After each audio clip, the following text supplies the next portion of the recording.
Do be do be do. Checking microphone. If anybody wants to come back in the chat, let me know if you can hear me out there. We had some technical difficulties. Let me know. Let me know if you can hear me. Check, check, check, check, check, check, check, check, check, check. Uh, Chickadee check. Checking microphone, checking microphone. Let me know if you can hear me. We had some technical difficulties.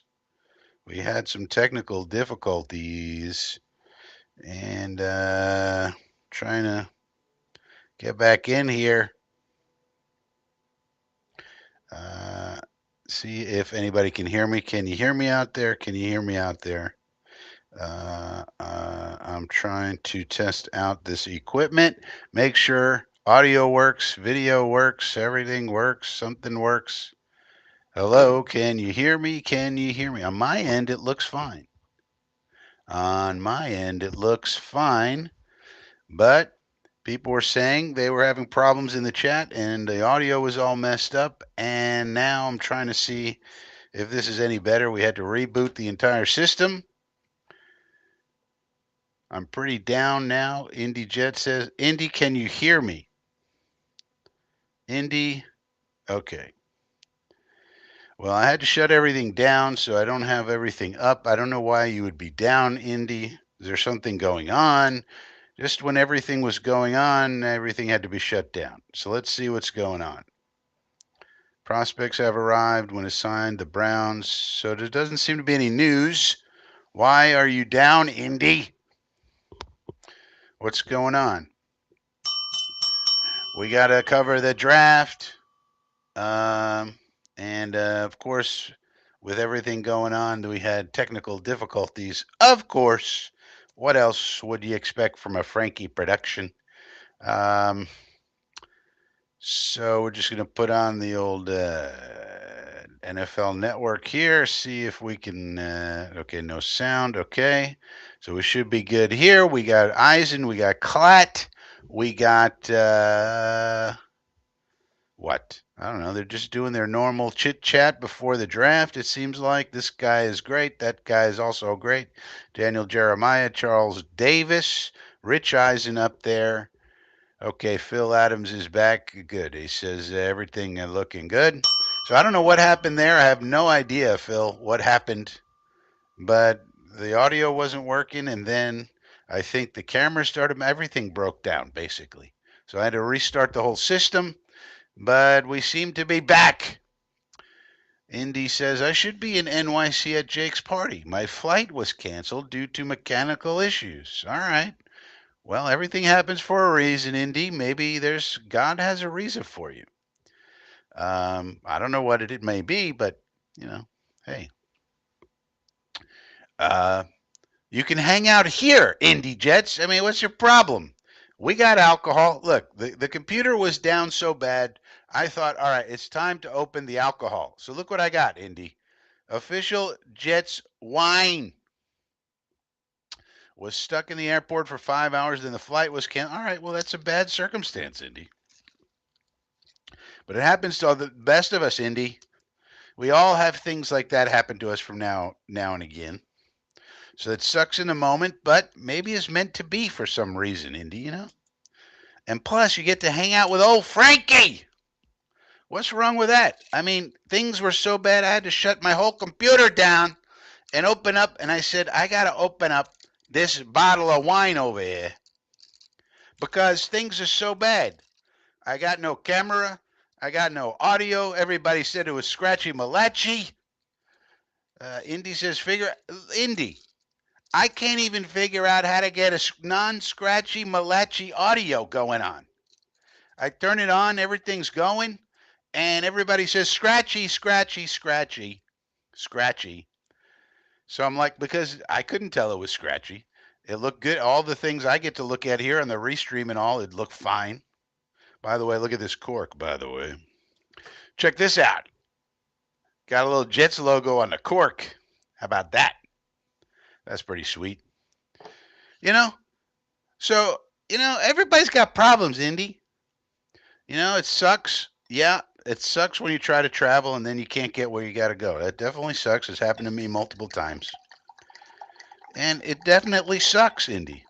But think about it this way: you get to hang out with Phil Adams. Who's better than Phil Adams, huh? Not too many people.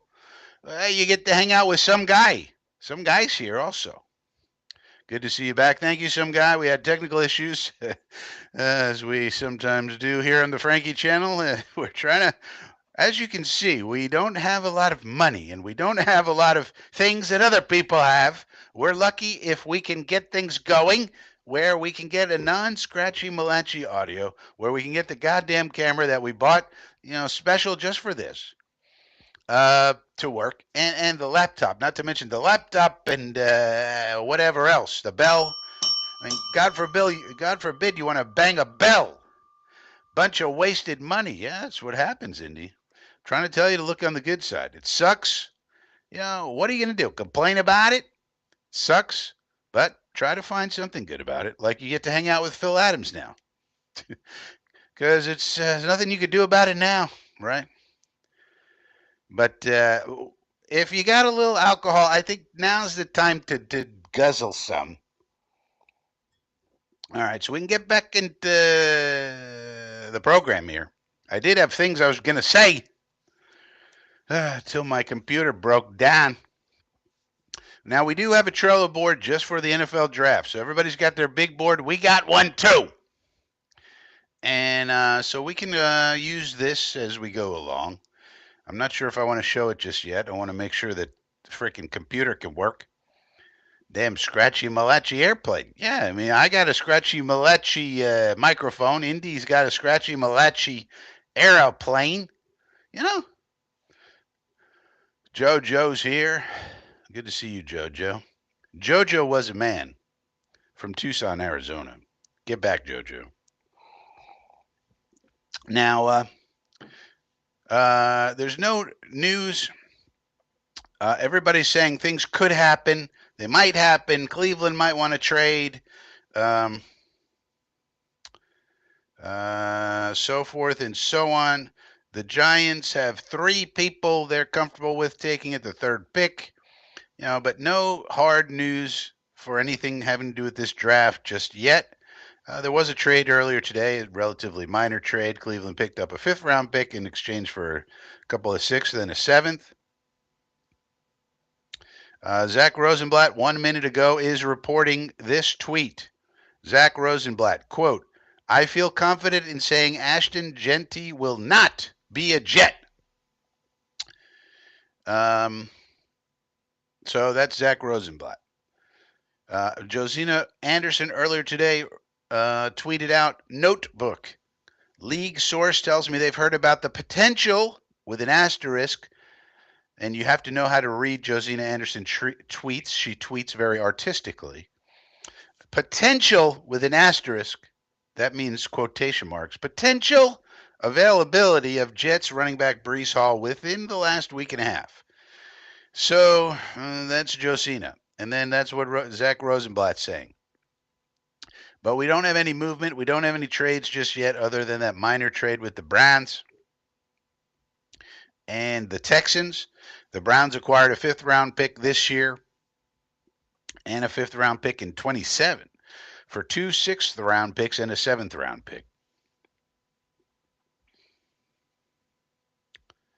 Jaguars have explored every option, Iri Mayrov says, calling about number 2, speaking with teams behind them about trading back and weighing the idea of staying put. Well, that's what every team does. They weigh everything. Some of these people make these tweets and they don't tell you anything. Jets put out some promotional materials here. All right.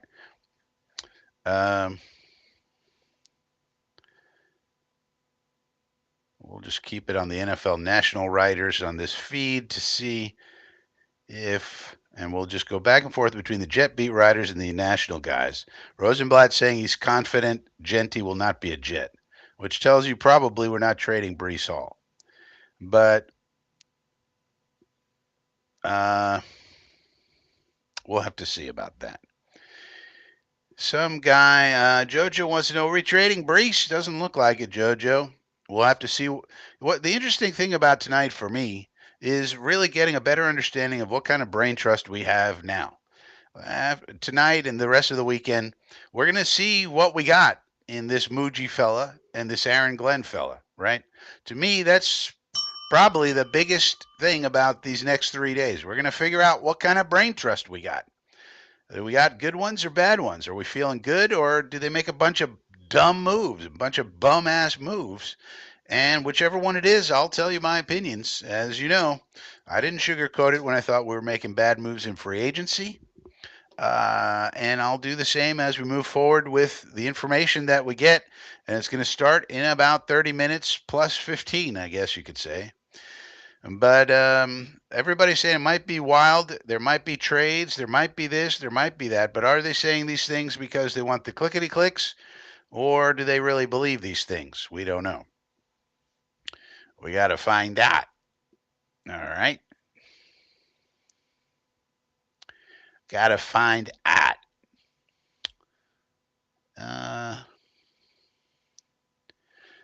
So I wonder if we should try to go. Let's just stick here. Now, when it comes to the picking, I'm going to be watching on NFL Network. So I have that on now, and they're just showing the massive crowd at Green Bay there. It does look like a massive, massive crowd, so that looks pretty cool. And they got the four dudes up there, Klatt and Eisen and Jeremiah and Charles Davis. They do a pretty good job. But I got the sound off. So, but I'm watching this feed. Now, there's going to be spoilers. So don't spoil anything in the chat. When it comes close to time for the pick, I'm not going to pay attention to the chat anyway. In fact, I'll probably hide it from my view because people are going to spoil. But please do not spoil anything because if you're watching on television, you're going to be ahead of me. Just like when we do the watch-alongs with the games, if you're watching on a television, you're always going to be ahead of Green Bean and me. Todd says audio is good. What was wrong? I have no idea, Todd. Something went wrong. It's technology, Todd. I have no idea what went wrong. I had to reboot the whole system and then it worked fine. So, what does that tell you? So, PC Salami, when do these selections start, anyways? PC wants to know. Well, PC, the draft kicks off at 8 p.m. Eastern Time in America. New York, otherwise known as New York time. 2000 hours in military time. And that's when the clock starts ticking. And then the Tennessee Titans got 15 minutes to make their pick. So you figure by 2015, we'll know the first pick, and then we're off and running. After that, we might see some trades, we might not. The writers are saying maybe there's some trades. Everybody's calling everybody, which is obvious and happens every year. It's not a surprise that people are calling around. But some of the reporters are making it into a big deal for some friggin' reason.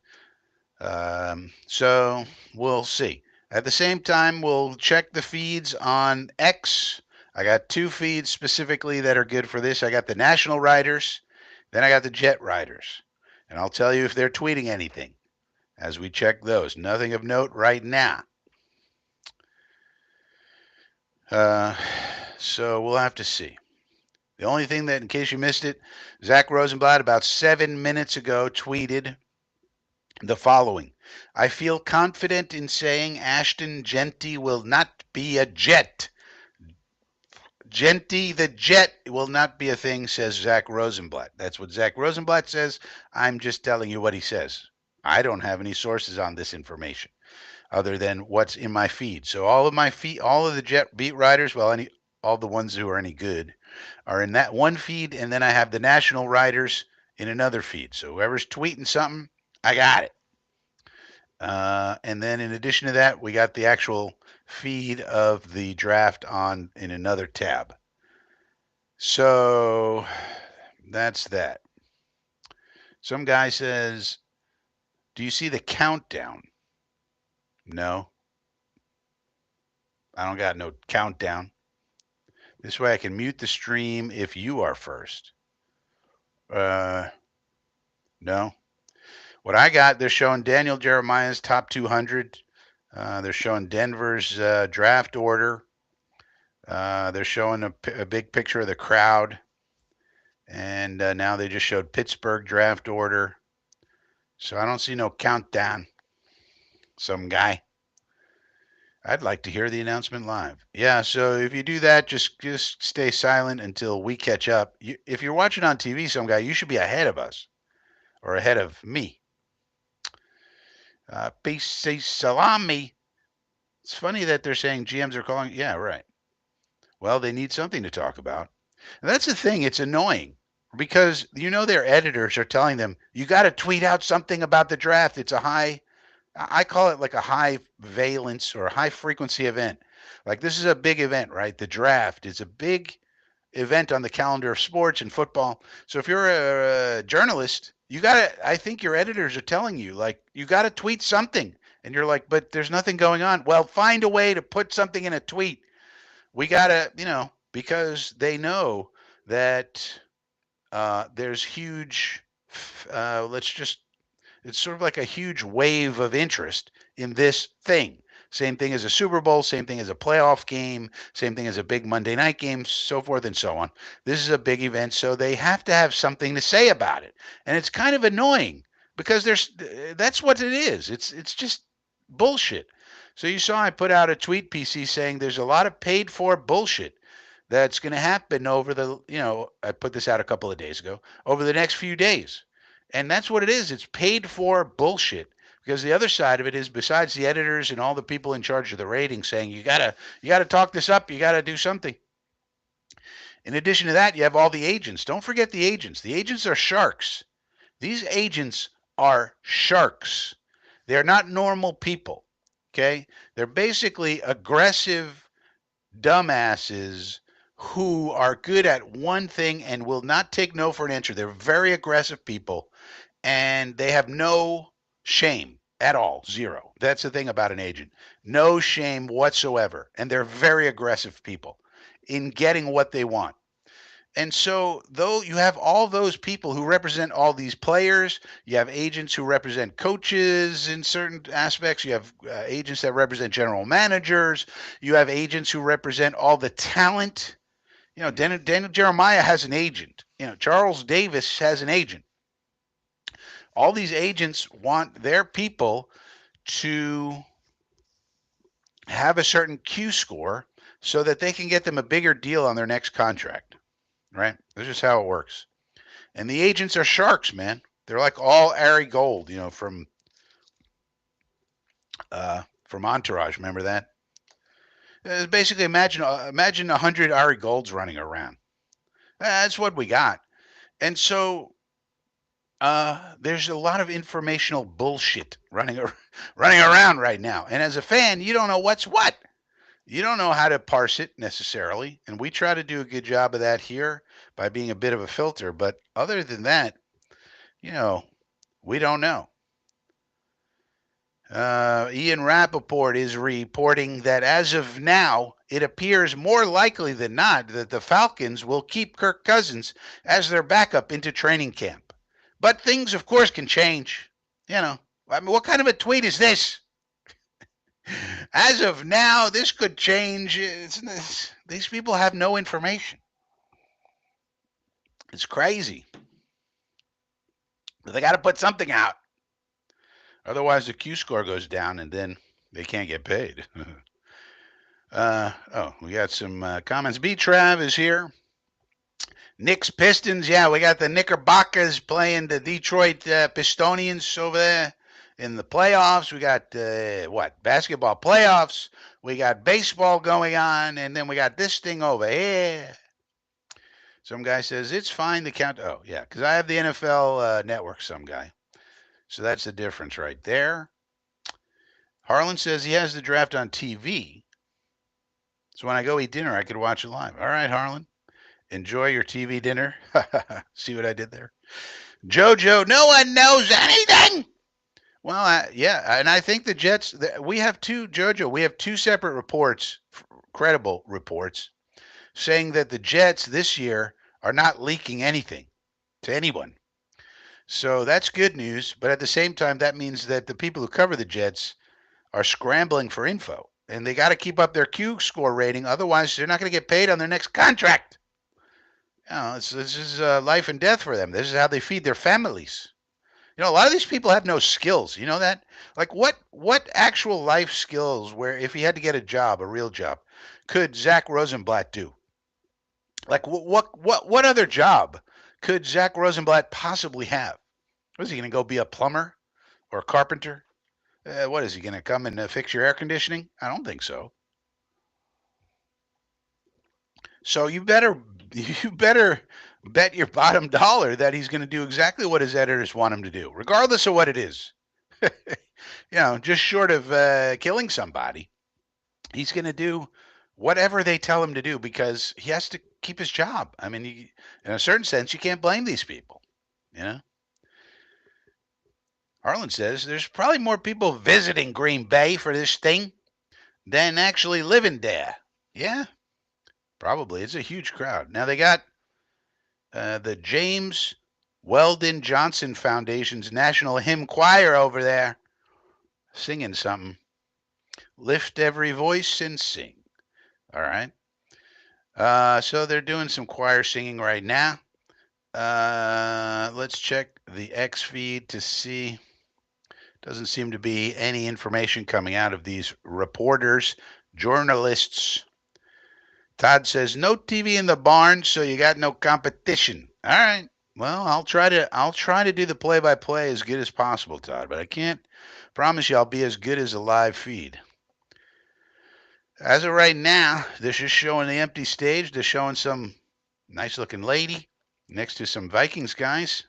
That's okay. Now they're showing some Packer people. They're just basically showing faces in the crowd type of stuff. Sluggo's here, and that does look like a nice crowd. Although I would not want to be standing in that crowd, just standing around in this gigantic mob. Fast Frankie, do you know if you're behind? I don't know, Sluggo. All I know, I'm trying to describe what I'm watching. I'm watching the NFL Network feed. Right now, I'm seeing a lady with a Panthers jacket on, next to a guy with a Packers jersey. Now I'm watching down. There's a dude and a lady with a Panthers gear on. So that's what I'm watching. I'm watching the NFL Network feed. I'm not watching the ESPN feed. I'm watching it on the internet, so I should be behind because I'm not watching a wired thing. I'm watching an internet version, which should be behind. That's why I got the no spoilers thing going. Trade for Michael Penix. Well, they're not trading Michael Penix. They're very happy with Michael's Penix. That dude is, I think he's going to be good. I don't know.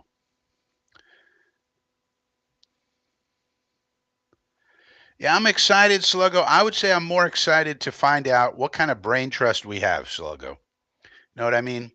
I was a little underwhelmed by the free agency period, but I can understand what we did. But now I want to see what kind of brain trust we got. Are we gonna blow this draft and we're gonna have a bunch of bums making decisions again? Or are we gonna have super smart people who are gonna do super smart things? You know? So I'm excited to find out about that. We don't know. There's a lot of reporters trying to make it seem like um, there's some trades that are going to happen at the top of the draft, but we don't have any confirmation that it could be just smoke and people trying to make things exciting. Here's a tweet from Connor Hughes. So this is actual information. 1 minute ago, quote: I touched base with a team who heard of Breece Hall's potential availability, as Josina Anderson said, but I don't get the sense the Jets are shopping him / want to move him. Now, if a substantial offer is made, that could change. At this point, I'd be surprised. So that's exactly what you would expect. Okay, so that's chalk. That seems like a reasonable situation where the Jets are open to listen. If you want to blow us away, great. We'll listen, but we're not going to just give away a good young running back for nothing. That seems to be the right orientation. So We'll see if that's what it turns out to be. But that's the latest information from Connor Hughes, and I would believe that information myself. Now, that's not important. That's not important. Okay, so that's what's going on with that. Now they're showing Travis Hunter highlights. I hate that when they show these highlights, they always show the same stupid play with the Colorado State quarterback throwing it over his head like a total crazy person. Um, what do we got here? Phil Adams says, I'm about 30 seconds in front of you. Yeah, so that's the way it probably should be. Because if you're on a regular cable television line, it should be about, some amount of seconds ahead. So yeah, that's why I got the spoiler thing on the bottom here. Please, no spoilers. I'm gonna once it gets close to time to make a pick, I'm gonna stop paying attention to the chat because I think people will still probably give spoilers. They can't help themselves, no matter what you do, no matter how many times you warn about it. All right, so the video here seems to be working. Let's not jinx it, but the audio seems to be working. Now we got the color guard or something going on with the troopers and the flags and all. And we got the wine going. This is, for those who joined late, this is official. This is not just any wine. This is official Jets wine. So let's hope this is good luck wine right here. As you can see right here, we got this official Jets wine, Cabernet Sauvignon, for those who want to know what it is. And it's a California cab, so you're not going to go wrong with a Cali cab. And what I'm hoping is that provides a little good luck for the JETS, and we make the right picks and get some good players on this team so we can turn this damn thing around. All right, so that being the case, we're about, 14 minutes out from the start of the draft. We got a guy playing a guitar, singing a song over here. So let's try to, let's see if this Trello board can work. Let's see if this Trello board might work. Now,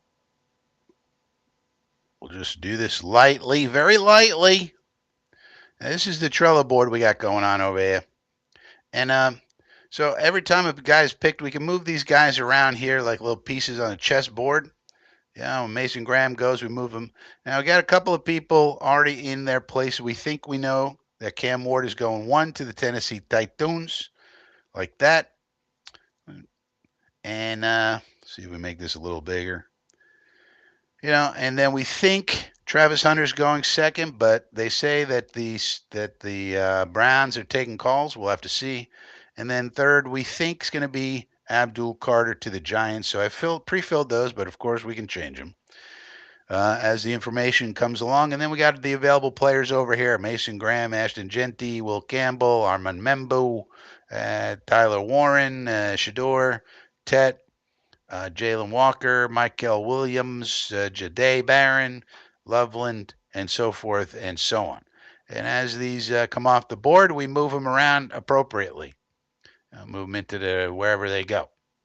So that's what I think I'm going to do to keep track. And then this will be really useful for the later rounds. And then once we have it all filled out, then we could always look back on it and stuff like that. So that's what we got going on with that. That's how we're going to keep track. Phil says, what about now? The Jets did not make this wine, so they got a vintner out there in California to make it. So they're not making this at the Meadowlands and so forth and so on.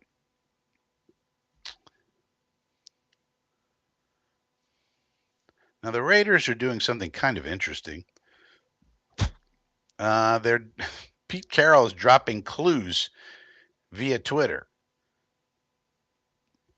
I don't think anybody's interpreted what these clues are so far, but That's an interesting approach by their social media team. um, draft clues. Now, I don't know if anybody's figured out those draft clues. So, all we've gotten about the Jets is that Zach Rosenblatt feels confident that Ashton Genty will not be a Jet. Connor Hughes says that the Jets are not really shopping Brees Hall, but if somebody wants to make a huge offer, we'll listen. That's basically what he's saying about Brees Hall. We had a report earlier about Brees potentially being on the move. So we'll have to see about that. Right now, it's in commercial. So we got about 11 minutes to go before the start of the draft. And then the first team, the Titans, will have 15 minutes to make their pick. We did receive a report earlier today that the Giants, for example, are still trying to get up to one. So apparently the teams are still calling the Tennessee to see if they could uh, get up to the first position there. And so far, no luck. No luck with that one. In case you missed it, Tyler Lockett did sign with the Tennessee Titans, so they picked up a veteran wide receiver right before the draft as well.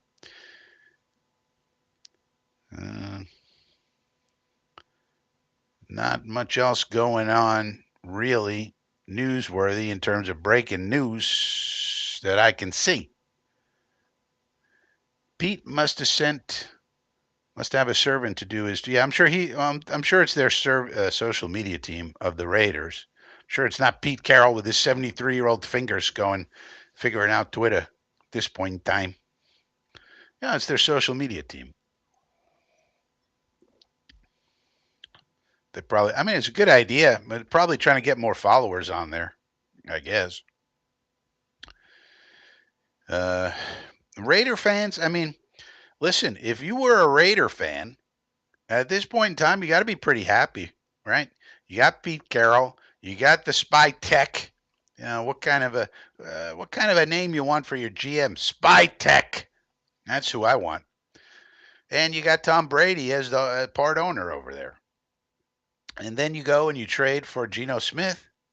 And so, you know, you're looking pretty good. Now, their roster is looking pretty good, but there was bad news that Christian Wilkins may miss a big part of the season for 2025 with his injury that he had last year. So that might, if Mason Graham is sitting there, the fact that they might not have Christian Wilkins, maybe they go Mason Graham right there. They've been mocked Jonty a lot, of course. But otherwise, I mean, their team's looking pretty good. Their offensive line's pretty good. They got their quarterback situation straightened out. They probably need a receiver, but everybody needs a receiver. Probably need some help on the defense a little bit, but I mean, they're in a pretty good spot at this point. But the only other thing is, Pete Carroll's very old, so they got to win now. They're not going to be making long-term decisions. They're going to be making decisions to maximize the roster for now because they have Pete Carroll, and how long is he going to coach? So yeah, JoJo says just like Woody. Yeah, of course the social media team is running it. I'm sure Woody sends some of those, but for the most part, it's the social media team. I'd like to know just how many NFL players would never play for the Jets organization. Why would you want to know that, Sluggo? I mean, we definitely have to pay the Jets tax. When you're a losing organization, teams don't want to play for you. Plus, we play in New Jersey and we play on frozen concrete field turf. That's not good. There's a lot of, but you got to pay them more. That's all. You got to overpay. What am I going to tell you? You're a losing organization. You play on frozen concrete, and you got to play in New Jersey. It's not too appealing. But the thing is, they got to take the money if you offer it to them because it's football and not baseball. It's like Levi on Wuzurike. If we gave him more guaranteed money than the Lions, he would have to come to us because they can't take the chance that they might get an injury and their career could be over. The owner's rep is overrated. I mean, if you give these guys money, they'll come. You got to pay extra because of those situations. But these guys, they got to take the money. If the Jets offer you the most guaranteed money, you got to go to the Jets. That's how it works because it's football. But if we start winning, I mean, Justin Fields didn't care about the owner's rep. Josh Reynolds didn't care about the owner's rep. All these people didn't care about owners' reps, John Simpson, etc. So I think that's overblown. But you do have to pay them more because it's not a good situation. Mostly we're not winning. It's like any team that doesn't win. You got to overpay to get people to come there. Way it goes, Sluggo. It's no fun to lose. You got to pay me a premium to lose. Medoff is here. Good to see you. Hopefully you can hear me clear with the mic and with the with the camera and all this, because we had problems earlier. But we're hoping we're crystal clear right now. As we got about 5 minutes to go to the start of the draft. They're still doing the chit chat and the how much talking can people really do about these prospects? I mean, there's been so much chatter about all these prospects and everybody's boards and this and that. Boy, it'll be nice for this to be over in the next 3 days where we don't have to hear about prospects for about 10 months. Jet beat riders.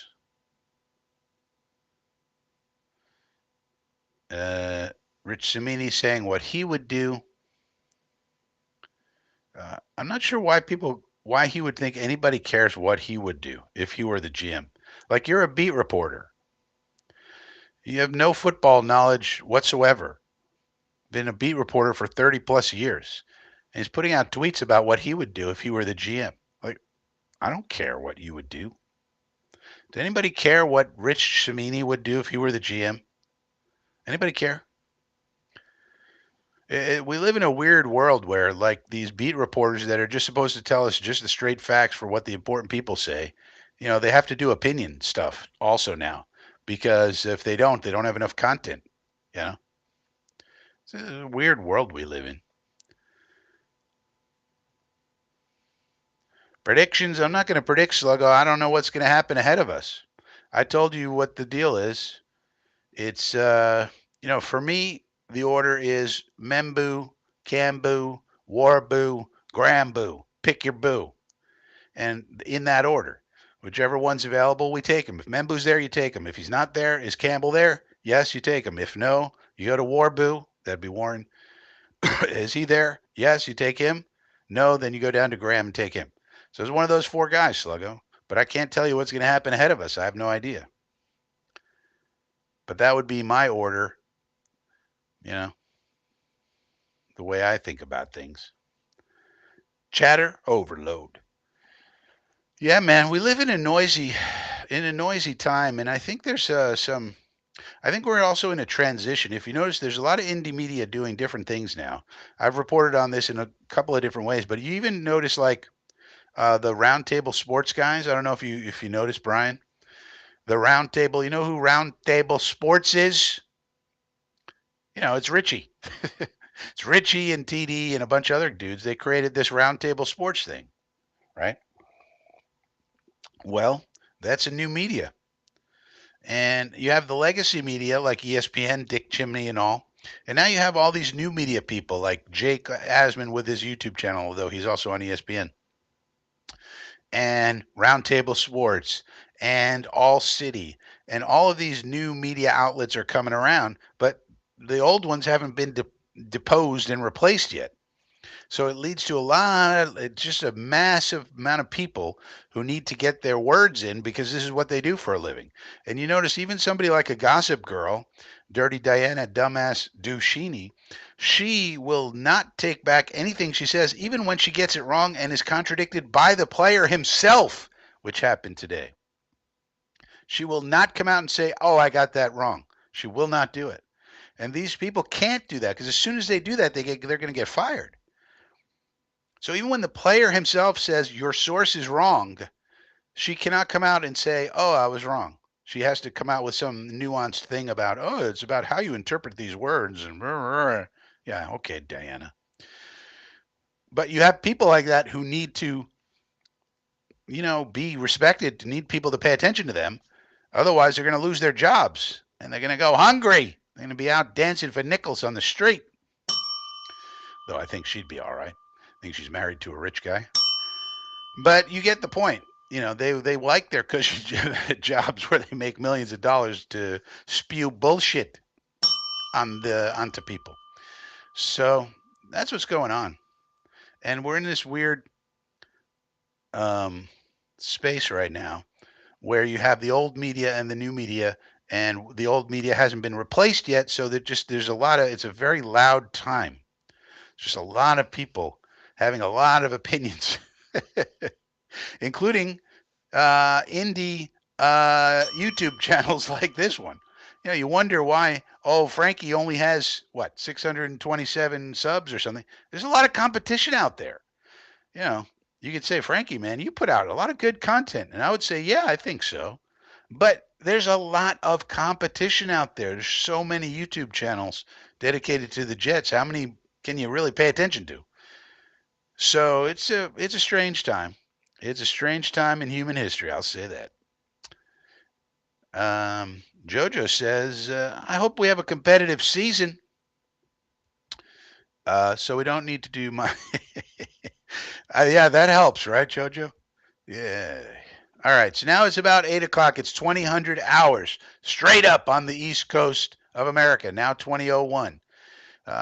We got the feed from NFL Network, NFL Plus. We got Travis Hunter dancing in the green room, it looks like here.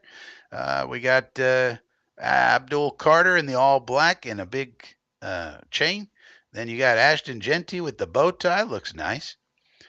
Then you got Cam Ward. He's got the sport jacket with the U pin with a chain. Looks good. I like, simple.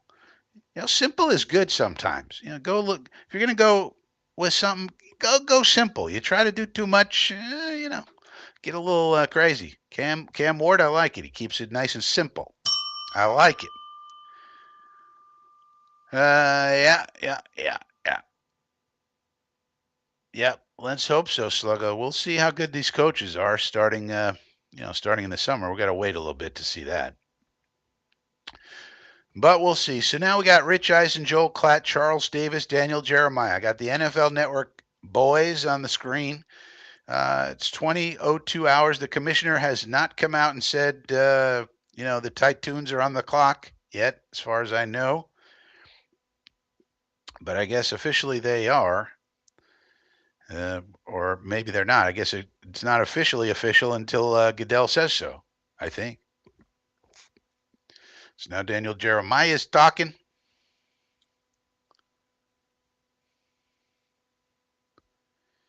The round table. Well, I think they got a couple of different iterations. Meadow, Meadow Honor. They got a couple of different iterations. They got like an AFC East roundtable. They got each division. It's kind of interesting what Roundtable is doing in that they are a startup, as far as I know. I don't think they took any money from anybody. As far as I know, I don't know their business plan, but I don't think they took any money from anybody, and they just started up. And now you have them. But the point about them is now they're going to events like this. Like they have dudes at this event here. Like I think Richie and TD, maybe a couple others. Richie's the Jet guy, and then you had TD, the Dolphin guy, and I like TD a lot. But they're actually spending money to go cover this event live as a new media operation, and I find that interesting and fascinating because it takes a lot of money. You got to get the hotel, you got to do all that. Yes, please do hit the like button if you're new here. Please subscribe to the channel. In fact, and if you Goodell's riding his bike. Okay, the Green Bay thing. Okay, this makes a lot of sense. Green Bay, by the way, if you don't know, has a tradition where their players ride their bikes to the practice field in the training camp. So this is what Goodell is. That's why he's on a bicycle. So I got Goodell on a bicycle for those on a feed. He's waving to the crowd. Then you got Other people on bicycles now.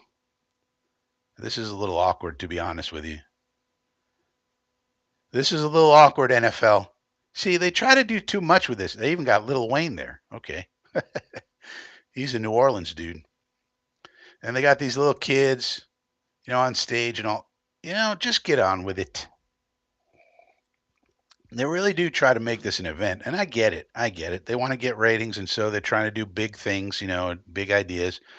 And you got these kids, and I'm sure they're some sort of charity or something. All right. So Goodell's at the podium now. If I turn on this, tell me if you could hear this audio.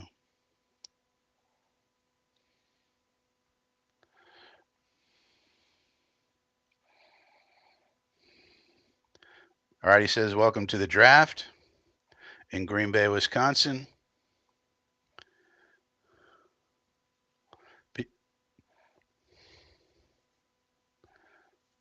They said Green Bay was too small, population 107,000.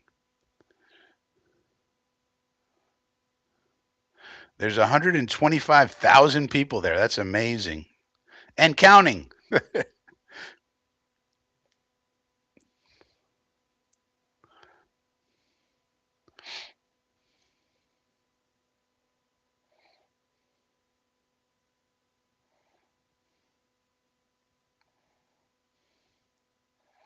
And they're saying, go, Pack, go, I believe.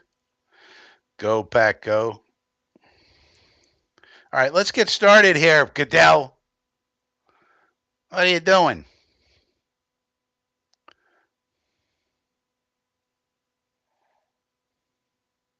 I just got to make an announcement.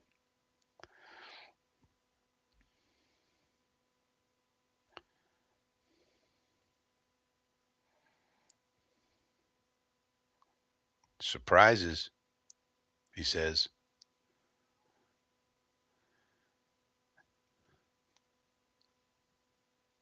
I got to bring in the Packer greats, everybody. You got to welcome in the Packer greats. Clay Matthews, some other guy, Mason Crosby. Why don't they have Aaron Rodgers there? I'm on Green, James Jones.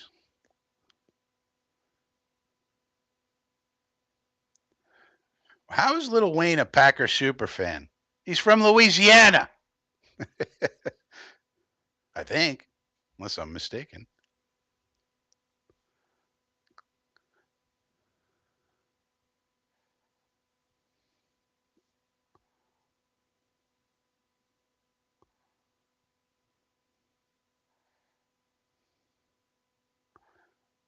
Uh-oh. Clay Matthews has a message from President Trump.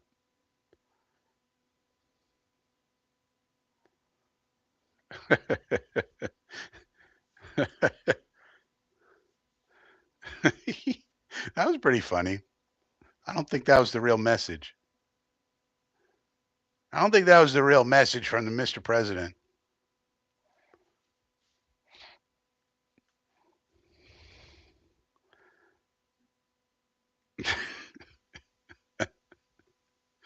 Oh man.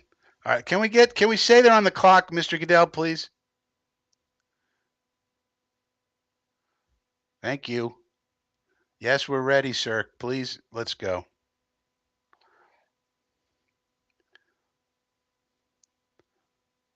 Draft is now officially open. Tennessee Titans are now on the clock. All right. All right, so we had some shenanigans there. Clay Matthews made a jokety joke, and now we're looking in at the Tennessee Titans. They got a new brain trust, of course. They got the Callahan, they got the Bazzini. What's his name? Bazzini. I knew it was Bazzini all along. They got the Brinker man. They got everything. So they're probably just waiting for see if they get any. Somebody wants to trade them their whole franchise, I guess, for the first overall pick. But within the next 10 minutes, we'll see what's going on. I'm not going to turn on Twitter either because there are going to be some spoilers probably on Twitter and so forth and so on. So PC says, is the wine good? Yeah, this is Cabernet, man. I mean, you cannot really go wrong. If you don't know a lot about wine, you can't really go wrong with a Cabernet from California. You know, you need a lot of sunshine to grow Cabernet grapes. And guess what California has? Plenty of sunshine. And so, this is from the Alexander Valley, Sonoma County. So it's a Sonoma Cabernet. Yeah, and it's good. I would say it's good. High quality wine. And I got, you can go on the Jets website and link through to it. It takes you to the Vintner's website, and you get yourself 3 bottles for about $100. That's pretty good, you know.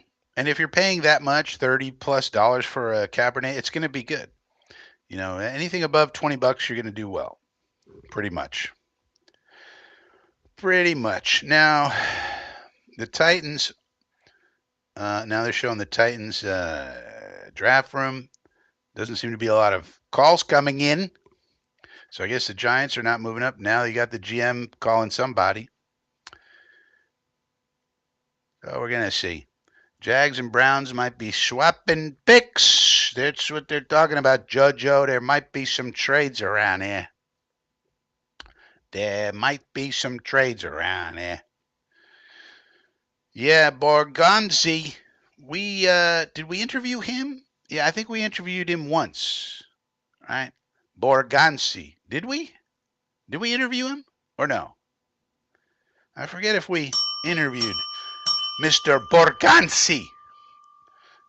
He's a fugazi anyways, but I forget if we either interviewed him once or nonce. But we didn't interview him twice. Before we could interview him twice, he basically took the job in Tennessee. So he was a sought-after candidate. He's the guy who came from Kansas City. So, of course, anybody who comes from Kansas City with the success they've had, they're going to be highly sought after. And Tennessee hired him. So we'll see how he does. He's got the first pick overall. They seem locked in, of course, on Cam Ward. They just signed Tyler Lockett. That was a good signing, I thought. I don't think we did interview him twice, Harlan. I think we interviewed him once, but I could be wrong. But I think it was just once. I think we were waiting to see if we would interview him twice. Skills Baby's here. Good to see you, Skills Baby. Skills. If you got the skills, you can pay the bills. That's what we know. Harlan says we interviewed him twice. So now Borganzi and now the Kalahani is calling the draft the prospectos. So it looks like they've made their pick, and it doesn't look like they're trading it. I guess. I mean, they're on the phone. Now the Chad Brincario has to call him and talk to him. Listen to this guy. But they got 5 minutes to go. They won 3 games last year. I guess the intriguing thing is, are they going to trade Will Levis? Some people, we saw a report that Will Levis, as soon as they make this pick here, get Cam Ward on board officially, then they might trade Will Levis. I don't know who would trade for Will Levis at this point in time, but that's kind of a problem if you want to trade someone. So now they're showing Cam Ward highlights, and I'm pretty sure this will be the pick. Now, then we'll see what Cleveland does. Now, if Cleveland does not pick Travis Hunter, the Browns fans are going to burn their stadium down. I mean, Browns fans want Travis Hunter badly. If they make a trade or they pick somebody else like Carter, I think the fans are going to burn the stadium down. Skills Baby says, who do you think we're taking? Well, I don't know who's going to be there, Skills. As I've said, I think our top four, Tennessee says the pick is in. Pick is in, everybody. I think our top four is Membu, Cambu, Warbu, and Grambu. Any one of your 4 boos there, and you pick them in that order. If Membu's there, you take him. If Cambu's there, you take him. Like if Membu's there, you take him. If not, you look, is Campbell there? You take him. If he's not there, you take Warren. If he's not there, you take Grambu, the D tackle. So that's the four, and we're almost guaranteed to get all four. All four. That'd be good. We're almost guaranteed to get one of those four. If we don't get one of those four, something very strange has happened, and somebody slid to us. So that's the way I look at it. I don't look at it who are we picking. I look at what is the bucket of players that we're comfortable with, and are they likely to be there? And that's how the teams do it. So that would be my 1 to 4. I don't know if my 1 to 4 matches the Jets. I have no idea, but it seems to be a reasonable assumption. You might throw Calvin Banks in the mix as well. Excuse me.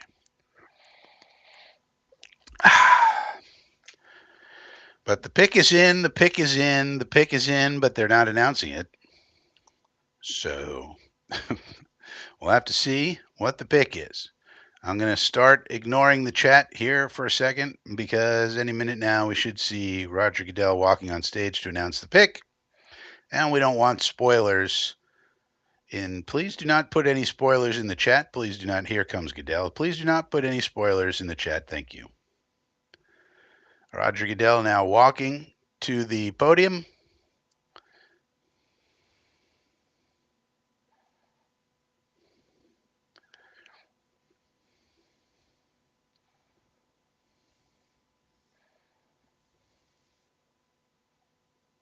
Cameron Ward it is.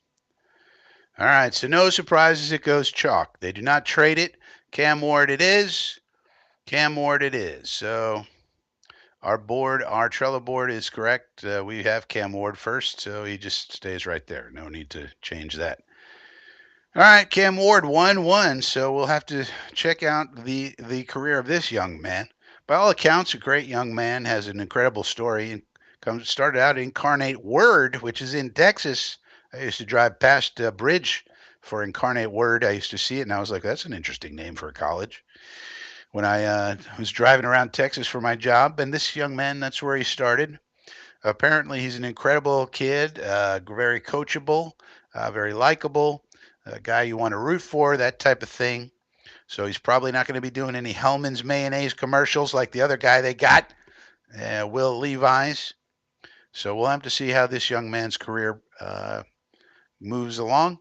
And also, I like the fashion. I like the fit. He's got the jacket, the shirt, the little what necklace, and then he's got the U pin. I like it nice and simple, nothing crazy. Sometimes in fashion, simple is better. Keep it simple. Don't go crazy trying to do some craziness. Nice and easy. Skills, baby. Yeah, I mean, well, it, I think now. Reason I'm saying all that is so I do watch a show called shoot, it just went out of my mind. Something Cleveland sports show, something with a U. But anyway, I think it's a great show. They got a guy on there who's awesome, um, and um, and so I've been paying attention to that show, and they're very knowledgeable also. And they're basically saying, trade. What's going on?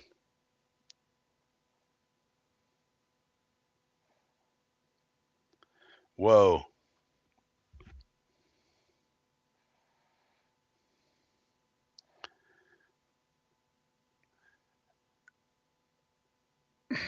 The Browns are doing stupid stuff, man.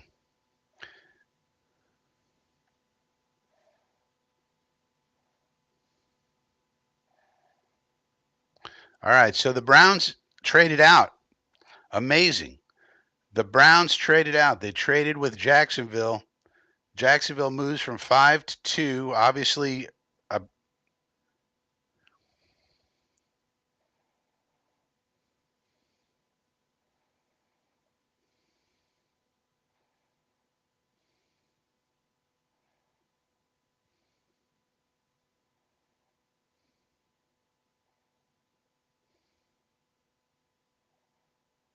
so it looks like the Jags now are going to get Travis Hunter. So I think Cleveland is going to. Boy, that is a very risky maneuver for the Browns because you took the one surefire blue chip kid. You could argue about Abdul Carter all you want, but one guy who was surefire blue chip, and you decided not to take him. That is bizarre. That is bizarre. And I do not think my friends on the Cleveland Sports Show, that I was just about to give them their flowers, I do not think they're going to be happy about this move. Now, we'll see. Maybe the overall draft haul will be so great that it'll make up for it. But when you pass on a talent like Travis Hunter, ooh, that is uh, that is weird. Especially because the Browns are not in a position where they need tons and tons of players. They just need a few impact guys. They need Joe Flacco to play well, and they have a good roster. So I'm not sure I understand that one.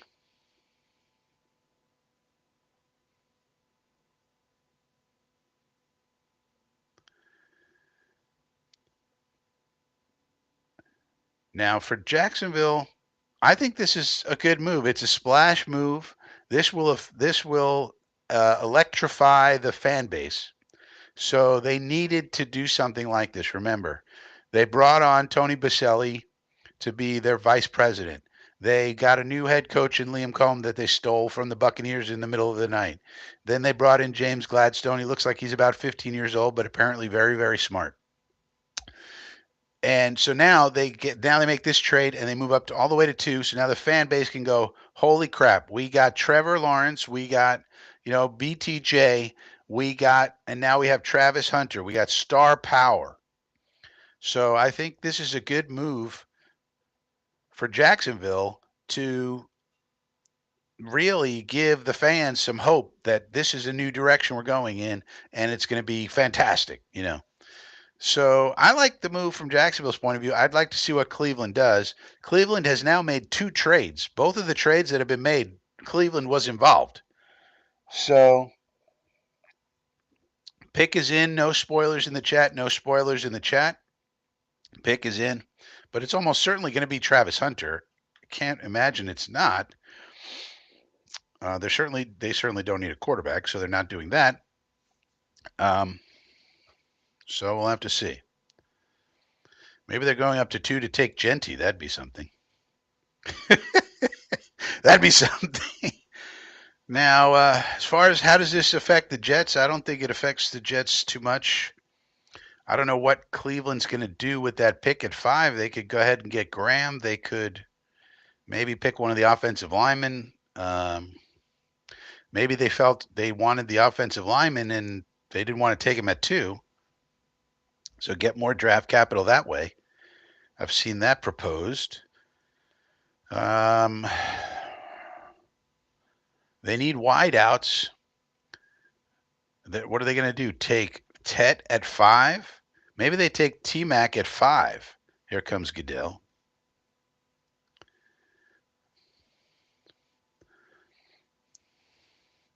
Big old Eric Armstead on stage with Goodell. He is a large man.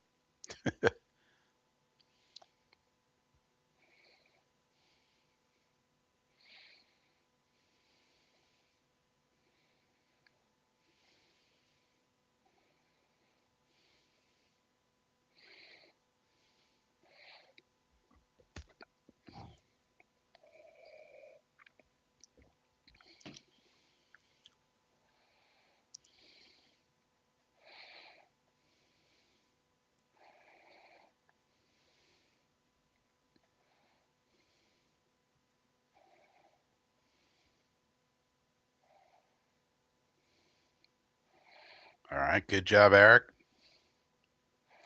Good job, buddy. Good job on the philanthropy.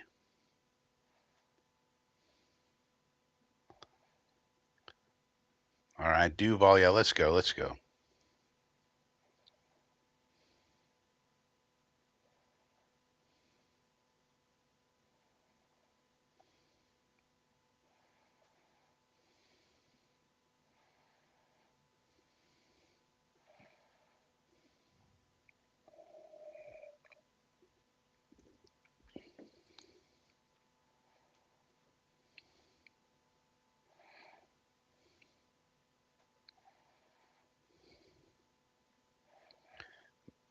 All right, all right. Philanthropy. Philanthropy's awesome. We get it. We get it. Let's go. Let's go.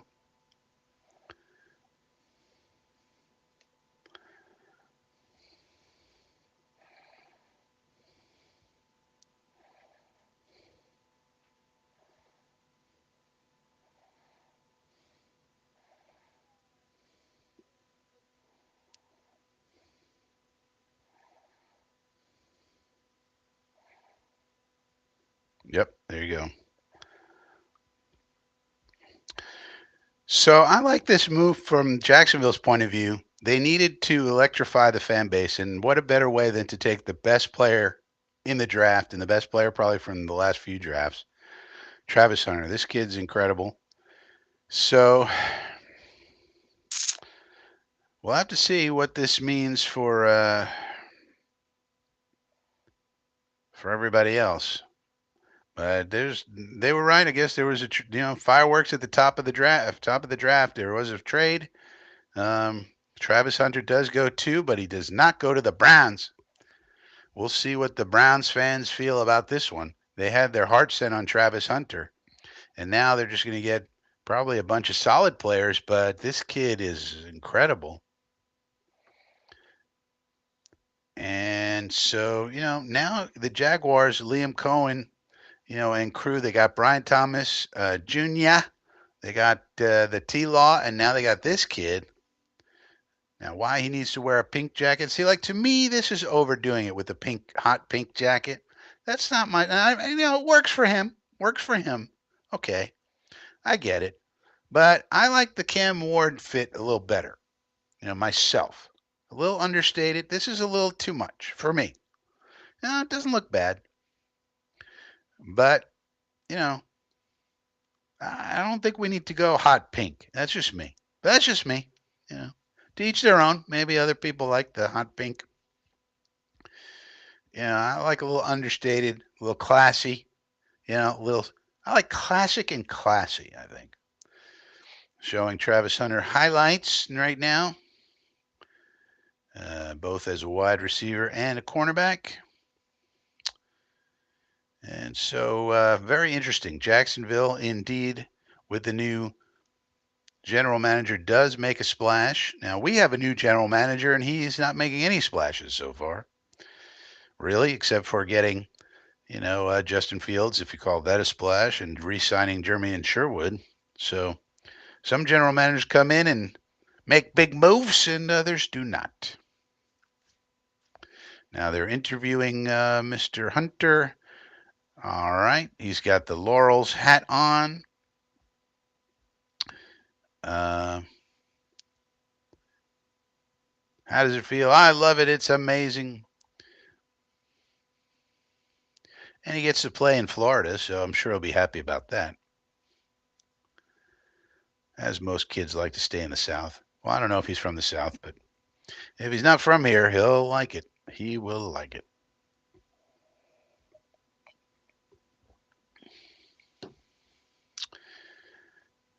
We'll have to see now what the Browns do. So now the Giants are on the clock. And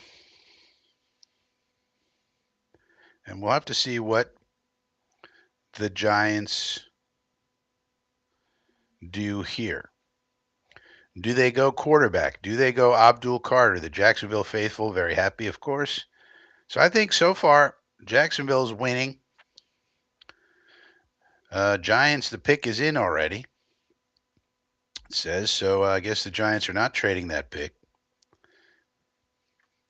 So we'll have to see what the Giants do. They could, of course, go best available, which would be Abdul Carter, or they could go Shador, or they could go Jackson Dart, or they could. Those are basically their options. But more than likely, they probably go in Carter, Abdul Carter, who they've persuaded the fans that Abdul Carter is basically, the next coming of Lawrence Taylor, which I don't think he is. I think he's a very good player, but Lawrence Taylor's all-time great.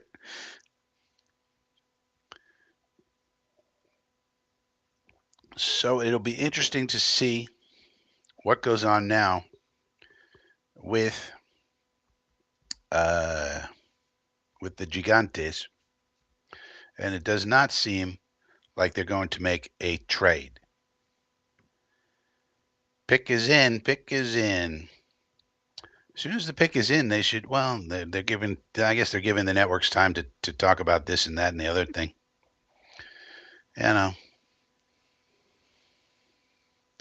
Yeah, Goldstein says. Oh, got this message up here.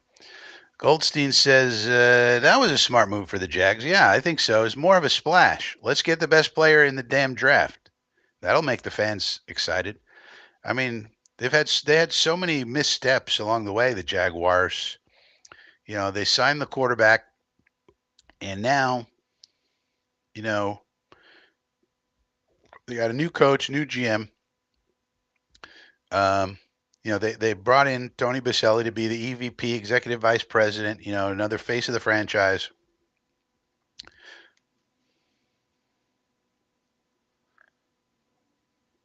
That's Carter to the Giants. So far the players have been chalk, but the teams changed a bit. So now Abdul Carter goes to the Giants. They do not go quarterback here, so they're rocking and rolling with Russ and Jameis, and they pick up the best edge defender in the class. So, um, good move. We'll see if this means Kayvon Thibodeau gets traded, for example, or if they just load up that defensive line, and try to get at you that way. We'll see. And that'll be fun. So I think it'll be fun to have Abdul Carter on the Giants. We can keep an eye on his career very closely. Being in New York, that'll be fun to watch. Except when he's playing the Jets, of course. Uh, but but the players have gone chalk. We knew it was going to be Ward, Hunter, Carter, and that's how it's gone.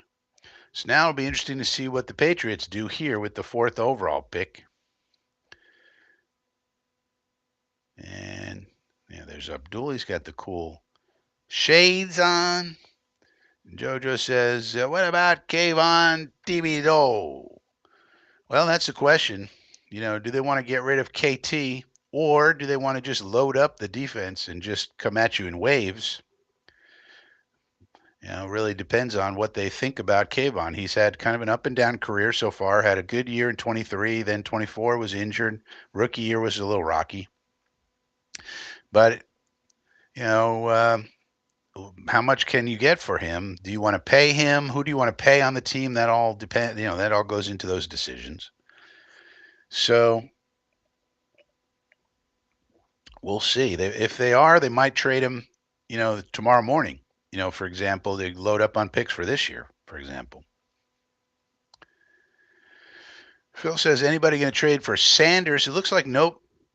But he's going to trade for Sanders. Now, somebody might trade into the back of the first half for Sanders, back of the first round for Sanders.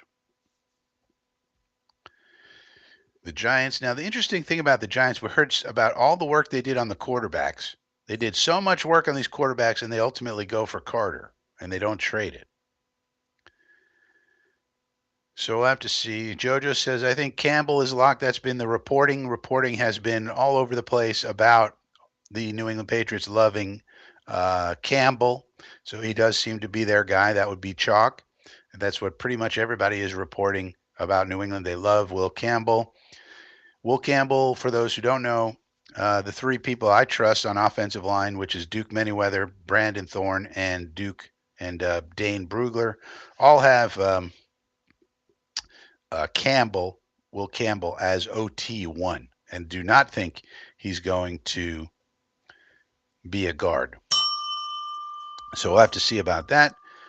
But yeah, that's been the reporting that the Patriots really love Campbell. It makes sense. You want to protect Drake May. You want to make sure May's career gets off to a good start. Well, you got to protect him. The offensive line has been a disaster the last couple of years, injuries and so forth. So why not get a stud offensive tackle on the left side for him and really see what he can do. Don't forget they also signed Stephon Diggs to a relatively large contract, although there's plenty of outs in it. So he's going to have some more weapons to throw to. So now we got to protect him. And here come the Patriots. They're showing Patriot highlights. Okay, so now they're interviewing Abdul Carter. So it does not say the pick is in, so I guess a trade could be in the works. Jojo says, would the Jets draft Sanders? I don't think so. So my opinion, Jojo, is that the Jets are Fields maxing this year. I'll keep saying it until people understand it.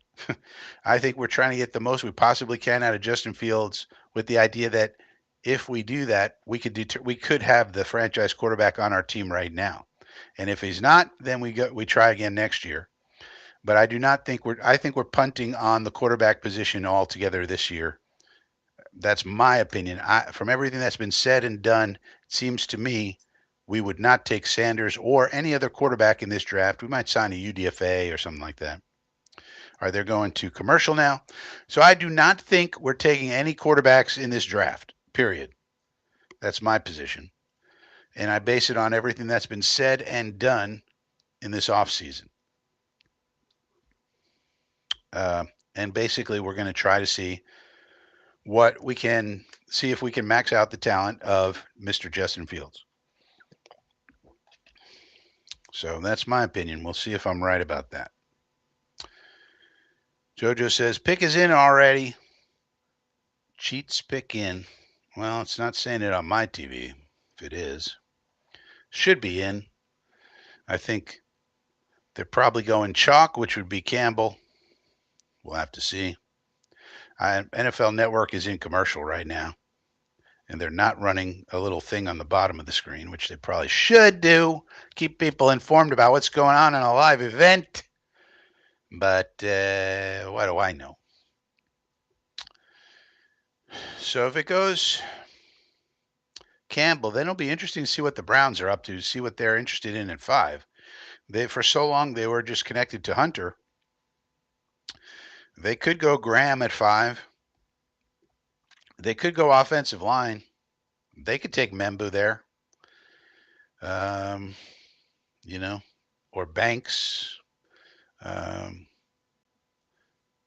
don't think they're going to take. They could take Tet. Maybe they're interested in Tet McMillian. I don't know. Maybe that's the play. Maybe they're really thinking about Tet.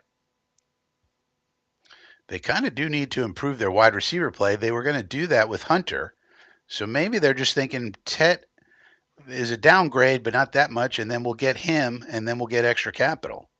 Maybe that's the play at 5. Pick is in, no trade. Jet41 says, all right. NFL Network is not telling me the pick is in. They're just showing a stupid commercial with Shaquille O'Neal.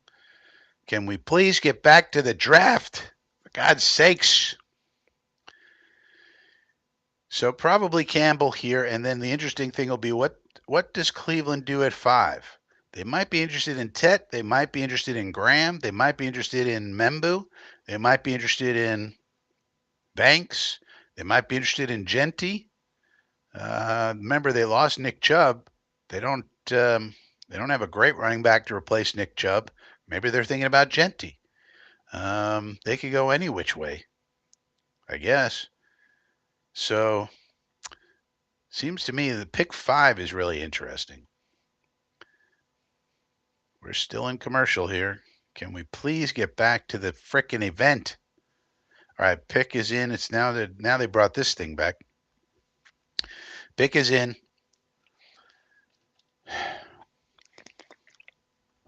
Pick is in.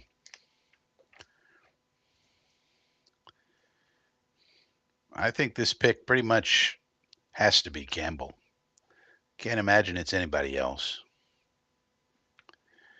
Let's see, where is Roger Goodell right now? Bring him on stage so he could tell us what's going on. So there's the draft room in Foxborough. They're happy about what they're doing.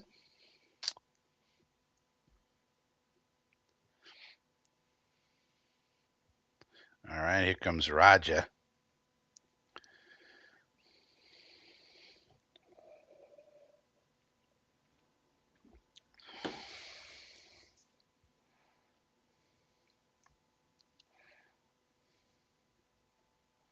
Yep, Will Campbell it is, chalk. So there you go. Makes a lot of sense. Protect your prize asset in Drake May. Get OT1 on your team. Will Campbell. So he'll be the left tackle, starting left tackle for the New England Patriots. Week 1, OT1 in the draft. Nice job by the Patriots. Makes a lot of sense to me. Like I said, uh, Duke Manyweather and Brandon Thorne have no problems with his arm length or anything else. They say he's OT1 in the draft class, so got no reason to not believe them. But now the interesting pick comes. What was Cleveland thinking when it traded down? This could be a stroke of brilliance for the Browns, but they gave up the best player in the draft. And for what reason? That is what we're going to find out in the next pick. Because maybe they just think, well, Tet is close enough to Hunter as a receiver, and this way we can get a bunch of extra draft capital. Maybe that's what they're thinking. Maybe they were thinking they wanted offensive line all along, and they didn't want to get it at 2. They could get it at 5. So let me get my offensive lineman. Maybe they want Membu to replace Jedrick Wills, for example, and that would be very boring to the fans, but it'd be a smart. I mean, it's not a terrible idea. Maybe they pick Membu here, or maybe they need to replace Nick Chubb, so they want to get Ashton Genty, and they figured draft. So you could go any which way with this. So we'll have to see. But yes, all of the reporting about the Patriots was correct. Will Campbell was beloved by their staff, and they got him. So everybody happy at the draft party. So Jet 41 says, will we have Warren and Membo to pick from? We're going to find out. I mean, there's only 2 picks in front of us. Now, next 2 picks could be Warren and Membo. Like, Cleveland could pick Membo, although Las Vegas is not going to pick Warren. I mean, they already have. The last 2 years, they picked tight ends high up in the draft. So it's now Cleveland already has Njoku. They're probably not going to take Warren. So at the very least, we're probably getting Tyler Warren, if you look at it that way, because Cleveland's not going to take Tyler Warren at 5. There's other people who are more highly rated that are of greater positions of need, so they're not taking him. Las Vegas already has Brock Bowers and Mayer, and they didn't trade Michael Mayer, so they're not taking Tyler Warren, I don't think. Will Campbell is crying. That's come on, Will, get it together, big fella. Um, And so basically, the worst thing that happens is we get Tyler Warren, it seems to me. Now, maybe something surprising happens, but if so, then the worst thing that happens is we get Mason Graham. That's not bad. So basically, at this point, so Campbell's off the board. So basically, still on our board, Membu, Warbu, and Grambu. And we got to get one of those 3, basically. You know, Membu, Warbu, Grambu. All right, pick is in for the Browns. So let's see what they were up to. I could see them going any which way. I could see them going Tet. I could see them going Ashton. All right, they're bringing on Ian Rappaport. Let's see what he's talking about.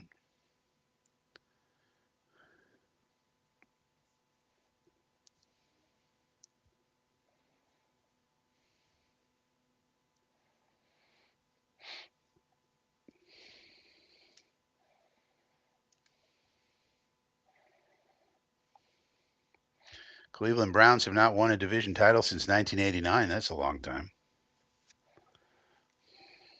Now, the Browns are, of course, one of the teams in the ghetto with us. So they're one of our ghetto mates.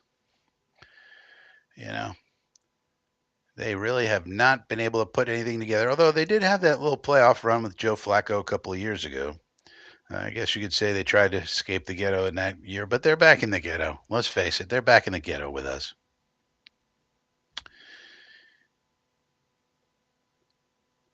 Shoot, they could even go Jalen Walker.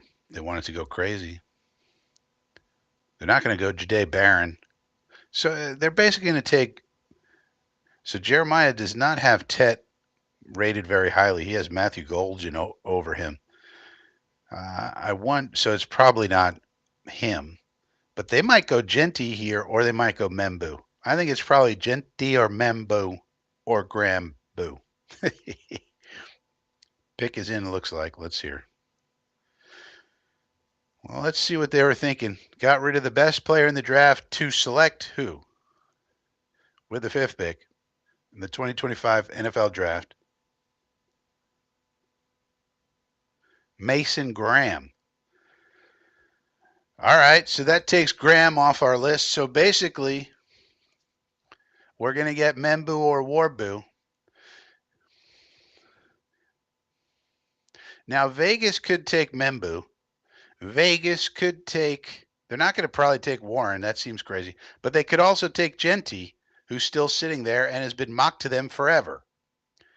So the Browns go defensive tackle. Now, the fans are not going to be happy about this pick. You're telling me we gave up Hunter to get a defensive tackle? We know he's good and et cetera, et cetera. But was this the biggest need we had? They're going to say, really?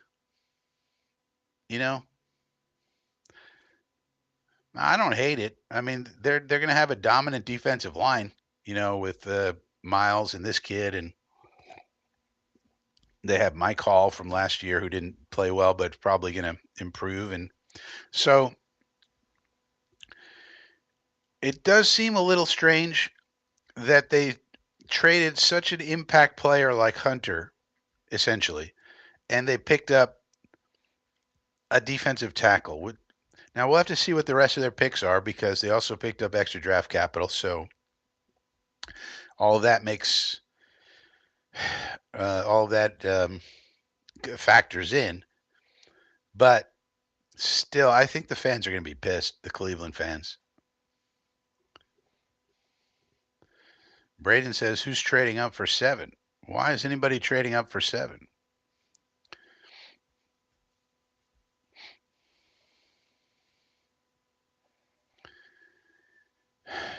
Yeah, Jonty. So if Jonty goes, then we have our choice. I guess what we want is Vegas to pick Jonty, and then we get our choice, whichever one we prefer, instead of being forced to pick one. But basically, we got to cut. Basically, if we stay here, looks like we're getting either Membu or Warbu. My preference obviously is Membu, but I would not be unhappy with Warren either, obviously. So anyway it goes. Now, if we make a trade, then we got to see what the trade is, and then we got to wait longer. So interesting. Vegas has been the chalk for Vegas has been Jonty forever, and Jonty is still there, and he's on the board for them. So we'll have to see if they stick with chalk.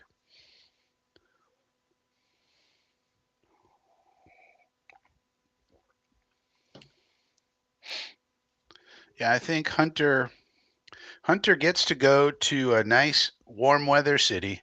Now the Jaguars are also in the ghetto with us, but they have a lot more pieces in place. They got a new brain trust and a new coaching staff, so we got to see what they're up to. But he gets to go to a no state income tax state with a nice weather place, and you know, and a highly regarded coach, Liam Cohen, and all this. So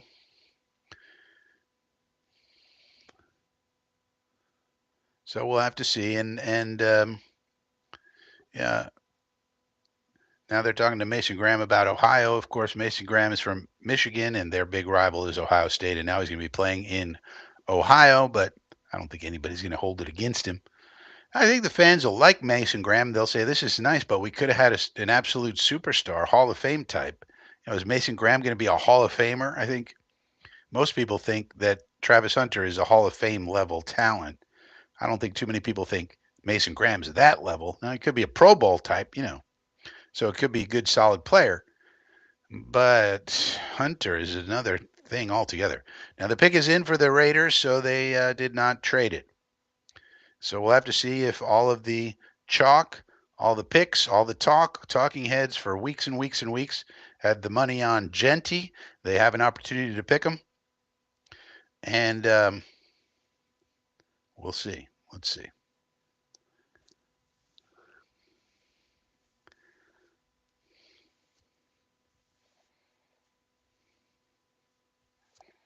So there you go, chalk. So there goes Genty. All right. So now we got our choice. So we got a choice to make. So here's the first big decision of the AG Muji era. I mean, major decision. We had a lot of decisions in free agency to make, of course. But so again, if you ask me, I would prefer Membu, but I will not be disappointed with Warbu either. Either Boo is okay with El Francarino. Um, but I would say Membu for me. But again, not going to be disappointed if it's Warren at all. So this is the first big decision. Let's see. I mean, I don't want any surprises. I don't want Jade Barron. I don't want Jalen Walker. I don't want any kind of surprises like that. I want it to be one of those two guys, or even Calvin Banks. I have Membu over Banks, although Banks wouldn't be terrible either, really. But I don't want no Ted McMillian. I want Membu or Warbu. That's what I'm looking for here. That's what I'm looking for here. And I don't think, for example, we could trade back and still get them. So we'll see if a trade materializes. But unlike last year, I don't think this is a situation where we can trade back and still get the guy that's on our radar the most, which I think is Membu. But I could be wrong. We don't know. We do not know. People going crazy from Genti's point of view.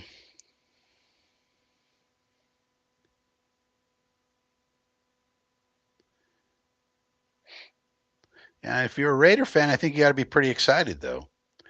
You're putting it together. You got Pete Carroll. He's got his running game now. Got his running back. The offensive line is pretty solid. People were underrating DJ Glaze, I think. So you get the running back, and now Pete Carroll has the type of thing he wants: running back, running game, and and the quarterback he likes, Geno Smith, of course, he's very familiar with from Seattle days. So I think if you're the Raiders fan, you're thinking, all right, we're back on track. We're back. I think a lot of the Raiders fans are saying something like, "We back, baby. We back. We are so back." Right? Because they got Tom Brady, they got Spite Deck, and they got Pete Carroll, and Pete Carroll's getting what he wants. He's getting his running game in order. He's getting his quarterback in order with Geno Smith, and and away they go. So hopefully Christian Wilkins can return from injury. That would be one concern I would have as a fan. If I was a fan of the Raiders, we signed this guy to a lot of money, and he gets injured. Pick is in for the Jets, so we did not trade it. The pick is in. Pick is in for the Jets. Pick is in for the Jets. Oh boy. AG Muji, first pick of the new regime. Let's hope they make the right one, ladies and gentlemen. Boy, oh boy, nerve-wracking time. Oh, and they go to commercial. Great. So it's nut crunching time. Nut crunching time. Not looking at the chat. Not looking at the chat. People are going to spoil the pick. I'll look at the chat after the pick is in. The pick is in after they announce the pick. Can we please have limited commercial and just. Oh, but they have to make money off of this big event. Oh, yeah. Forgot about that. Let's go. Let's go. We don't need to hear about USAA. Let's go. We got a pick to get right or wrong. The first pick of the AG Muji era.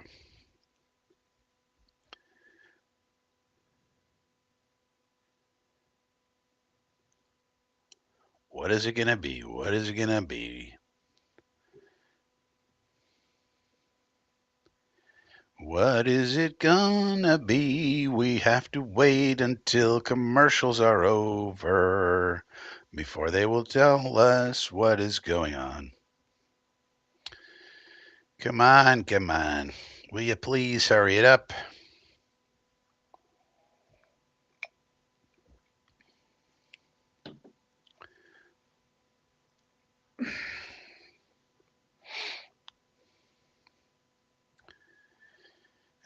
We got to have more commercials for Roundup. Really? Can we please, for the love of God, get back to the draft? Can we please get back to the draft?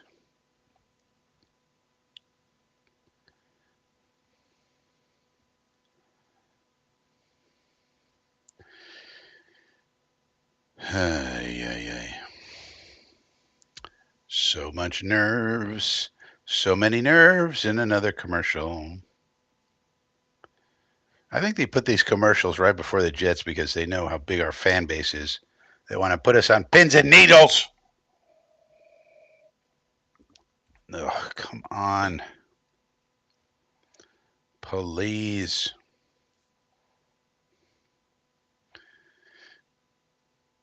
Doobie doobie doo, waiting for the pick to be made. The pick is in. Now they're talking about the Jets. We're moving in silence. Like the G in lasagna.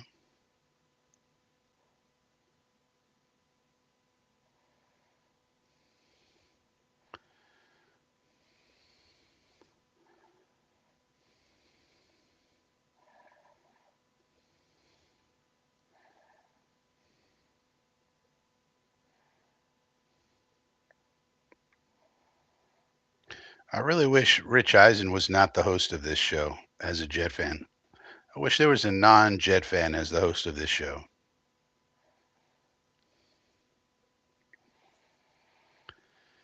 Here we go.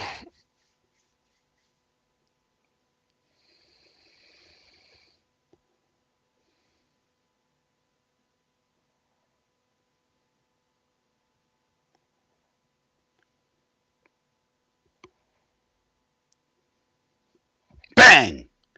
There it is. Bada boom, bada bang. Mem boo. There you go. Which proves my theory correct. I told you what order we had him in,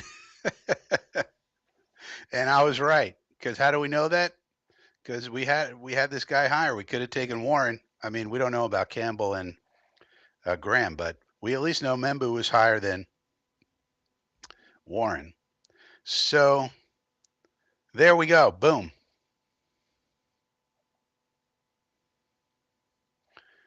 Doobie doobie doo.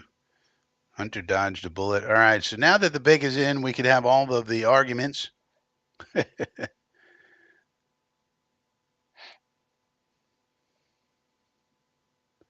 Mambu, focus on offense. So,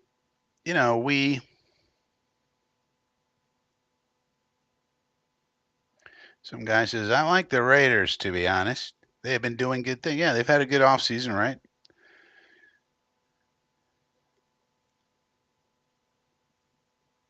Line is built. Yeah. So, one of the reasons that you really wanted this to be right tackle is because we are moving to an RPO offense. It's going to be ground and pound. And in order to do ground and pound, and in order to do an RPO offense, you need great blocking. So the draft has been pretty much chalk so far, except for the trades.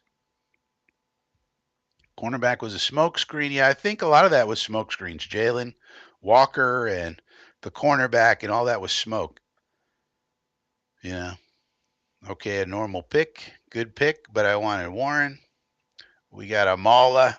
Yeah. I mean, think about it. If we could have found a right tackle in free agency that was, much better than Chooks Okorafor, then we could have gone Warren. But we really, really needed this type of guy to run the type of offense we want to run. And think about it this way, too. I think the way the Jets looked at it, and this makes a lot of sense to me, so I'm happy about this pick because of the logic it shows the Jets are doing.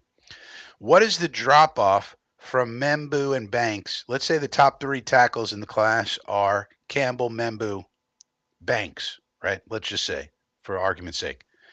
and you have those three graded close, but you have your favorites, whether it's Membu, Cambu, whatever. But those three are in a bucket. And then there's a drop off to the next group. Okay. But for tight end, the top two are going to be Warren and Loveland. But let's say, Taylor and a bunch of these other guys are pretty close to those guys. It's not as big a drop off. In other words, you can still get a tight end who's almost as good as Warren and Loveland, almost as good, not quite as good, in round two or even round three. Whereas if you wait to get the tackle, there's a huge drop off. You cannot get anything close to the quality of a Campbell Membu Banks bucket. And if that's a huge drop off, but there's not a huge drop off in the tight end position, then you got to take your tackle now. And hopefully, then in round two or maybe even round three, you get your tight end. Maybe we could snag a Mason Taylor in round two, and maybe he's closer in grade to a Warren Loveland type, grouping than the next tackle would be to your threesome. So that's the way I would look at it. And if that's the case, which I think it is the case, then the Jets did the smart thing. And that's the important thing here. To me, the Jets just did the smart thing.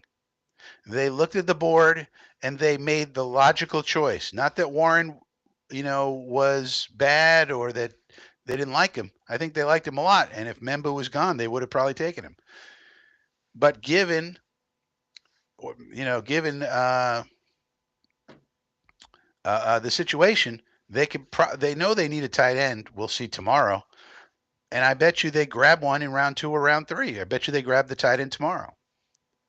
And so this makes a lot of sense to me. Let's also now we can also breathe out.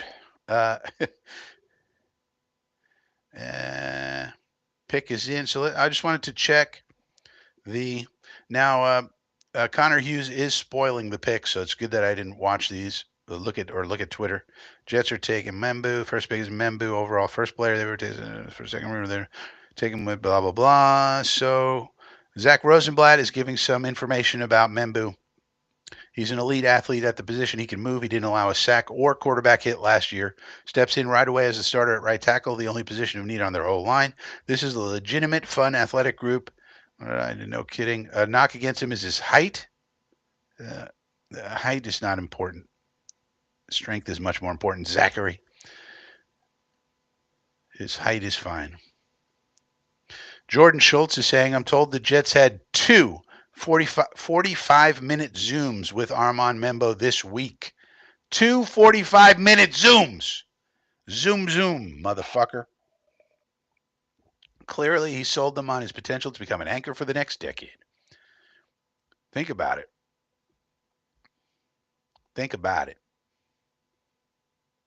Adam Schefter is reporting Jets head coach Aaron Glenn had a 45-minute FaceTime call this week with Armand Membu that sealed New York's decision about who to draft in round one. Membu becomes Glenn's first pick as Jets HC.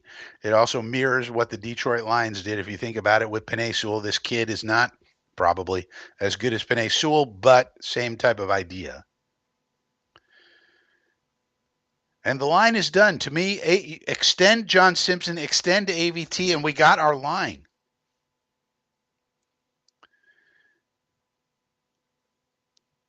Looks like a nice guy. PC says, think we got some O-line depth now, too. Well, not really. I mean, we still got the same old bums we had before. PC says, only problem will be if left tackle gets hurt. Yeah, but that's any team, PC. If your starters get hurt, you got to go to your backups. That can be said of anyone, PC.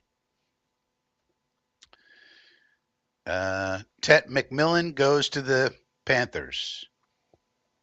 That's interesting.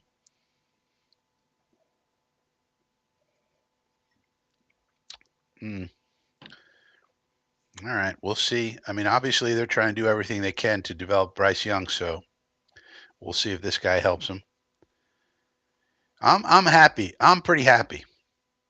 Man, I've said it. You guys have seen my videos where I had Membu one out of the four guys that I thought we would take. You guys saw I had Membu number one. And that's who we got. So our beat guys are such idiots. Yeah. But you do have to know how to use them, Jet 41. So Jordan Schultz is saying we had 2 45-minute Zoom calls with this dude. So we were sold on this guy. And we were sold on Olu last year. Duke Manyweather. Okay. Duke Manyweather is saying OT2. All right. Look, if there's anybody you trust with offensive linemen, it's Duke motherfucking Manyweather. He's saying Membu is OT2, not Banks and not anybody else. Membu. So basically, he had Cambu Membu. All right. I like. I'm excited. It's ground and pound, baby.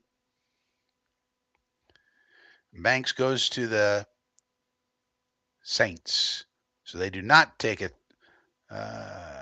So these guys on X are spoiling the pick. So I'm going to stay off of X for a second. Uh, Banks is going to the Saints. Makes sense. They need to rebuild their offensive line after being terrible. Yeah, book ended for the next 10 years. And if we're going to run this RPO offense with Justin, you got to give him blockers.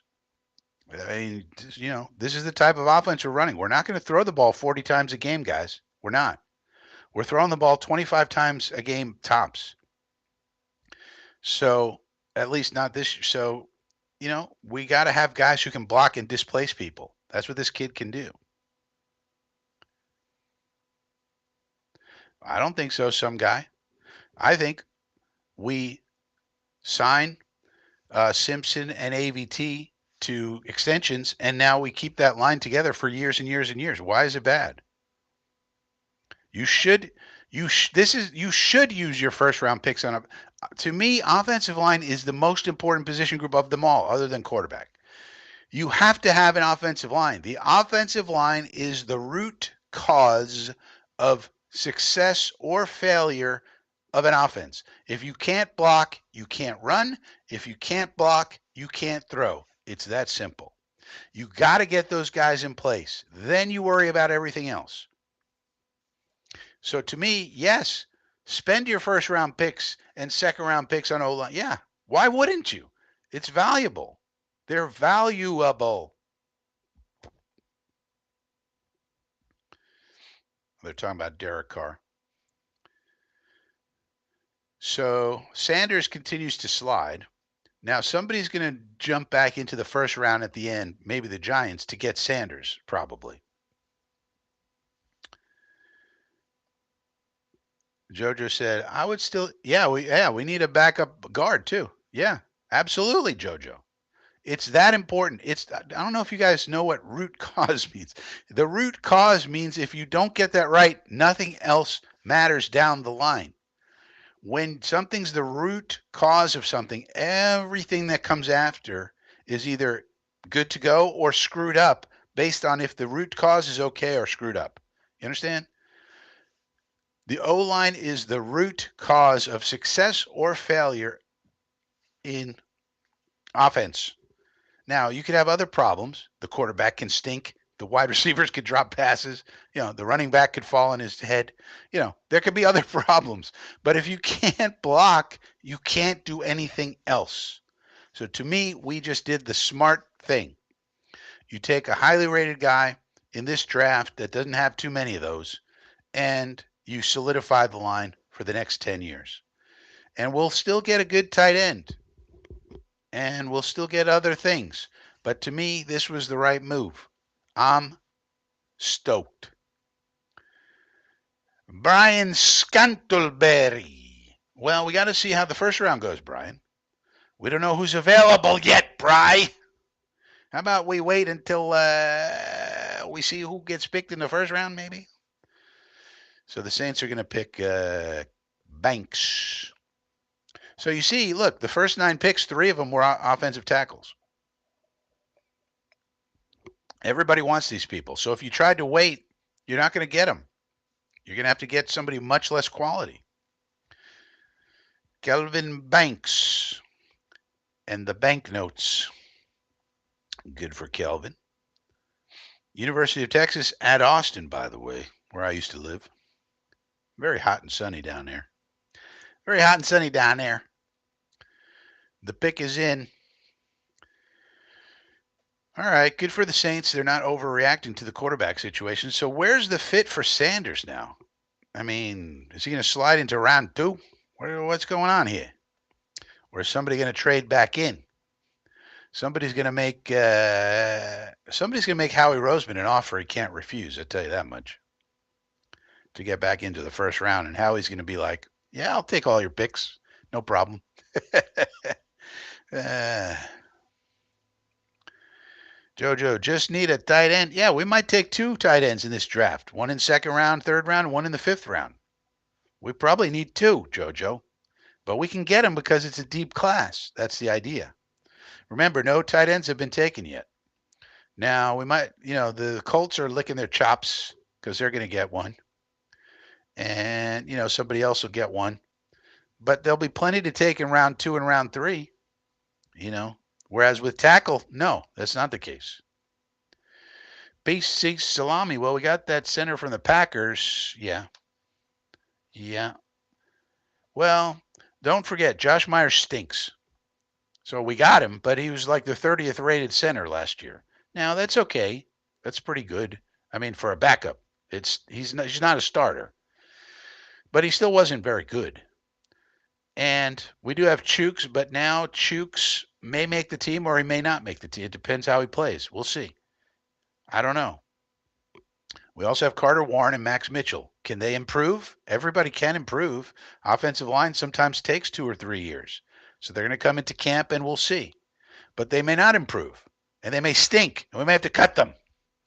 So we have okay depth. I mean, I guess if Chooks is your number two, all right, we're only paying him the vet minimum. Don't forget.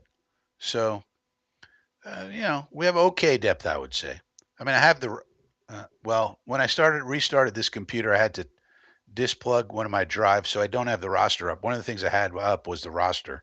I was going to take a look at it, and I made it color coded. The Bears. What are the Bears going to do? The Bears wanted an offensive lineman or Jonty. What are they going to do? Take Jalen Walker, maybe? What are these ladies doing over here?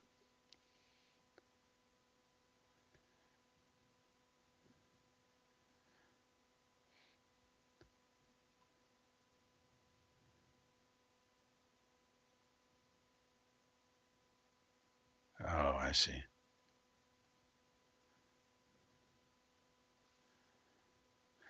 Well, I think the Colts are going to be very, very, very happy.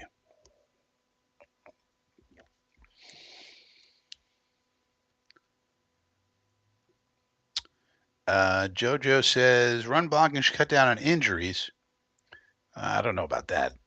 Injuries are sort of freak accidents. The thing that would cut down on injuries, JoJo, would be playing on grass. We already have the data that grass would cut down injuries by about 35%. But of course, we got what we got.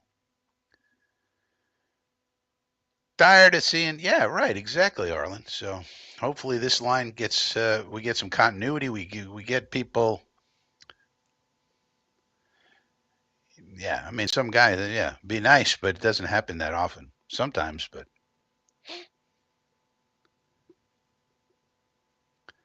yeah, exactly, Phil. That's the whole point. These guys are highly coveted. Bick is in Chicago. I'm not sure people are going to understand this. Now, Chicago must think they're ready to go. I guess. I don't know. We'll see. I guess their defense is pretty good.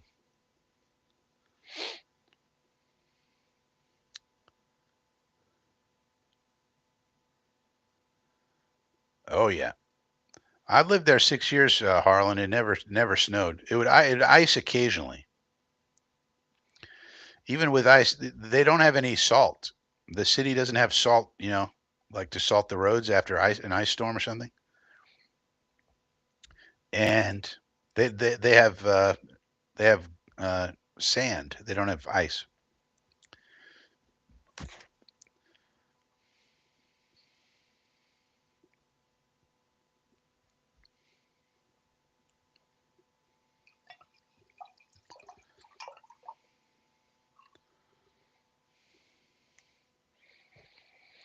Oh yeah, they lost Steve McMichael.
So the team that already had Cole Komet then goes and gets Colston Loveland.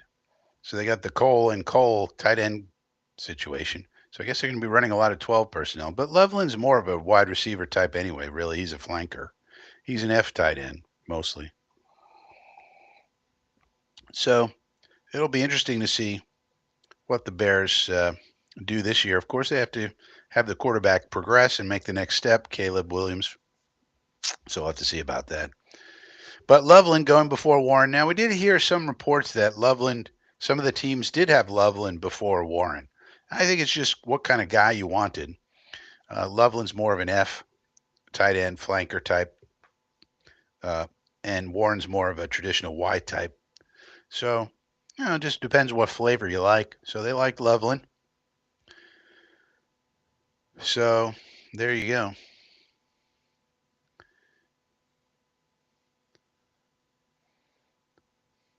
Well, what's interesting now is that the Jets have scheduled a press conference with Muji at 9:45. I'll see if I can carry that. Though I'm not making any promises. I can barely carry myself. Um, Mooj. Now they scheduled it for 9:45. The interesting thing here is that um, they scheduled it for 9:45, which is in 30 minutes or so. Which means, does that mean they know they're not going to trade back into the first round? Why would you schedule Muji for 9:45 when the first round, it's gonna be the middle of the first round still? Does this mean there's absolutely no chance of us trading back into the first? I mean, no chance. We're not going to make any calls. We're not going to. We have zero interest going back. I guess we have zero interest getting back into the first round. So in 30 minutes, we'll check in with old Mooj. I guess I'll try to carry it. Not gonna. We'll see. Not gonna make any promises. Computer will probably blow up, as far as I know.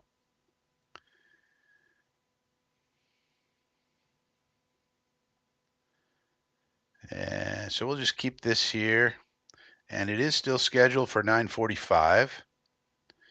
NFL Networks and commercial. Um, Zach Rosenblatt.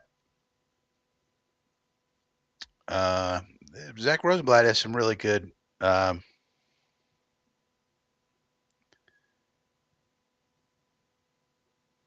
Has some good is tweeting some good stuff here about Membu.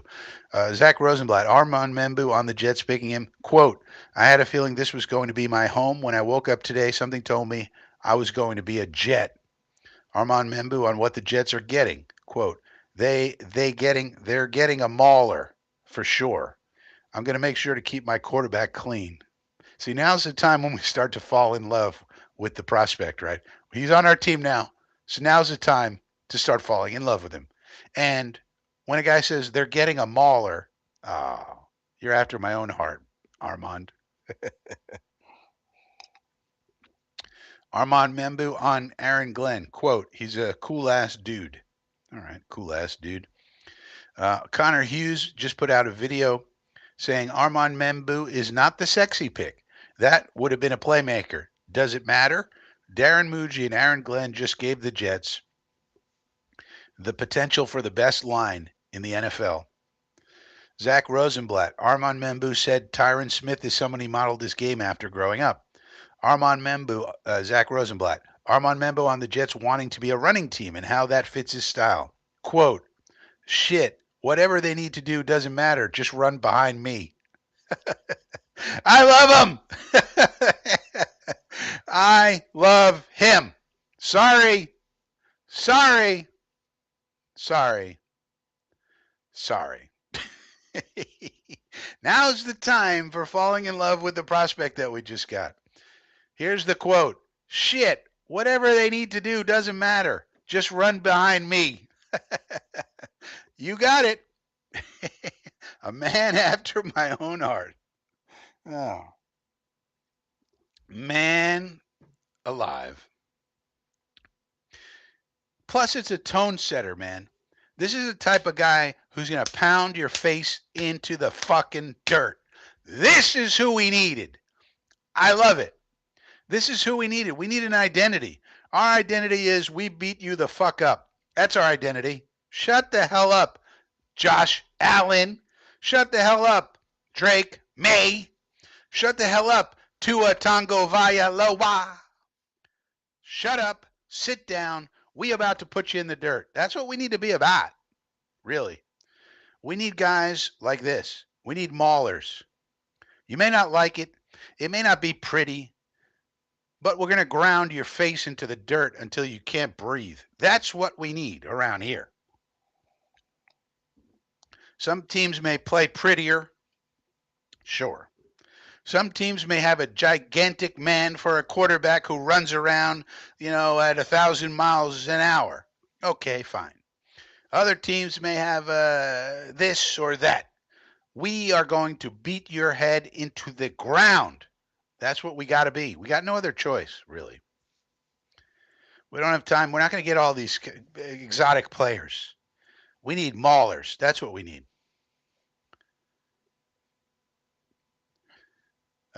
Rich Samini. Armand Membu on a Zoom call refers to himself as a, quote, mauler in the run game. He disputes the stats people who say he allowed 1 sack last season. Quote, I didn't give up any sacks. Oh, man, I love this guy. Love it. Love it. Love it. Joe Townsville. So not trading back. I guess not. I mean, now maybe they could move this back. I don't know. But currently it's sitting at 945. Maybe they made a determination not to get 2 first rounders this year or something.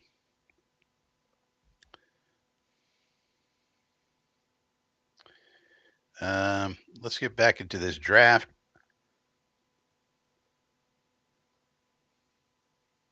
'49ers selection.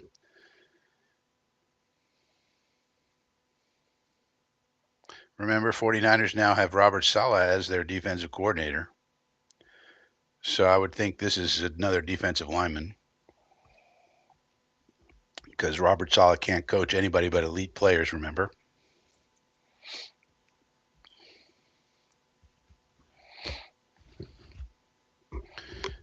Why do we need coaches who only coach elite players, by the way? Robert Saleh is the highest paid defensive coordinator in the league, right?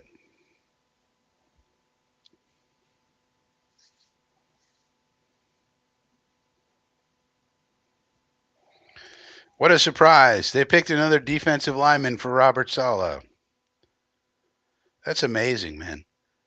Robert Saleh goes somewhere and it's like, we need elite defensive linemen. Elite. Okay. Well, if all we have is elite defensive linemen, what do we need you for? And not only do they have Robert Saleh, they gave him the most money of any defensive coordinator in all of football. And now they're drafting first round, and going back to what they did all those years when he was the DC and had that success, where they just draft first round defensive linemen left, right, and center. What the hell? Unbelievable. Now, this kid is good, but and he'll help them. But they really needed offensive line help. Their offensive line's pretty bad, and Trent Williams is getting up there in age. But give Salah what he wants. PC said, "Yeah, man. Think about it. You got to have the offensive line. I mean, this is what Detroit did. They got a veteran. Think about it. Detroit got a veteran quarterback, Jared Goff, to run the Goffense. We got a veteran quarterback, Justin Fields. People had a lot of questions about Jared Goff. People have a lot of questions about Justin Fields. We're not going to run the same offense, but it's the same concept. Get a veteran guy who can do certain things and then build the offense around those talents.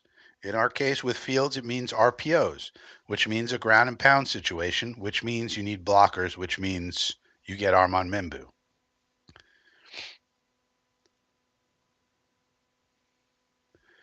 Yeah, I didn't see that either. Phil, they didn't give us that. Maybe AG doesn't want it. Eventually, over the next few days, we'll get the call. AG to Armand. We'll get that phone call. That's always fun. Muji will be speaking in about 18 minutes. We'll try to carry that live. The pick is in for Dallas. Dallas will probably pick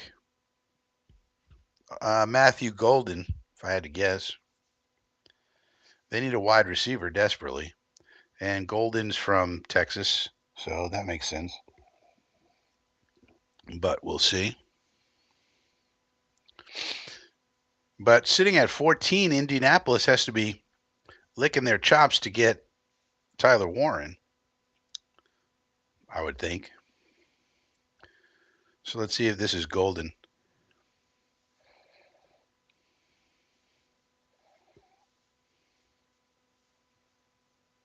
Ooh. No, they go Tyler Booker. Interesting.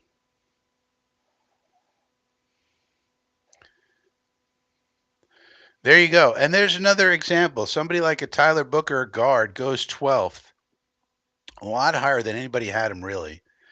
And that's what happens. These linemen, they go, man, because these teams are realizing finally, I think, the value of offensive linemen. This dude was OG1 in this draft. Even though they needed a wide receiver desperately, they said, no, this kid is too much to pass up. And I agree. You go offensive line, you get that fixed up. Uh, Darren Muji needs to give AVT and John Simpson extensions tomorrow. Next few weeks, along with G-Dub and Sauce. And you keep the line together as much as you can once you get it together. So that's really interesting to me.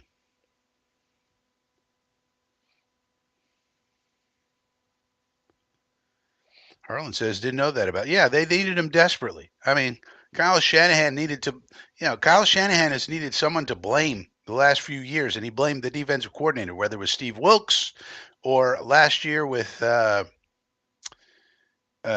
shoot, I forget which one they had. They fired the guy that they promoted from within. They fired his ass, and then they brought Saleh back in. And because Saleh had the head coaching experience, and because he was taking all those interviews, he was highly sought after by other teams as opposed to Ulbrich, who was not. Tells you something. They paid Saleh all this, made him the highest paid defensive coordinator in football. And then they cater to him and say, okay, yeah, we'll give you another first round defensive lineman. I mean, it's unbelievable. It's like this guy can't coach anybody but elite talent. It's like, if you're going to be a coach, do I really need you to coach up elite talent? I mean, the elite talent needs the least coaching. You know what I mean? But Saleh can't coach anybody but elite defensive linemen. His entire defensive philosophy is built on I need elite freak athletes all over the defensive line, ends, tackles, all over the place. And not to mention having Fred Warner and all these people. I mean, give me a break with this guy. And good luck with that, San Francisco. Good luck. Tyler Booker to the Cowboys. Now I like this. I like this move by the Cowboys. They didn't reach for a wide receiver. They just said, give me the best offensive lineman available, and it's Tyler Booker. Good job, Cowboys, I think. Oh, yeah, Salah's going to be pumped.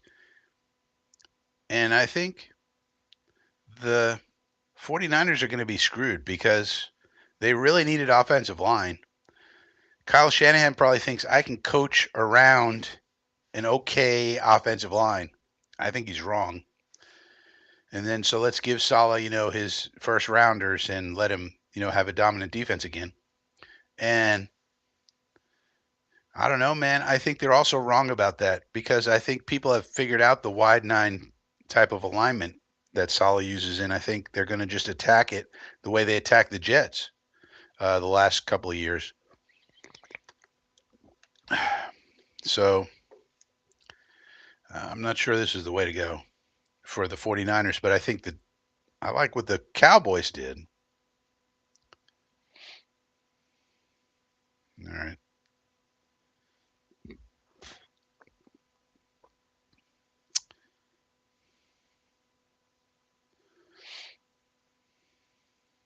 Yeah, I think the Cowboys did really good in getting Booker. He was just too good to pass up.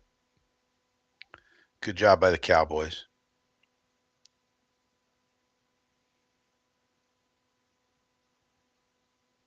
That's a solid pick right there. Just looking at the Twitters to see what's going on. Uh, Not much. Okay. So 13 minutes to the Muji presser. 9:45 doesn't seem like they're going to move it. So I don't really get that. I mean, I would wait until I would have scheduled it for after the first round's over. You never know what kind of calls you're going to get.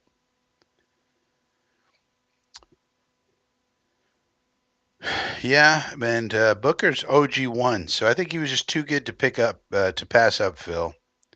And their de facto GM is Will McClay. It's not really Jerry. Will McClay is the talent evaluator for them, and he's very, very respected. Finns on the clock. Yeah, what are the Finns going to do? That's interesting. They really wanted Banks. They really need an offensive line. Remember, Terran Armstead retired this year. Their offensive line has been terrible or problematic. What are they going to do? Boy, they would have loved Banks or Booker. What are the Finns going to do? Take Jalen Walker maybe to replace Bradley Chubb, who's kind of fallen off. Uh,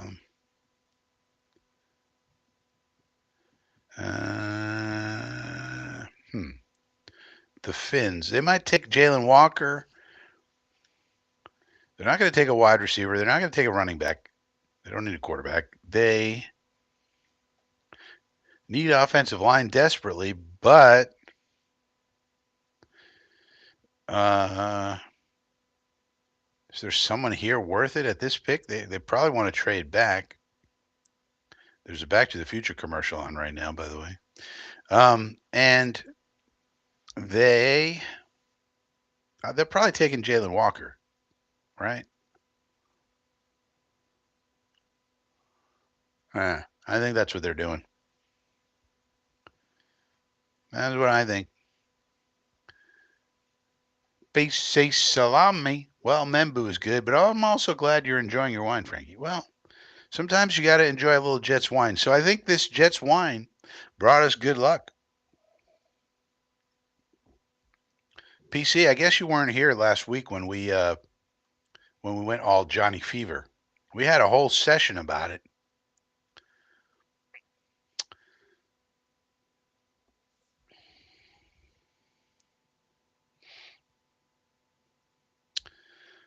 The Dolphins, I'm going to say they're going to take Jalen Walker. They could take Jade Barron though to replace. Supposedly they're going to trade their cornerback. What's his name? And so they might, if they do that, they might want Jade Barron. Pick is in. So they could go Jade Barron. They could go Jalen Walker. Thinking about it, maybe Barron's the pick, and then tomorrow they trade their cornerback.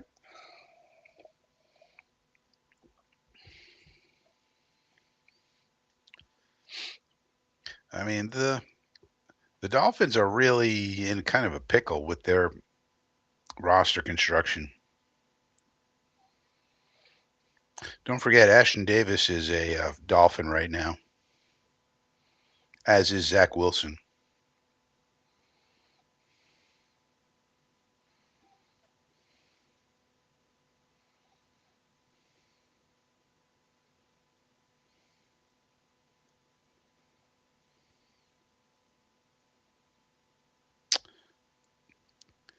Kenneth Grant. Mm, that's a reach. That's not going to excite anybody. Now, Kenneth Grant is a good player, but this is a reach, and they really need offensive line, and they went defensive tackle. Uh, whew, I don't know, man. Like Chris Greer has been their GM for a long time, and they have not had a lot of success over his entire career. And somehow he keeps not getting fired. And now he just took Grant, a defensive tackle at 13. Now this kid is a good player. Don't get me wrong, but you need offensive line. You need pass rush. Well, I mean, it's not the worst pick in the world.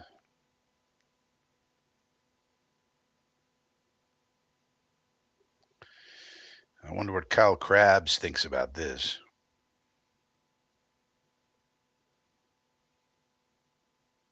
Where's Kyle Krabs at? And DT. Two people I trust on the Dolphins are Kyle Krabs and, of course, TD Finstock. Kyle Krabs. He didn't have any reaction on Twitter. Well, let's see what TD Finstock is talking about. TD Finstock is, one of the more knowledgeable Dolphin fans out there. He hasn't reacted yet. All right, we'll see what how the Dolphins, the smart Dolphins fans, feel about this pick.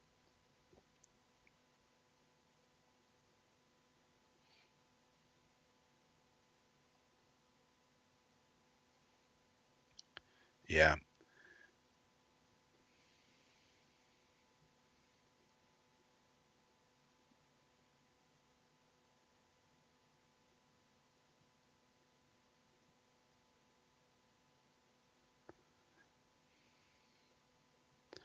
So the Colts are going to take obviously Tyler Warren.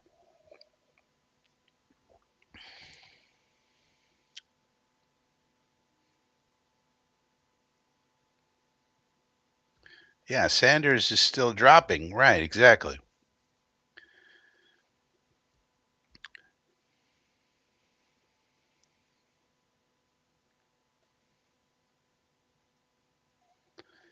And I don't know where he's going to now. He's probably going to go late first because somebody's going to see value there.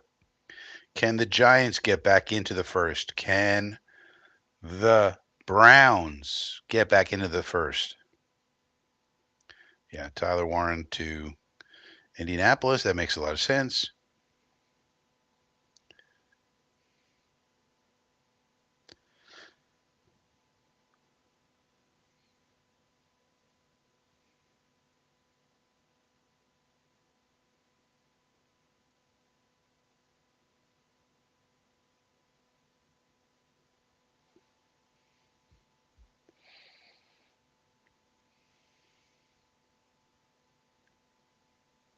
The Steelers are going to be interesting to see what they do. Yeah, I guess Sanders could wind up in Pittsburgh.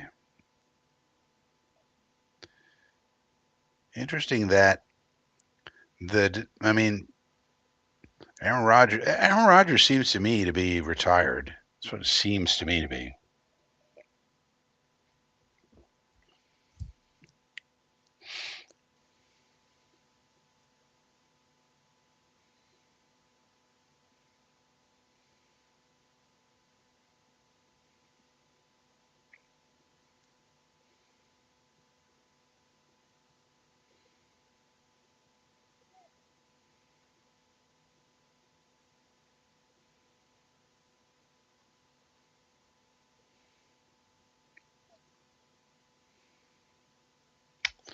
No news on the Twitter wires. 4 minutes until the Muji press conference, so we'll try to carry that one live. We'll see.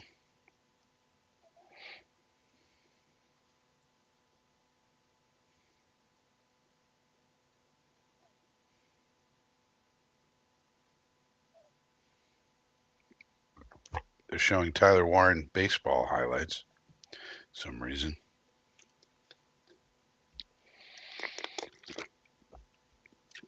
Man, now's the part of the first round where it's like, all right, the Jets did their thing. They made the logical choice. I love the kid. And it's like, all right, let's just see who the hell comes off the board here because now we got to think about the next pick.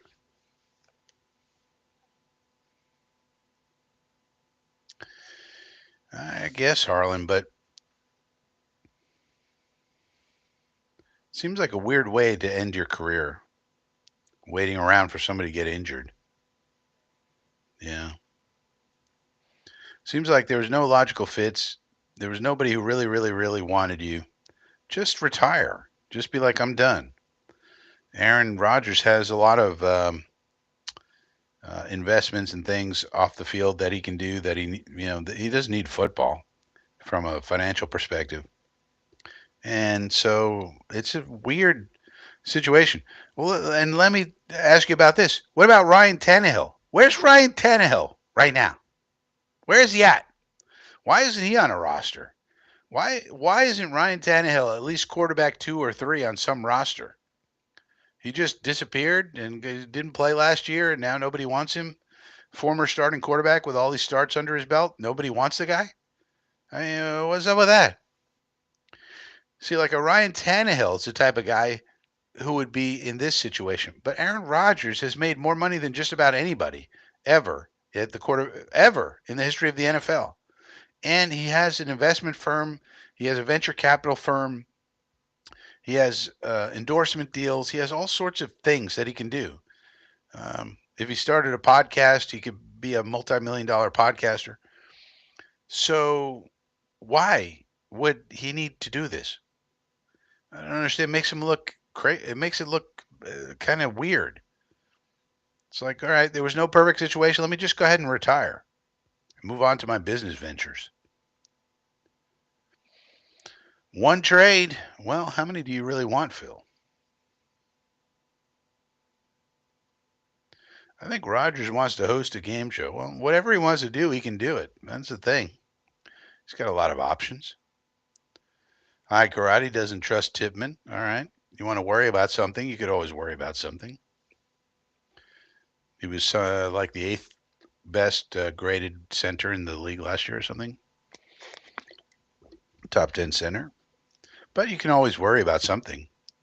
I mean, we're Jet fans. We got to worry about something. You know what I'm saying, Karate? We're Jet fans. We're used to losing. We're not used to winning and doing things good. We're not. So, of course, we got to worry about something. I don't trust Tipman. I don't trust Michael Carter. I think this guy's going to get injured. I think that guy is going to have an aneurysm. I think the quarterback coach isn't good enough. You know, that's what we do. That's what teams, fans who are in the ghetto do. This is what ghetto people do. Yeah. I don't think Tipman's good enough. I don't think Simpson's good enough. AVT gets injured too much. You know, this is what happens when you're in a team in the ghetto. You always look on the downside because we haven't had a winning season in a long time, and we haven't made the playoffs in 14 years. So, of course, we're going to look at the downside. But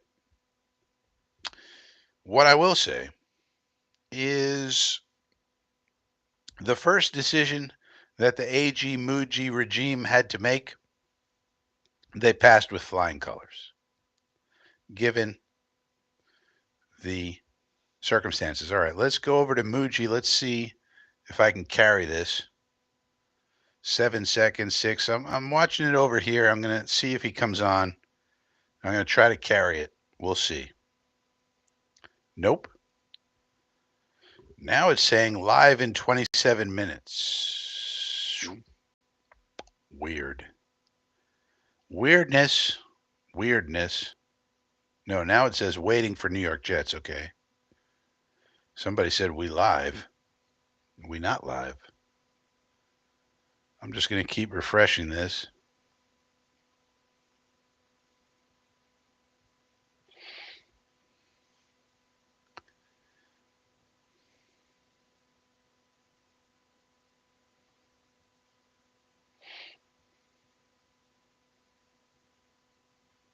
Waiting, waiting. Pick is in for Atlanta. Atlanta's going to go defense.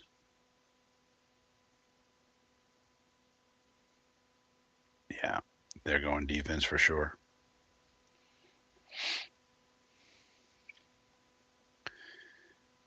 Yeah, I don't really love that Muji's doing this press conference now. What if somebody calls? I mean, I know we have assistants and other people on the phones and stuff, but I mean, DM's the decision maker.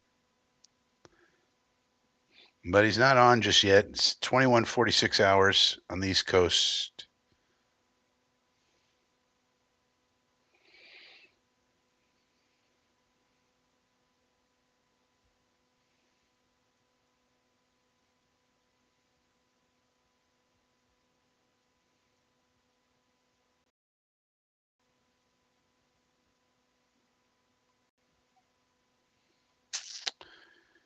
Not on yet, not on yet, not on yet. Phil Adams is commenting on the Jet video. Thank you, Phil. Appreciate that. Appreciate it. Appreciate it. You know, there's so many people who go live on these things. I appreciate everybody who's in the chat. I really do. I appreciate you hanging with me. You could be hanging with Green Bean and those other guys. And there's lots of people going live with this stuff. So I appreciate the chat, folks. Um, one of these days, I'm going to have technology that's going to allow me to do all the things I want to do without having the computer crash. Muji's not on yet. 21:47. Falcons selection. This is going to be Jalen Walker for sure.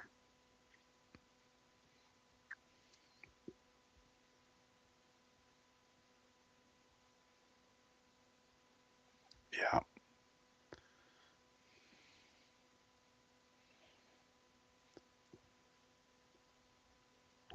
Muji not on yet.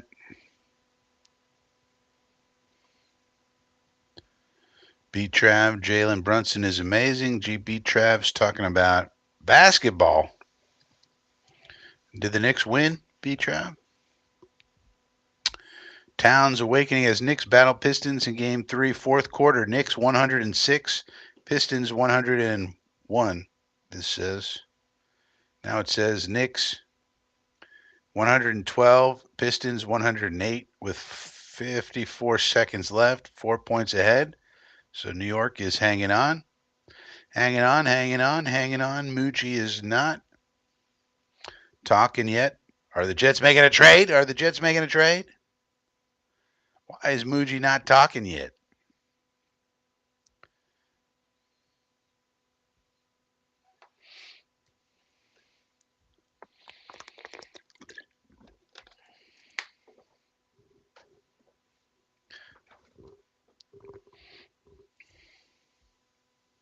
Falcons needed pass rush desperately, so they got a freak athlete in Jalen Walker to improve that pass rush. Let's see how their defense does. Ulbrecht's got to be happy. Remember, their new defense coordinator is Jeff Ulbrecht, but he's really just Raheem Morris's, you know, emissary, you might say. Just like he was with Saleh.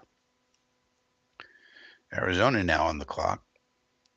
Arizona really needs to take a step up this year. You know, the Cardinals. Stacky says, always you, Frankie. Well, I appreciate that, Stacky. There's a lot of good choices that people have in the marketplace. You know, I look at this and like the Talking Jets panel has over 1,000 people watching them live, and that's Green Bean and Matt and Ryan. they have over 1,000 people watching them, and I look at my stats here. It looks like 25 people. Some of those people are on Twitter, which aren't real numbers. So I appreciate folks who want to hang with me, but I also know that there's a lot of choices. There's 1,000 people who want to hang with Matt and Ryan and Greenbean over on Talking Jets. This says they got over 1,000 people watching. 1,000 people. Can you imagine? I got 25 in here. I'm happy with that. I'm happy anybody wants to listen to what I got to say. I tell you that much. Uh, no Muji yet. Jade Barron still on the board. Arizona Cardinals really need to be in the playoffs next year. I mean, they got JG, they got Monty Ford over there. They've had a few years to get their crap together. It's time for the Cardinals to make the playoffs. I mean, let's get real with the Cardinals.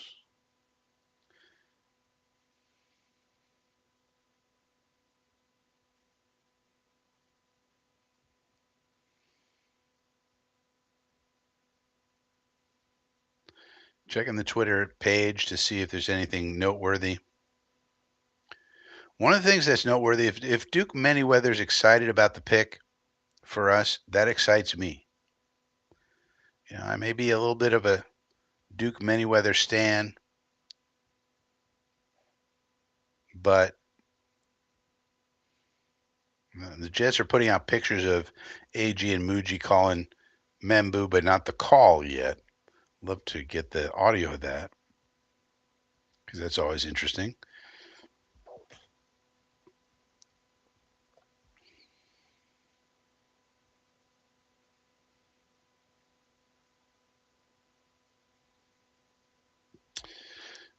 Doesn't seem to be much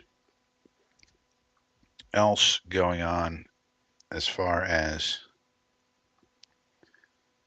analysis. Muji is not talking yet. It's 21:52.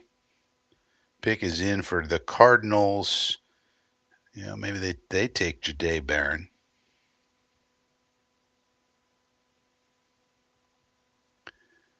Harlan, I appreciate that, but 1,000 people feel differently. It's a marketplace, Harlan. And you gotta. I don't have all the bells and whistles. I don't have. I mean, the live stream crashed earlier, Harlan. we had the entire live stream crash.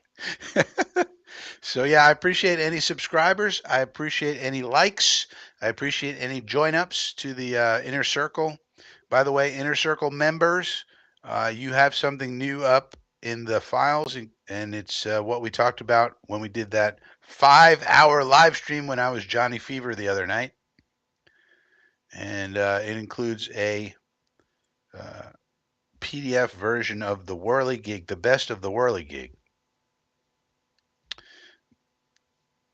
Walter Nolan goes to the Cardinals, so that's interesting. Defensive tackle to the Cardinals. Well, good pick. Trying to spice, gives JG his defenders. So JG out there in the desert, he's got to win now. I mean, you can't say they don't have any talent on the Cardinals now. Um, B Trav says Frankie's number one. Well, they got 1,000 over there. I got 26. B Trav, so not according to the numbers. I'm not number one. But what I would say is that I think that the elite YouTube viewers watch Frankie. You know what I mean? Like, not just the average everyday YouTube viewer. The people who enjoy the Frankie content, you folks are the elite. The elite video viewers.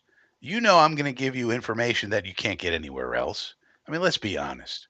Who else is going to give you information about Justice Jones? Tell me that much. How many of these YouTubers did a video about Justice Jones and Bryce Bevel? None. Zero. But you get it at Frankie channel. Now, maybe those 1,000 people watching, Green Bean et al., maybe they don't want to. They don't want a video about Justice Jones. But the people who watch this channel, they're the elite viewers. They want that information. And if I ever get the technology to work well, look out. Because then I could give you guys some real excellent stuff. Now, Muji is still not talking. Uh, so, uh, interesting. Maybe we are making a trade. Who the hell knows? Muji is not talking.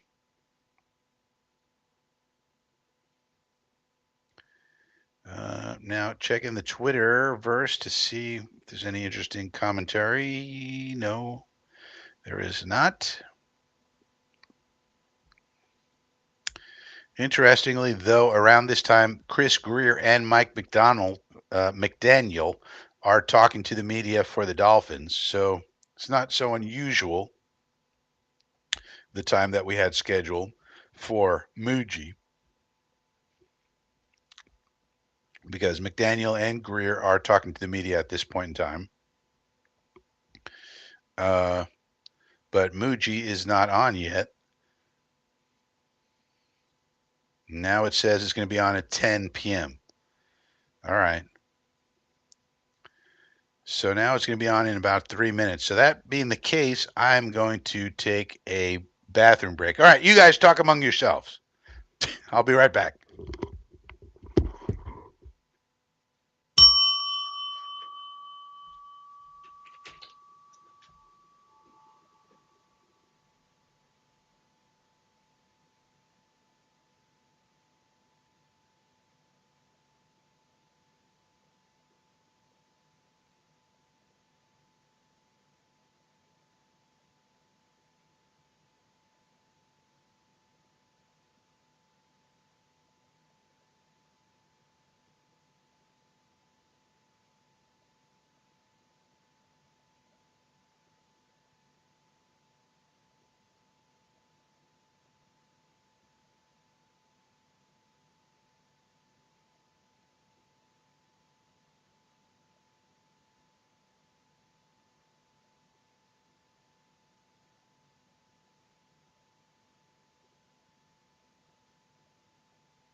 Doobie doobie doo.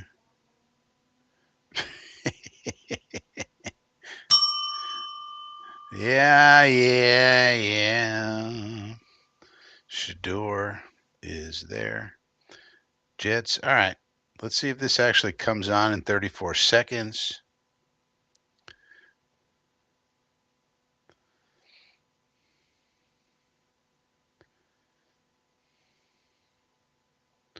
Let's see what we can do here.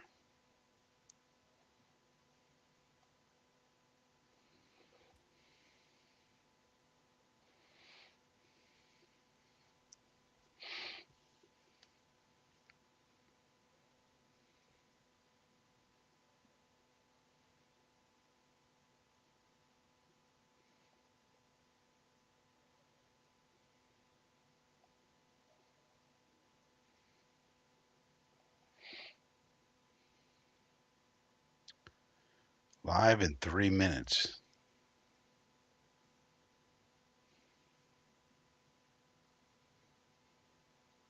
Waiting for the Jets. Waiting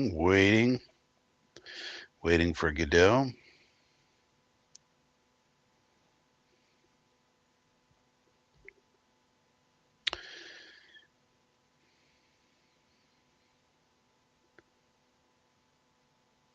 Sluggo wanted Warren over right tackle. I'm sorry, buddy.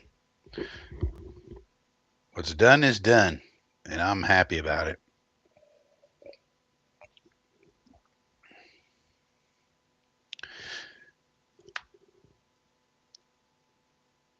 Shamar Stewart, yeah, people are going to pick him. Yeah, where is Muji?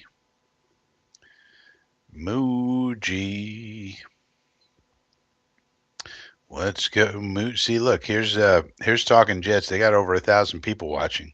We got 29. Not that I'm complaining, but when somebody says, "Hey, you're number one," not really. Not to these 1,000 people. 1,000. Think about 1,000 people. Jesus Christ. Now they earned that audience, though. Over the years. And they have 3 people. Sure, it's a lot more interesting than just watching old Frankie.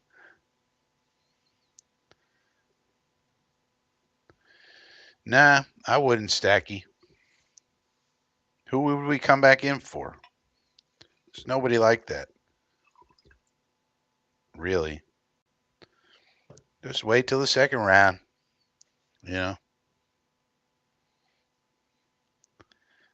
Just wait till the second round. Still waiting for Mooj.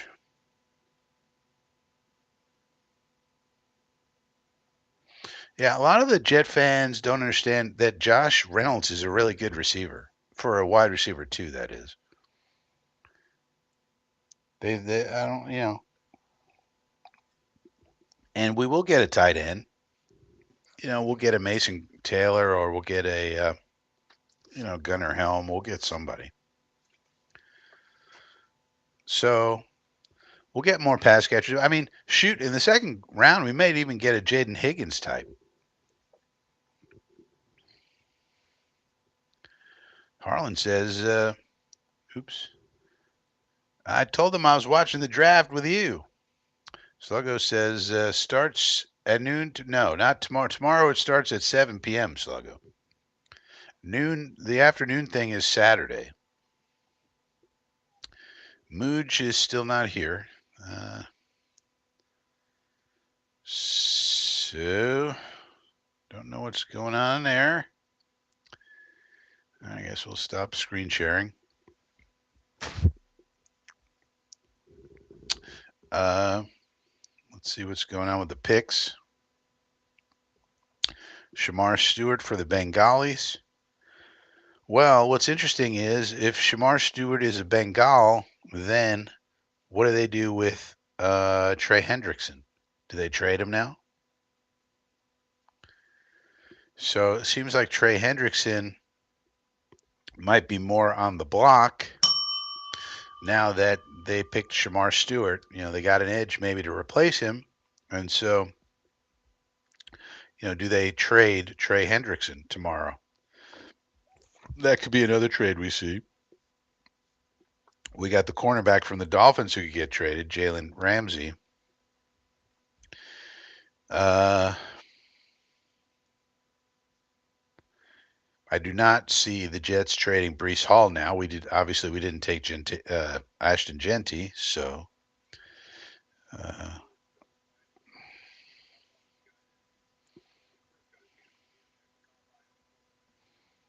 we've always kind of admired the film, his physicality. We knew he'd be a physical fit. Got to meet him at the Combine. Had him in for a top 30 visit, actually on his 21st birthday. He was here on his 21st birthday.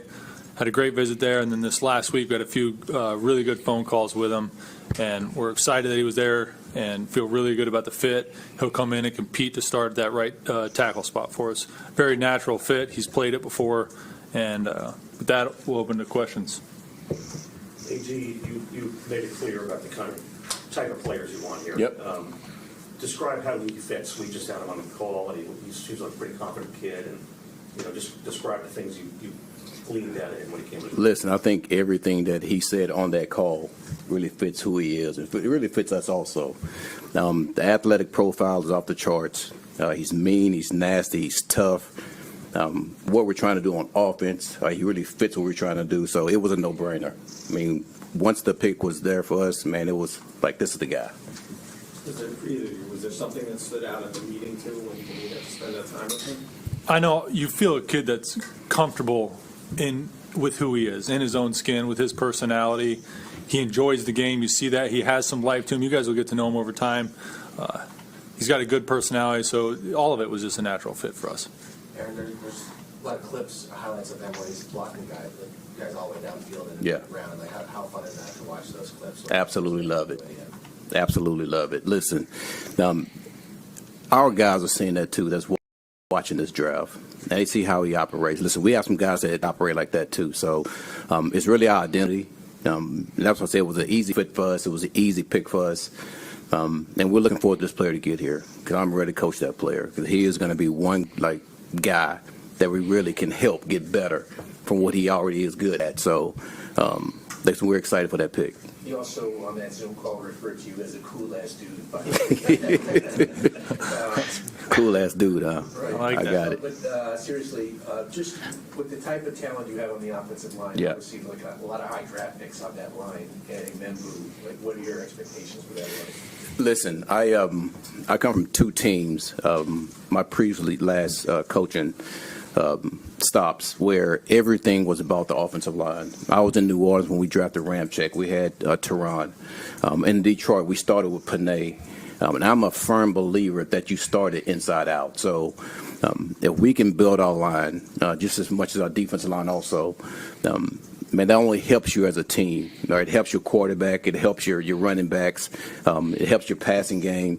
And it just creates a identity within your team that you're trying to make sure that every team, when they watch film, they see that. So it's important to us to make sure we continue to look at that and continue to do that. And he's a guy, like I said before, that easily fits who we are. So the pick was really easy.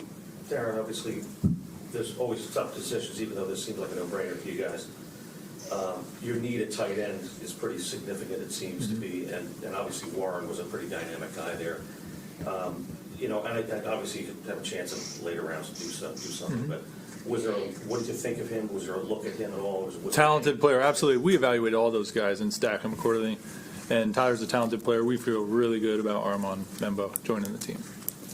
And when did Armand kind of come on your radar? Because talking to some people, it sounded like maybe in the scouting community, they weren't sure he was coming out during the season last year.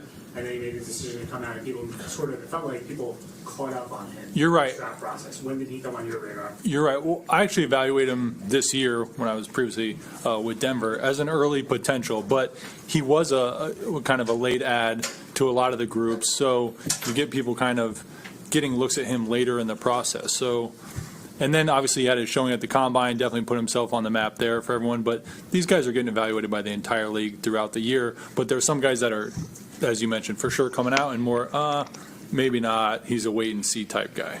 For both of you guys, is there a challenge in evaluating a guy who's that young at such a physical position? Because it's not typical to have a 21-year-old in the NFL. And is there excitement to be getting him at this age? Listen, I would say this. If you go back and take a look at that player, I mean, he started for 3 years.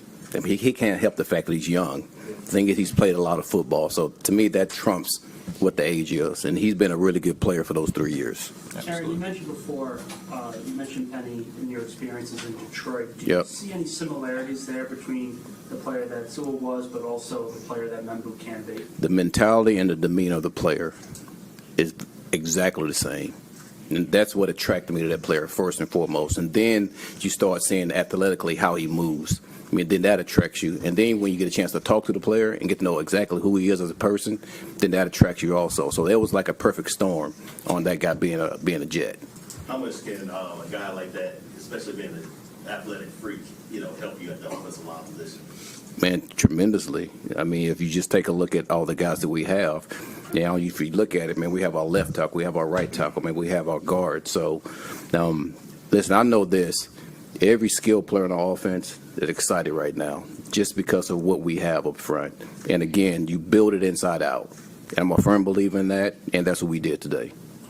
Question for Darren. There was a lot of rumors swirling before the round today about Brees Hall possibly, being moved or traded. Did you have any talks with any teams? I haven't had any talks with any teams about Brees Hall. So he'll be here. Yeah, I haven't had any talks with any teams about Brees Hall. He's on the team. Aaron, are there areas that Armand needs to develop more than other areas right now? Listen, I think he's really proficient in the run game. Right, and he's done a really good job of that. I would say this in pass protection. I mean, I think he's really, really good, but there's always things you can clean up with that. As far as his punch, as far as his set and things like that. But listen, we have a damn good offensive line coach, and I have a lot of trust in him being able to fix any issue with any guy that we have when it comes to the offensive line. So. He's a really good player, but listen, everybody wants to improve. And the elite athletes look for that, and they yearn for that when they go out and practice. So I'm expecting him to improve on all those things that I just talked about. And when these players come into the league, and we mentioned it, many of them are young. This player just turned 21. But the jump from college to the NFL, I don't care how good you are, you're a top 10 pick. That's a huge jump. So there's a lot of development for all these players to come in here. I mean, this is a big jump. So, yeah, we'll look to push these guys and hope they all improve over time. Have you guys met his parents? We saw them on TV. I believe they're from Cameroon, Central Africa. If you do know the parents, what kind of influence do they have? I have personally not met the parents, but look forward to doing so. Same. He said you had a FaceTime call with him recently, maybe in the last week or so. Like, what can you glean out of that? Because you've probably done so much research on him over the last few months. What can you possibly get in one more FaceTime? When you're at this stage in the process and you're really working your list down to these finals and you're working these stacks, reached out to several other players as well and had phone calls and FaceTimes. You're just getting one more touch point, having one more conversation, or something comes in your head, and maybe you want to ask this player this question or challenge this player with this and just see their response. And through all the process, it was really good with Armand. Aaron, Yep. I'll acknowledge the timing of this question isn't perfect, but we haven't talked to you since Aaron Rodgers went on TV and talked about your meeting in February, and he had some kind of criticisms of you. I was just curious, do you have any response to what he said on our show? Absolutely. Membo's a really good player, and I'm so excited he's a Jet. Thanks, everyone. Appreciate it. That's perfect. Oh, we forgot to ask you, who do you take next second? Who we take?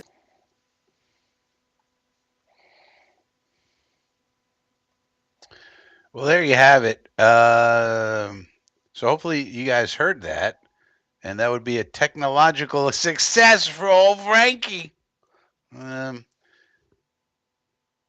But I mean, all right. So what I would say about all this is this regime is off to a good start. This regime is off to a good start.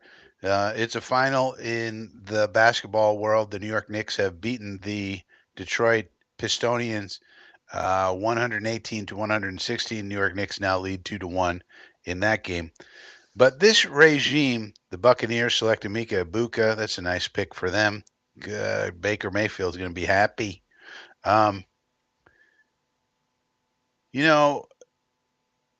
That was impressive, including the response of AG to the stupid fucking question about Aaron Rodgers. Perfect. He didn't say anything that could be used against him.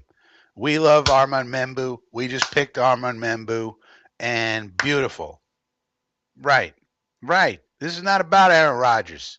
This is about Armand Membu, who's going to take your face and put it in the dirt. That's what we got over here.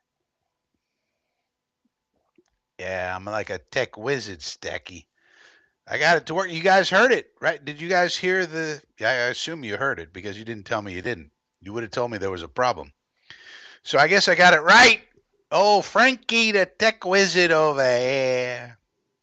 That's right.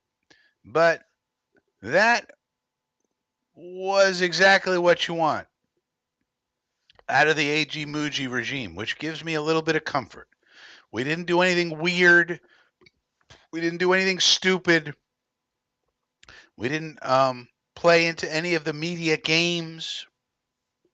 Okay, the next few picks are going to be interesting because Shador could go here. People were talking about the Broncos. The Broncos are probably going to pick Omarion Hampton. I mean, they're going to pick a running back. They need a running back in the worst way. But then, the Steelers come, and are they going to take Shador, et cetera, et cetera. But so what I think is I'm excited about what AG and Muji have done today and said today, and how they avoid the dumbass questions by our stupid fucking beat reporters who are just clickbait jackals like the rest of them. And AG and Muji know how to move in silence. They're not going to respond to anything that Aaron Rodgers says or does, or Devontae Adams says or does, or this disgruntled person or that disgruntled. Fuck them. Leave them to the side.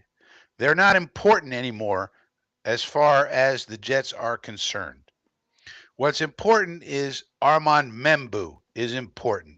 What's important is Olu Fashanu is important. What's important is John Simpson is important. What's important is Elijah Vera Tucker is important. What's important is Joe Tippmann is important. And if those people can get together and block their asses off, well, guess what? We're going to have an offense that can score some points with Mr. Justin Fields behind center. So I'm excited about it. We didn't see any weirdness. We didn't see any, strange moves or strange words or anything.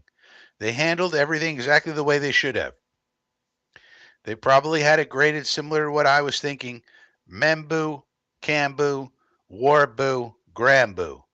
And Graham and Campbell were gone, so they took Membu, highest guy on their board. Boom, guy we wanted anyway. Maybe they had it Membu, Cambu, doesn't matter. Maybe they knew.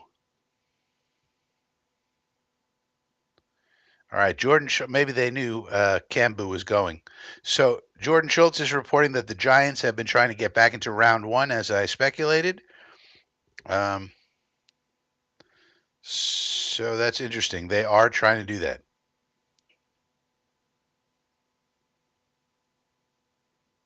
The interesting thing is, if we can extend Simpson and AVT contract-wise, then we got our offensive line for the next few years, and that's a big thing, regardless of whether, Fields works out or not. This gives him a chance to do so. I think we have enough. Oh, wow. The Broncos are not picking a running back. That's interesting. They must think they can get value later.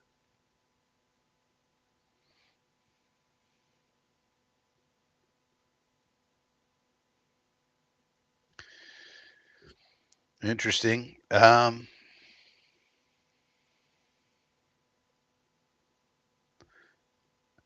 Good value for Denver.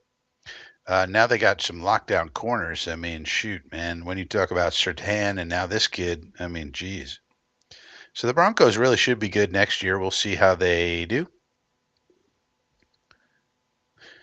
Sanders tumbling. Yeah, let's see if he gets picked at 21 by the Steelers. Now the Steelers could take him here. If they don't, I mean, he's gonna get picked here, right?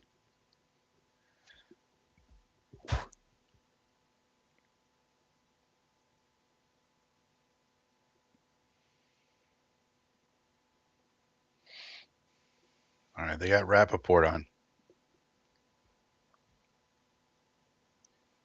No news.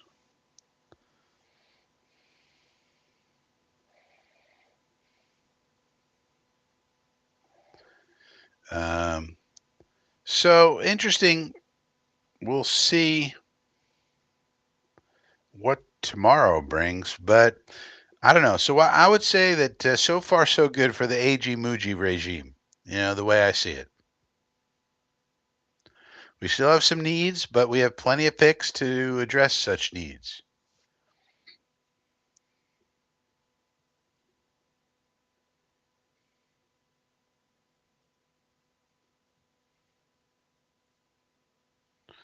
Broncos selecting Jahdae Barron. So, um, what's interesting now is are there going to be any trades? Where does Sanders end up, land or end up? And who is able to trade back into the first to pick their quarterback? So, for example, if the Giants came out of the first round with Abdul Carter and Shador Sanders, I think Giant fans would be happy with that. You know, Jahdae Barron was definitely graded out as a first round talent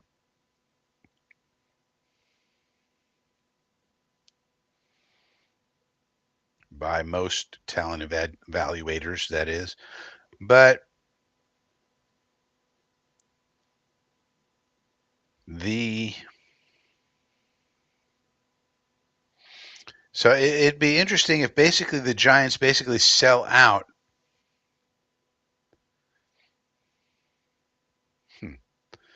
To and basically get to basically like max out their first two picks, and those first two picks being Abdul Carter, which could be a very impactful defensive lineman, and then go and get Shador Sanders, which they could stash on the bench and sell ownership on. Hey, he's our future.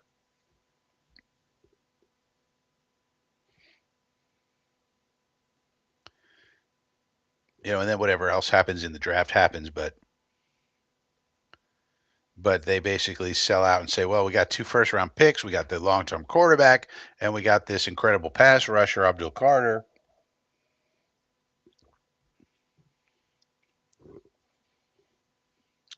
I'm going to go back and see what was this trade? What exactly did the Browns do in this trade? Wait a minute. Let's go back. What did the Browns trade in the 2025 draft? The Browns are very interesting. Andrew Berry over there with Kevin Stefanski. What exactly was this trade exactly? I'd like to know. Steelers on the clock. AI is not giving me an answer. All right. It's live results, so it may not be. Let's just go here. Do, do, do, do, do, do, do, do, do.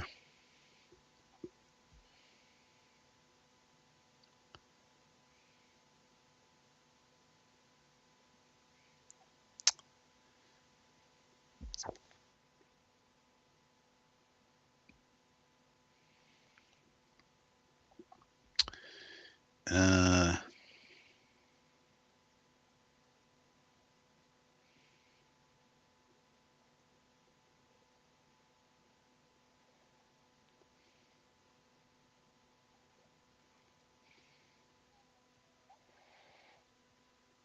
Pick is in for the Steelers. I don't know. They don't have really a lot of good options here. What are they going to take? Jihad Campbell? Matthew Golden? They might take Golden.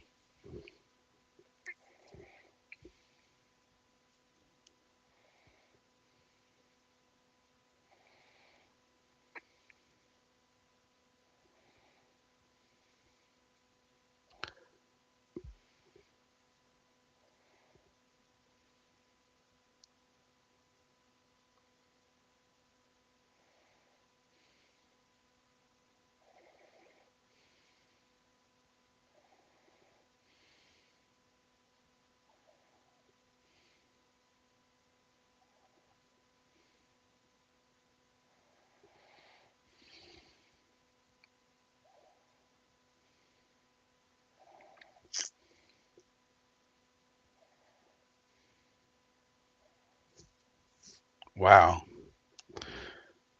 Now that's a good pick for them. But they don't take the quarterback. So Shador continues to slide. Where is his slide going to end? One might wonder. Good pick for the Stillers. This is basically the Cam Hayward replacement. Really good player, Derek Harmon. Good pick. I mean, I guess they couldn't pass up the value there, but still.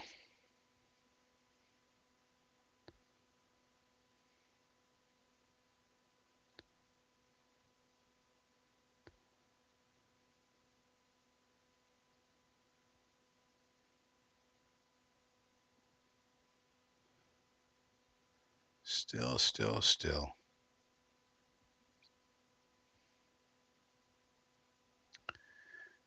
Amazing. And he continues to slide. All right, I'll be right back. Oh, hang on a second. I'll be right back. You guys talk amongst yourselves. Well, I'll give you some music to listen to. How's that?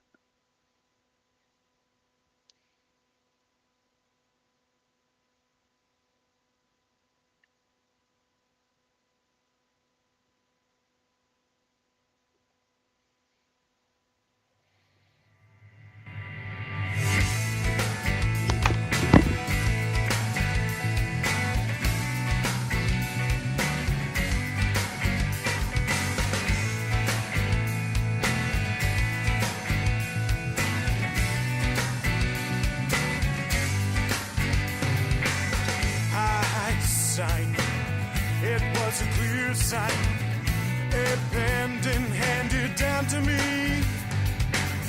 A history, it's been given, long but shortened in my hand.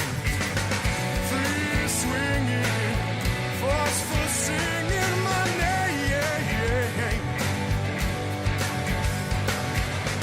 Hang around, my hold me up, soak me in, and let them read my sign.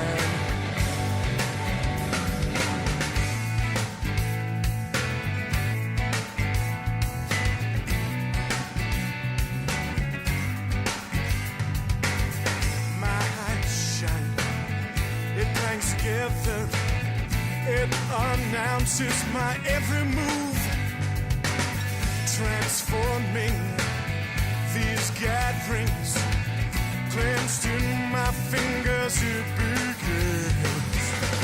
Free swinging, forceful singing my name. Hang around, my hold me up, soak me in, let them share.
Now it calls attention to my heart and to my chest.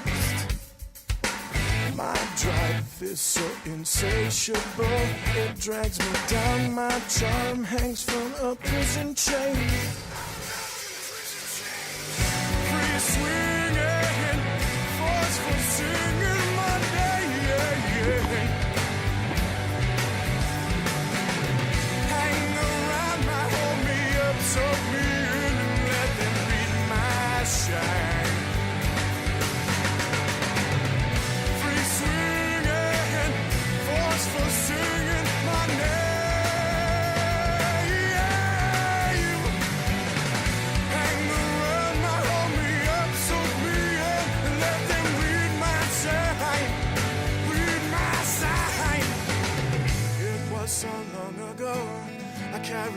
book of poems, but I had no sign. No, I had no rhyme. It was so long ago. I can't read that book of poems, but I done my time. No, I had no shine. All right, and we're back on WKRP in Cincinnati. Johnny Fever is your DJ for the night. Albert Breer is trying to point this as being not a slide for Shador Sanders. Most teams didn't see him as a first rounder, Breer says. A lot of people didn't want to hear that, but that's what it is. Doesn't mean he can't succeed. He still can.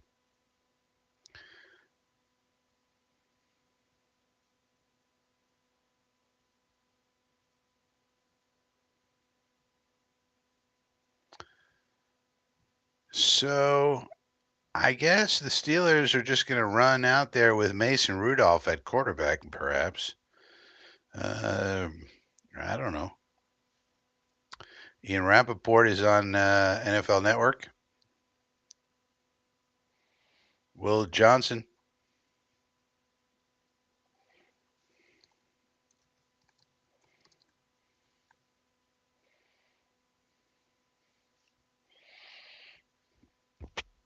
Will Johnson is falling. He's got a knee problem. Nice looking fella. Will Johnson's falling because of his medicals, according to the insiders here. Gray Zabel went to the Seattle Seahawks. That's a good pick. We kind of missed that one. Seahawks desperately need offensive line, so they went with Gray Zabel, the most versatile guy available. So a good pick by the Seahawks. Tampa Bay Buccaneers went with Emeka Egbuka. I think Emeka Egbuka is going to be a very good receiver in the league. So the Buccaneers, Mike Evans can't play forever. So they need some wide receiver replacements. So they get Abuga. That's a good pick for them. Jahdae Barron for the Broncos on the opposite side of Pat Surtain. So the Broncos defense gets even stronger. Boy, those Denver Broncos now really need to be a playoff contender.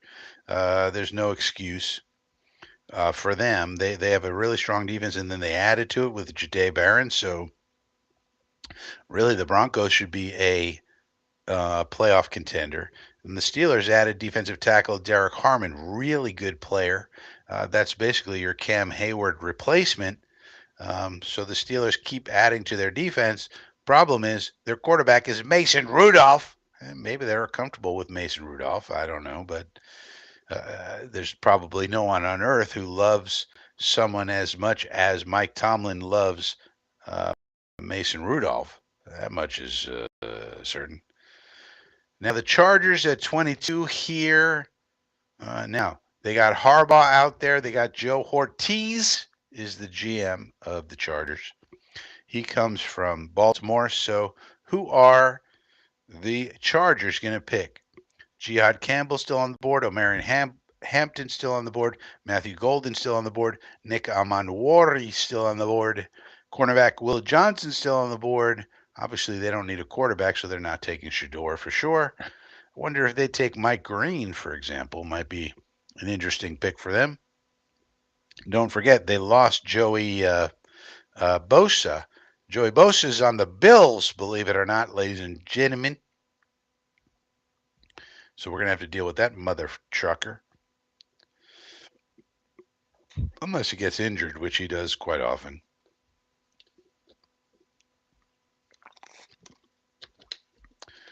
Chargers, you think maybe they might take Omarion Hampton here? Kind of need a running back. I don't know who their lead back is. They had J.K. Dobbins. They had a bunch of bums basically running around. Probably take Omarion Hampton here, right? I would think.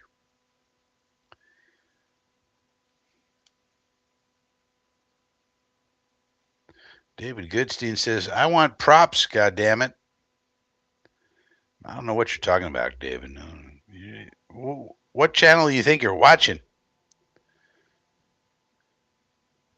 Yeah, like I don't know how to do flying turkeys and all this bullshit. I honestly don't know how to do it, David. Like I know O'Leary and those guys and Ryan. I mean, I guess they're tech wizards. I don't know how they do it. Chargers selection. Boom. As I said, Omarion Hampton. Makes sense. Hampton over to Harbaugh. They're going to play some Harbaugh over in Los Angeles. So, yeah, that makes sense. They needed a running back. They got a really good one. So, good for Harbaugh. Yeah, I don't know how to do flying turkeys, David. I don't know how to do flying anything. Uh, I'm sitting here in restream. I got a question for you guys in the chat though, because like I was looking at StreamYard and I was thinking maybe I would go back to StreamYard, but Restream, I'm using Restream to broadcast this thing right now. And Restream, the lowest paid tier you have is $19. And then if you look at StreamYard, they have a free thing, which is bad. I mean, it's only very limited. And then the next tier up is $45. They used to have a $25 option. What the hell happened to freaking StreamYard, where they went from having a $25 option, now they only have free, which is very limited, and $45 a month. What the hell? Why is that? And maybe with the $45 a month you get flying turkeys. Maybe you get I don't know, whatever they're using over there to get 1,000 people to watch them. I mean, I'm lucky to get 2 people to watch me, but I only get the elite of the elite. This wine is over with. But you know what I'm saying? So I ain't got none of that stuff. All I got is information and opinions. We got these ladies throwing out T-shirts. The T-shirt throw ladies, I guess. That's what's going on here. Um,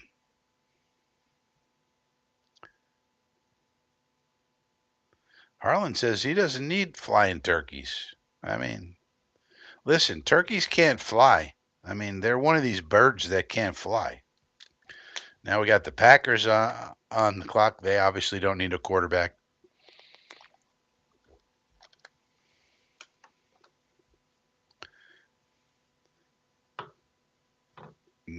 So we'll see what they're up to. Hampton's a pinball. David Goodstein. Yeah, WKRP in Cincinnati. I mean, WKRP in Cincinnati had resources. They were a radio station. They were owned by a corporation. Oh, Frankie's just myself here. I got nothing behind me. I got no agents. Look, we had, David, I don't know if you were available for the 5-hour live stream we did last week. We had a long conversation about indie versus, corporate media and just indie versus corporate general. The song I just played was from Das Frog. That's my friend's band. That's an indie band. Received no corporate funding, not on a record label. Reason I'm allowed to play it, I have access to those songs. I sort of own them in a certain legal sense. Um, but it's indie music, and this channel is completely indie. It's not sponsored by anyone. I don't have any sponsors. I don't have any agents. I don't have anything. But WKRP in Cincinnati, they had those things. They had funds. They had HR people. They had accounting people. I got nothing. I got Frankie. That's it. I come home, I put on the headphones, I hope they work. That's what I do. So, and this is something that's been a theme of mine. We had a good conversation. Phil Adams will remember, and maybe a few of you might remember some of the conversation we had during the 5-hour live stream we did the other night. We were just playing some music, hanging out, talking about indie art versus corporate art. And this is something that's been going on. I kind of realized this is something that's been going on in my life for a long time. Whether it was the literary, whether it was music, whether it was this channel, whether it was whatever I was doing, it was always I'm going to do it as an independent person versus the corporate culture. And all of those things pretty much failed. not, not surprisingly. But one thing I will say is that Jimmy Jets, for example, suggested, why don't we have the literary magazine that Frankie used to do as a bonus item for the inner circle members of this channel. And as of tonight, I put it up there. So Jimmy Jets, if you're around, if you're in the chat, let me know. But inner circle members now get the literary magazine that I produced from my bedroom that was distributed by Tower Records all over the world. Mm-hmm. The greatest hits of that independent magazine are now available to inner circle members. And it comes down to this. I mean, like some people want flying turkeys, David, and they want, uh, I think Matt and Ryan, well, probably Ryan, not Matt, really, but Ryan has like all these bells and whistles in his broadcasts and things. I don't have those things. I ain't got them. And so if you're looking for that, you're gonna have to look elsewhere. Packers on the clock, going down to the wire. Be interesting to see. Now we're into the 20s. It'll be interesting to see in this first round. Now that we're into the 20s, are there going to be any trades here? Pick is in for the Packers. So they like somebody. And who do they like? Packers pretty much need cornerback. They need pass rush. Those are their big needs, pretty much. Now, I am an owner of the Packers. Me and 700,000 of my friends own the Green Bay Packers. So I do have a vested interest in the success of the Packers, shall we say, being an owner. This bobblehead you see behind me of Aaron Rodgers is available only to Green Bay Packer owners. You cannot own it unless you are a Green Bay Packer owner. It's an exclusive item. It's an exclusive item. You can only get it in certain exclusive situations. Pick is in for the Packers. The Cheeseheads are happy. Look at that cheesehead right there. Very attractive cheesehead, I would say. Not all cheeseheads are attractive, but that one was. The pick is in, ladies and gentlemen. The pick is in. Here comes Roger Goodell, and that's Mark Murphy, by the way, team president.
Fan owned. You know who owns the Packers? The fans.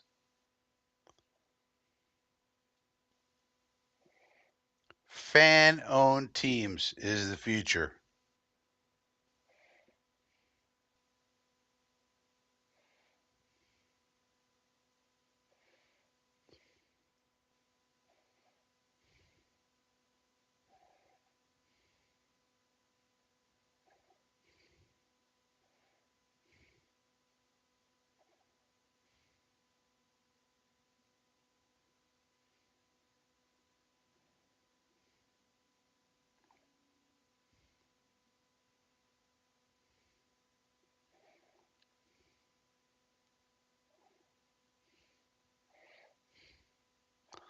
That's pretty incredible.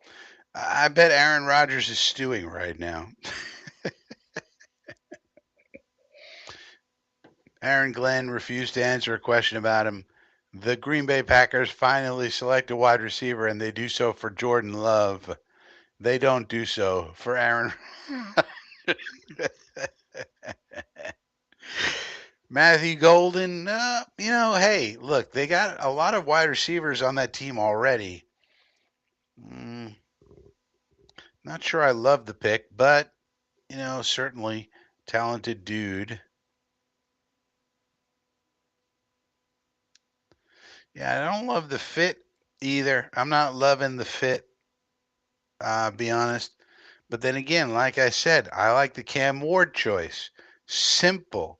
Keep it simple. Don't do it.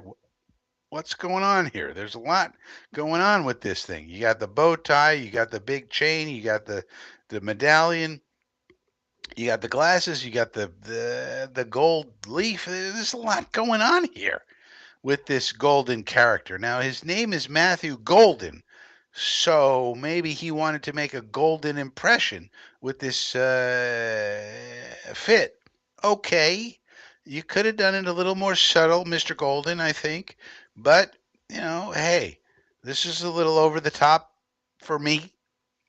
Now, I prefer the more classic look, but I'm not gonna criticize it too much. The man's name is Golden. He wanted to make a golden impression. And, hey, now he's going to go from the University of Texas all the way up to Green Bay, Wisconsin. I'm not sure I love the fit here. They already have a bunch of wide receivers. Um, I'm not sure I love this pick, to be honest. I mean, it's okay, but I think they needed a cornerback. I think they needed a pass rush, and they took a wide receiver. Um, all right. I mean, it's not terrible. You're trying to max out Jordan Love here, but I mean, I don't know. I didn't love it. Let's see what X is talking about.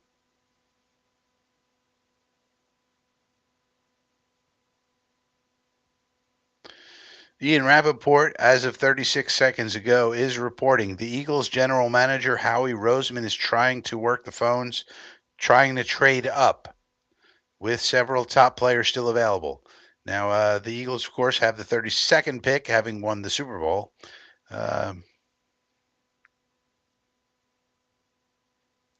Vikings on the clock at 24 and have been very open to trading down.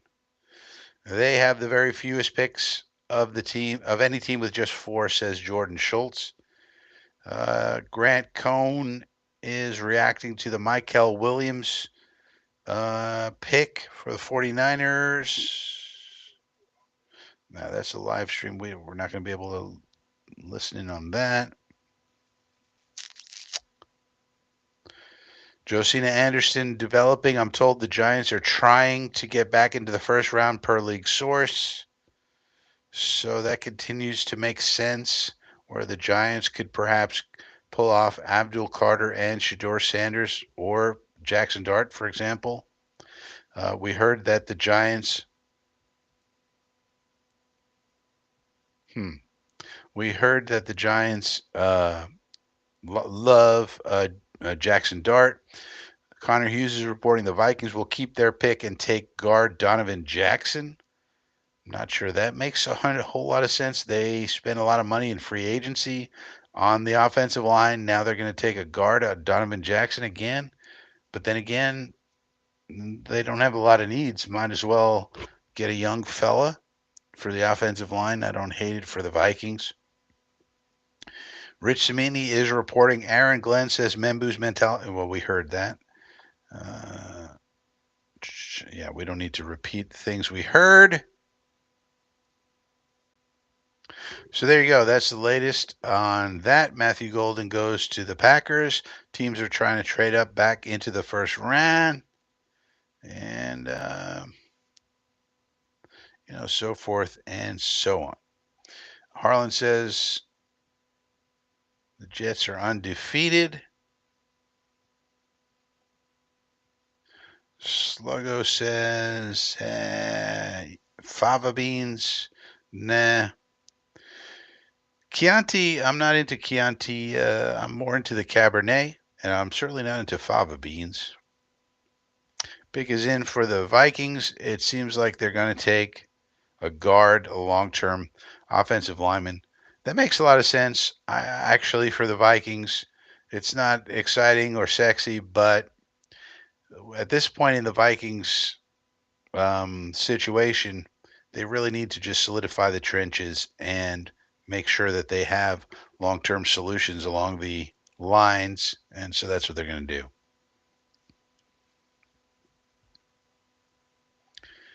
And you see the trend here. The trend is offensive line is a hot property. People want these offensive linemen.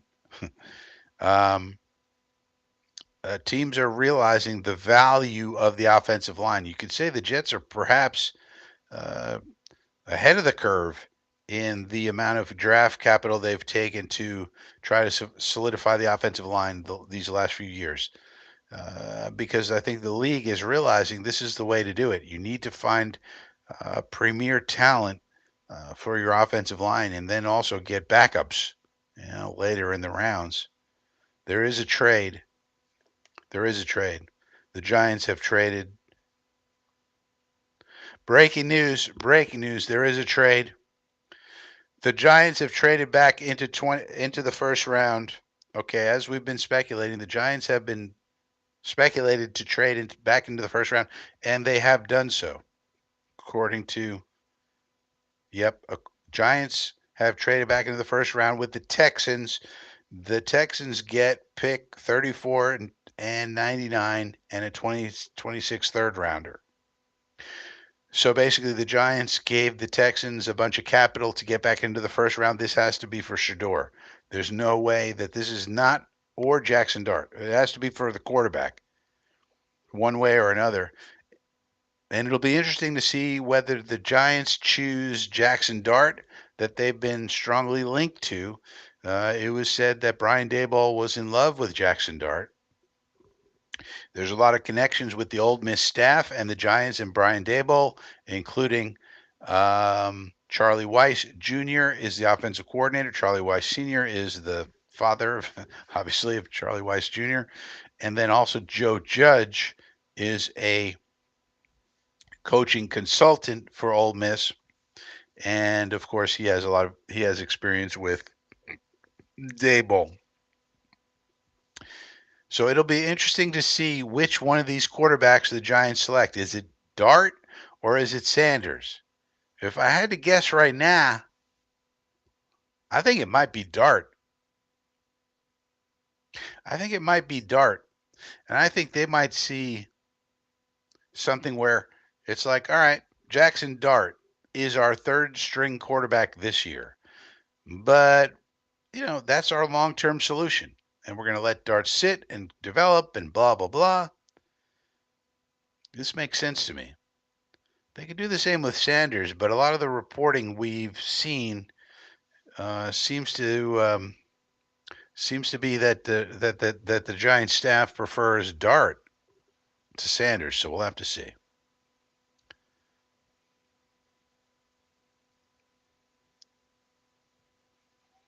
Yeah, the reporters are saying it's Jackson Dart.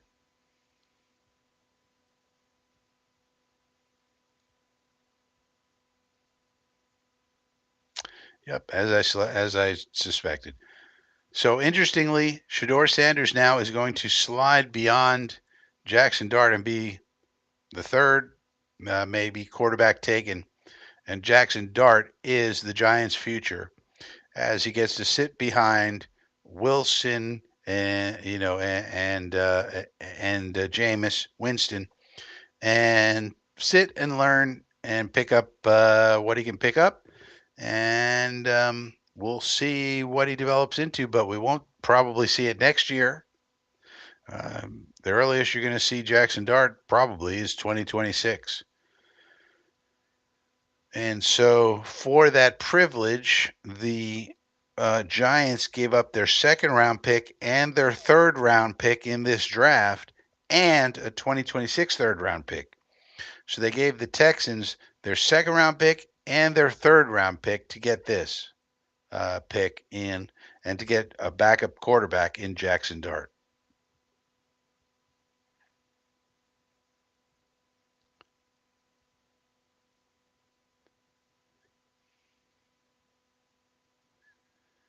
So, interesting. They basically went all in and said, "All right, we're going to get Abdul Carter and we're going to get Jackson Dart, and that's our draft, basically." You know, and they are. I mean, I don't know if they have extra second and third round picks. I'm not sure. I could look at it, but they basically just said, "All right, fine. We'll take these two guys." And then I guess they'll just wait to the fourth round.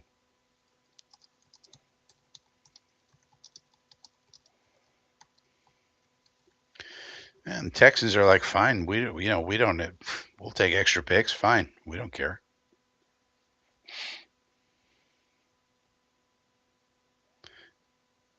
Okay, they had an extra third round pick anyway, so they still have a third round pick.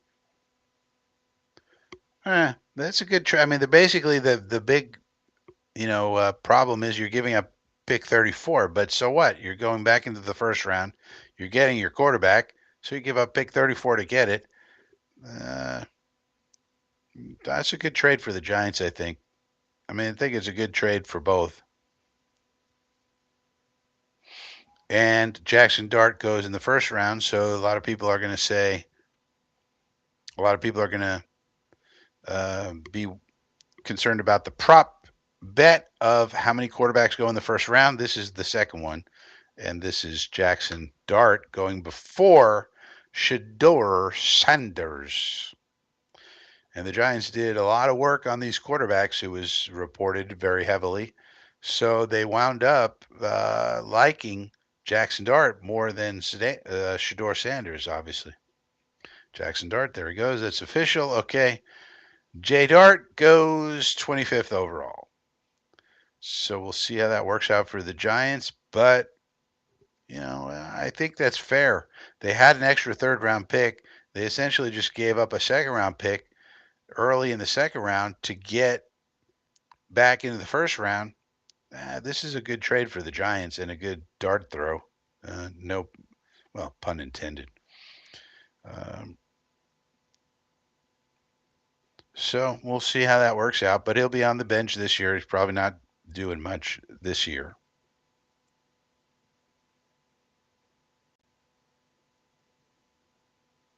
So there you go. There you go. Jackson Dart, a dart throw by the Giants. And that makes sense considering where Daboll and Shane are relative to their jobs. They can now say, we got the present with Russ and Jameis, and we got the future with Jackson, and we got a premier pass rusher with Abdul Carter. So I like what the Giants did here. I really do. Good job. Chalky, but makes a lot of sense. Chalky, but makes a lot of sense. Sanders may fall out of the first round. Yeah. All right. Let's take a little break and listen to another tune, shall we?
All right. So what do we got here? We got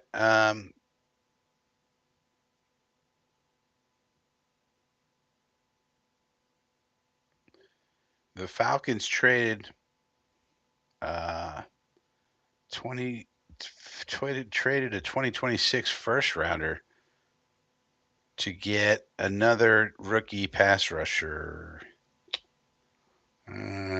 Okay. Uh,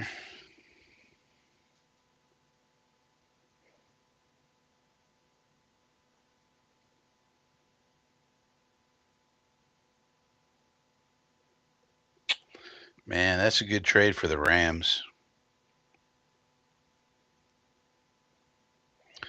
The Rams basically went back 20 picks.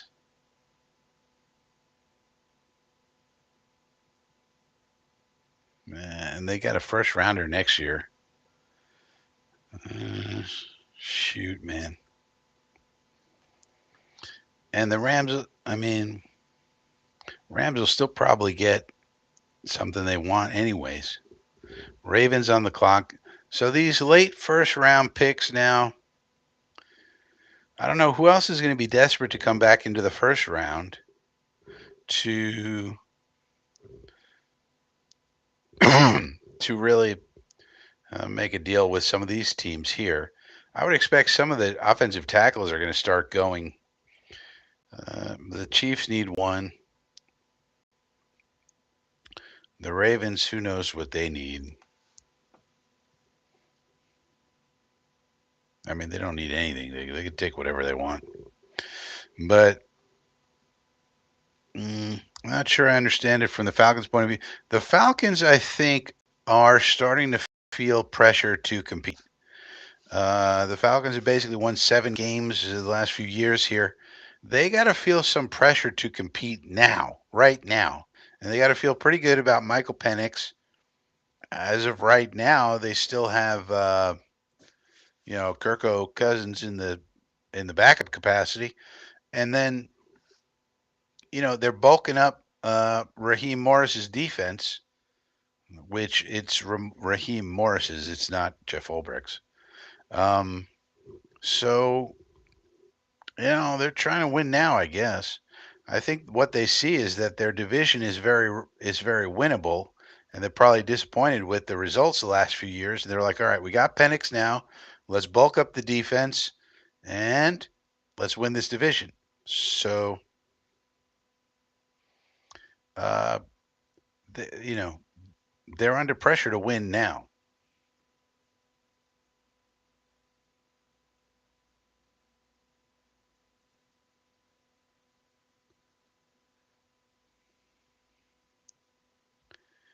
All right, so nothing new on the Jets. Samini and Hughes and Rosenblatt are not offering anything interesting.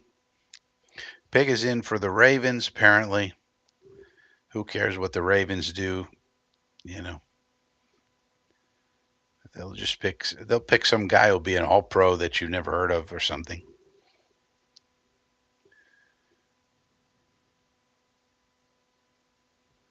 Yeah, I think the Rams made a great trade.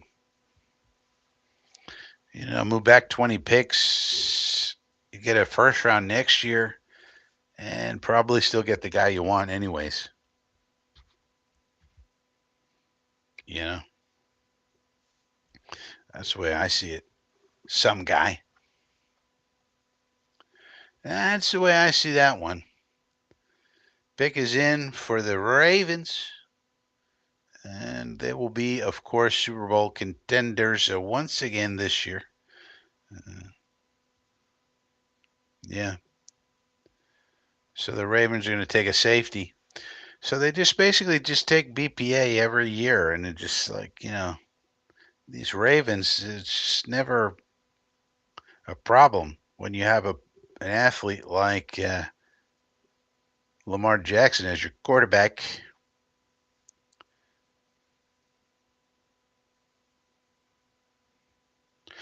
But the good news is we're starting to round down for the first round here. So we're getting to understand who's been selected, who's left, and so forth. Jihad Campbell is still on the board. Nick Amanwari still on the board. Will Johnson still on the board. Shador, of course. Mike Green, Malachi Starks, Mason Taylor might be a target for the Jets in round 2, for example. Ezraku's still here, Henderson, Hairston, but we still got a few more picks to go before this round is over. And the Ravens now will have some really nice safety play with this tandem that they got going on over here.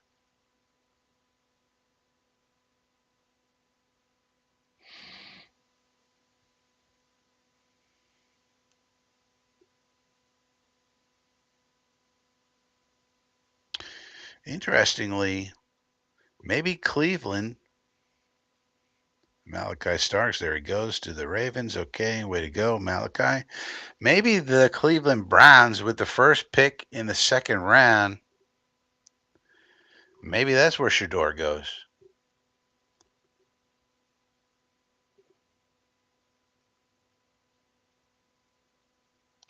And then they also have 33. They also have the 35th pick. So then they pick at 35. They pick, I don't know, safety or something. They pick Mike Green or something. I mean, that's not a bad, first 3 picks where you pick Mason Graham and then Shador Sanders and then, Mike Green or Ezraku or something like that.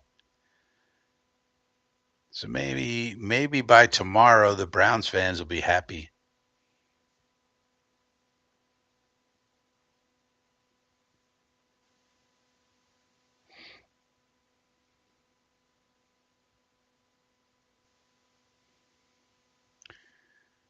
Detroit Lions, I'm not sure what the Lions need, really. They might need a guard or something.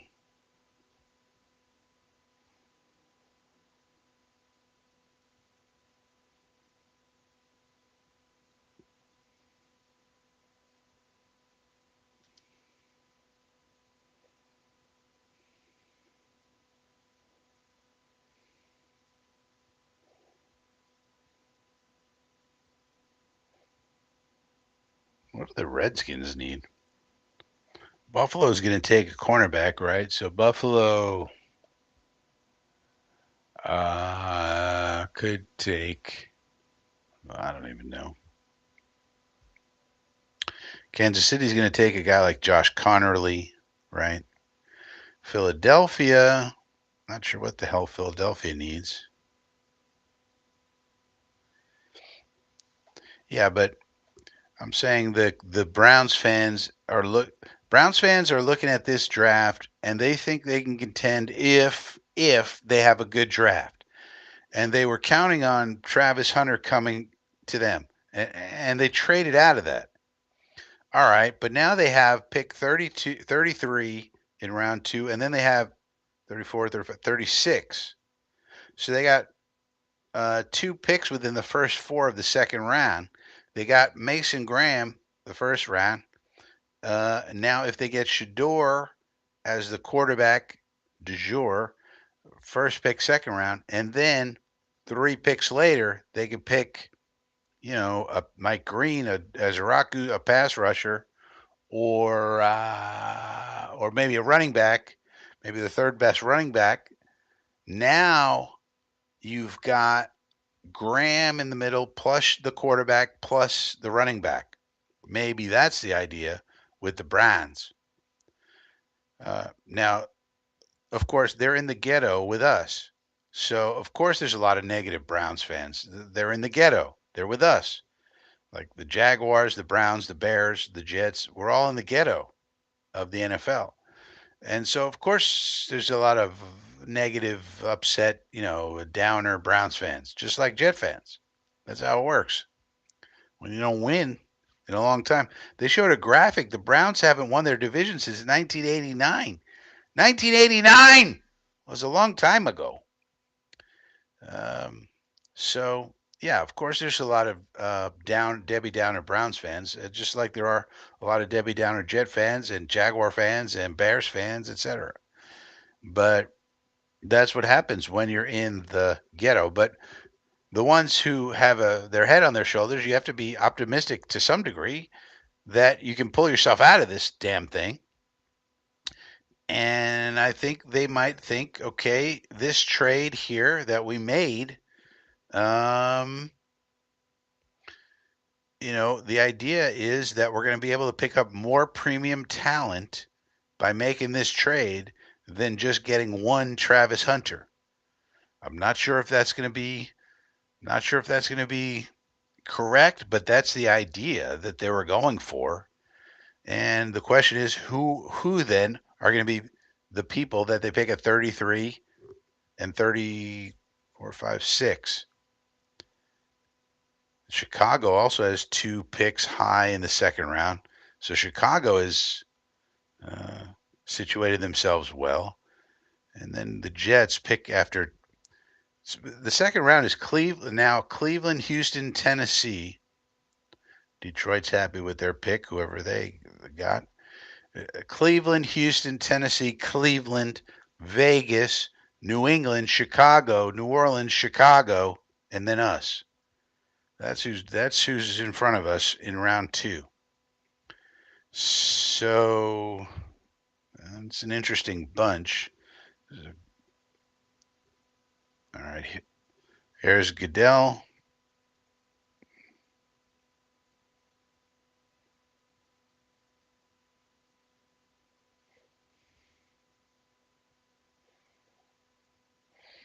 Yeah, that makes sense. There goes Tyleek. See, like if you think you're going to get a guy like Tyleek in the second round, forget it because the back of the first round people are going to take a talent like this. That sucks. We were thinking about him for a second round for the Jets. He's gone. So the Lions, there you go. They know what they're doing, stopping the run. Tyleek, first round. Yeah, makes sense.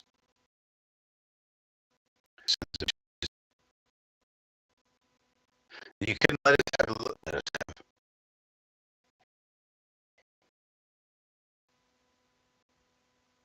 Yeah, perfect pick for them. All right, good job. You know,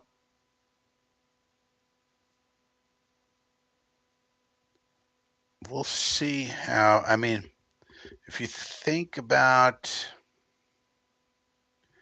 it, tight end is looking good for us in the second round. I don't think there's a lot of teams that want a tight end in front of us in round two or these last four picks in the first round. Washington, well, maybe Washington might want a tight end.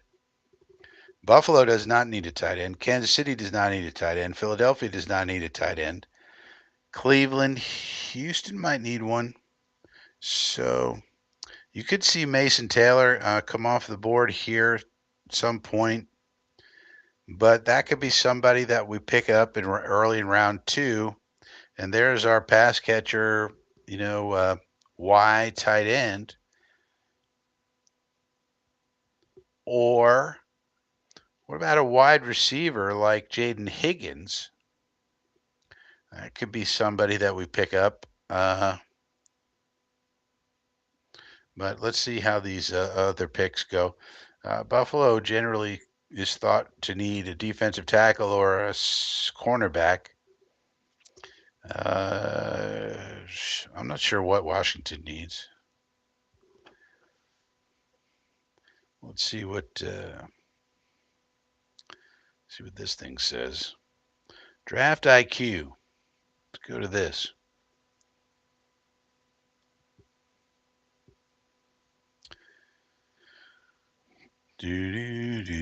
Team profiles. Washington. Team needs edge, cornerback, wide receiver, safety, offensive line, it says. So, that doesn't say tight end. Buffalo, cornerback, defensive line, like I said, wide receiver, edge. So that doesn't say tight end. Kansas City does not need a tight end. Philadelphia does not need a tight end. So I don't know. It's looking pretty good for us maybe to get a tight end in the second round.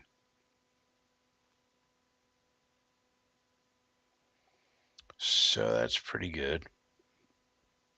If not, maybe we pick up a wide receiver like a Higgins from Iowa State or something like that.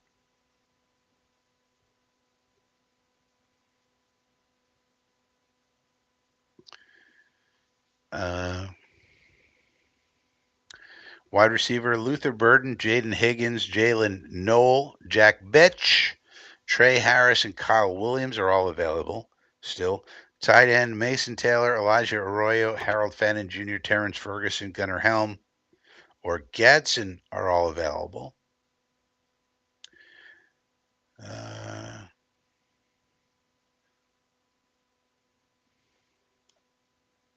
so we'll have to see.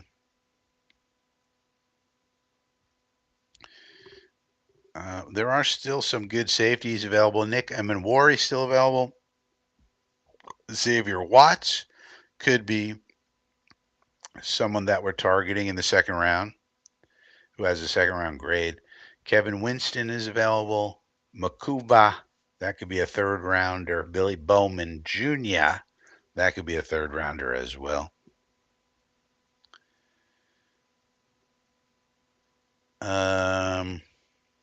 But I think we would love to land Mason Taylor if he's available. If not, we could pick up a defensive tackle such as Ty Robinson, Darius Alexander, Alfred Collins would be a nice pickup as well.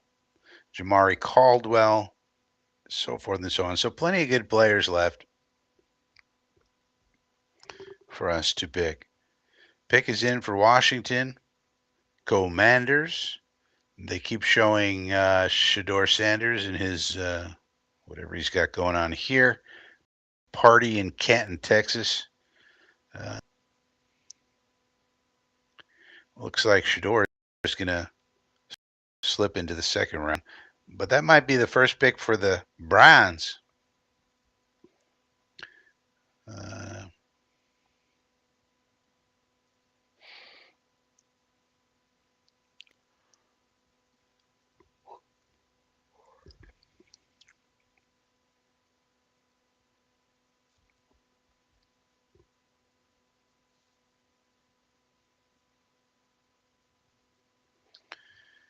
There's Goodell to announce.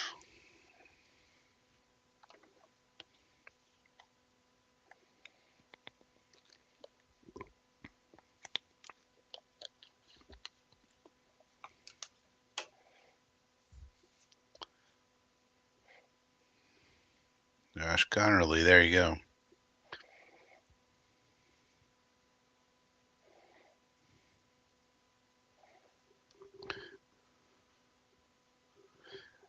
So that's interesting because it keeps him away from the Chiefs. Now you wonder if the Chiefs are going to take, maybe they'll take Josh Simmons or Sevenea or Mbau or Ursary. They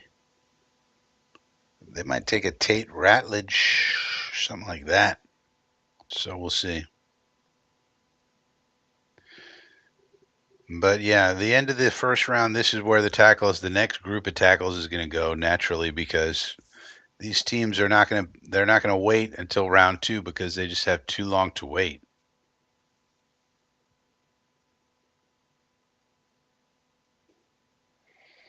Wide receiver, yeah, there's plenty of good wide receivers, Phil. Wide receivers looking at draft IQ. Luther Burden's still there. He's a second round talent. Jaden Higgins, second round. Jalen Noel, second, third. Jack Betch, Trey Harris, Kyle Williams in the third. Jalen Royals. Plenty of good wide receivers left. But like I said, I'm pretty already happy with our wide receiver room. I think Malachi Corley is going to have a role on this team based on the offense that we're going to run. And if that's the case, he's your slot receiver. Josh Reynolds is your number 2, and Josh Reynolds is fine as number 2. People are really, really representing don't understand how good Josh Reynolds is. Not that he's a 1,000-yard receiver or something like that. He's not, but he's perfectly fine for a wide receiver two in an RPO offense where you're only going to throw the ball 25 times a game. So people don't quite understand that because they are thinking about Josh Reynolds vis-a-vis their fantasy football team. And in fantasy football, yeah, he's not going to get you a ton of points. It's not going to, but we're only throwing the ball 25 times a game, Phil. How many targets? There's not a lot of targets to go around. 12 of those targets are going to Garrett, and then 5 or 6 more are going to Brees, and then everybody else can get the rest. You know, so you only need a guy who's going to get 4 targets per game. It's not going to be, we're not putting up the greatest show on turf over here. We're running ground and pound, and then people are worried about our wide receivers. And don't forget, Alan Lazard's still on this team, and the purpose of Alan Lazard is to block people. You're going to need insert blocks in an RPO scheme. And guess who's good at insert blocking? Alan Lazard. And guess who else? Josh Reynolds, also good at that. So people don't quite understand what we're doing yet. They will eventually.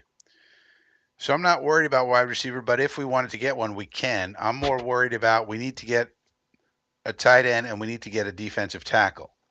That has to be the next two picks, pretty much.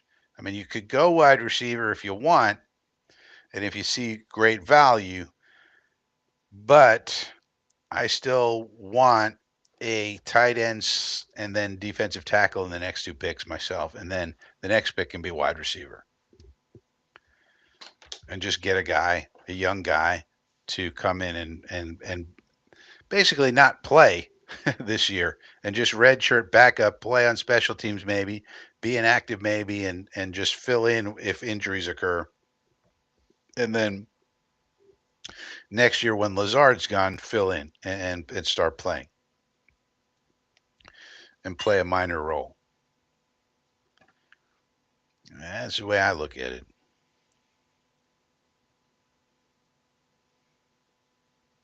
The Giants are announcing, as of right now, as of 1 minute ago, the Giants coach Brian Daboll announced at his press conference that, quote, Russ will be our starter. So Russell Wilson is starting, and that means Jackson Dart sits on the bench and is basically going to be a red shirt season for Jackson brain fart, and so that's good for him. And maybe he'll be something at some point, but it's not going to be next year.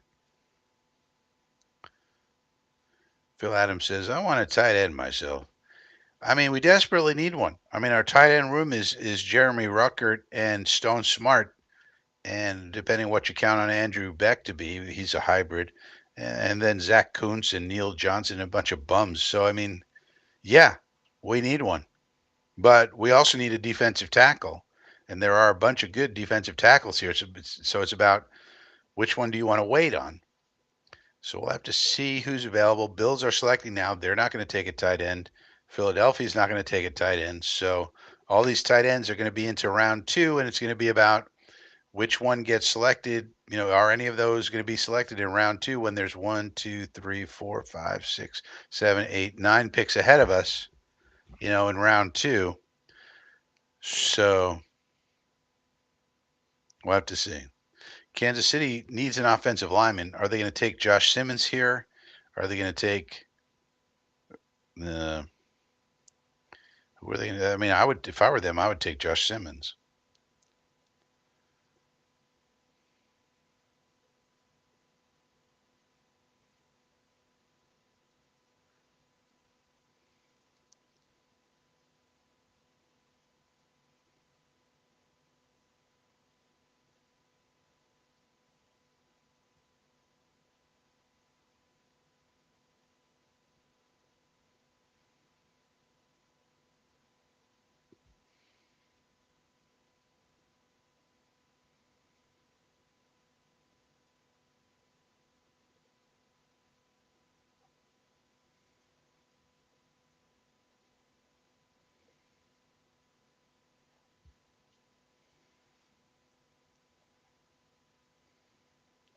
Maxwell Harrison, cornerback right. So that makes a lot of sense. They needed a cornerback now. The Bills, I mean, if you look at the Bills roster, it's hard to imagine that they're not going to win the AFC East. I mean, how exactly is anybody going to knock off the Buffalo Bills from winning the AFC East? I just don't see it. And they had to need a cornerback, so here they go addressing it with this Hairston kid. And we'll see what he becomes, but you know,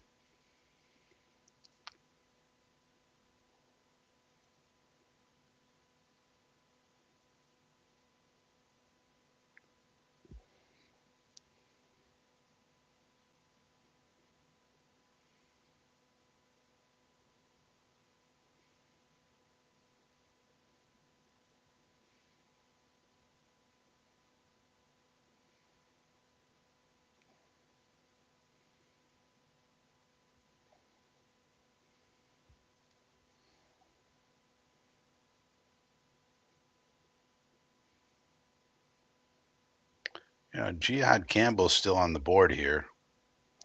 He's Daniel Jeremiah's 12th best available. Nick Emanwari's still here, 15th best available. Will Johnson, 16th best available. And Kansas City's picking. Kansas City needs offensive line. Josh Simmons is the guy they really need, to be honest.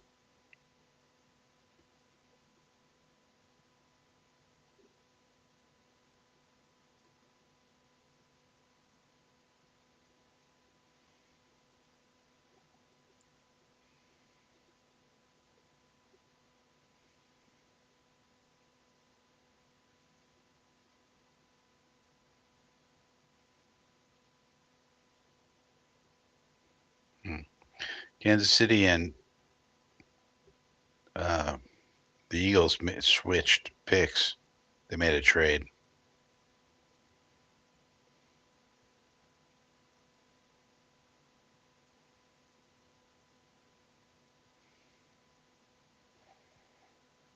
Weird.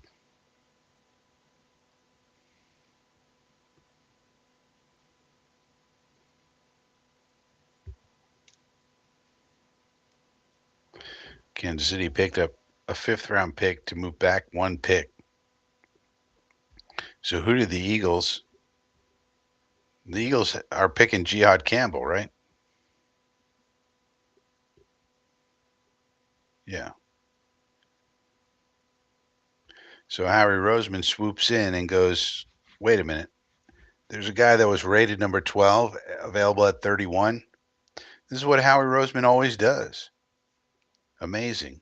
And Kansas City didn't want him, so they pick up a fifth round pick extra just to move back one.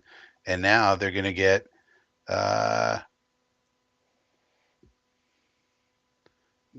sure this is a great trade for the Eagles. They probably could have stayed where they were and still picked him. But I figure, but they probably are like, well, I'm not sure if the Chiefs want him. So we'll give him a fifth round pick just to make sure, I guess. And the Chiefs now are going to pick their guy, which is Josh Connerly anyway. Not Josh Connerly, but Josh Simmons. Man, so they get their offensive lineman anyway and a fifth round pick to boot. I don't know. I didn't love it for the Eagles, but you can't really argue with anything that Howie Roseman does. The only thing that'll stop the Bills next year, yeah, well, you can't count on injuries. I mean, you could say that about anybody. Same thing with the Ravens with Lamar, Purdy. I mean, any starting quarterback goes down, the team is pretty much screwed usually. But yeah, the Bills should be Super Bowl contenders next year, and there's no doubt about it. And we're not ready to knock them off at all. I mean, we're just trying to make the playoffs, if possible, if at all. If everything goes right for us, we win 10 games and make the playoffs. That's if everything goes right. So it's not likely.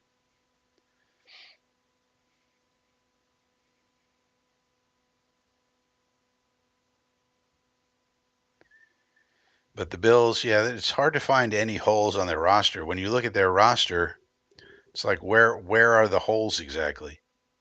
I don't see him. And so, yeah, I mean, they're going to win the AFC East again. I don't see anybody really threatening them next year.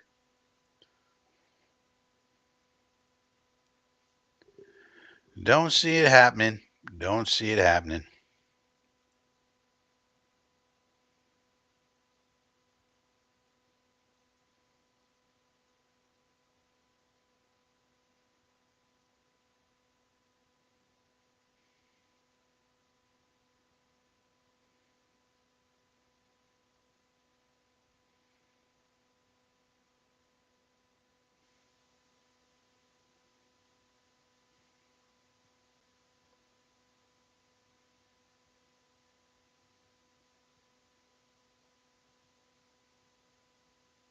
So here's Rich Cimini's bullshit tweet. As of 14 minutes ago, Jets O-line, left tackle Olu Fashanu, round 1, the 2024 round 1. Left guard John Simpson, 2020 round 4. Center Joe Tippett, 2023 round 2. Right guard Elijah Vera Tucker, 2021 round 1. Right tackle Armand Membu, 2025 round 1. Impressive draft pedigree. Pedigree doesn't guarantee success, though. Jets fans know that all too well. Thanks, Rich, you fucking moron. Let's throw some cold water on Jet fans. This guy is such a fucking loser. Let's make sure everybody knows they pick these guys high up, so if they don't perform, we can get to make fun of them. Great. Sunshine and rainbows. I'm just gonna say sunshine and rainbows. Richard comes through with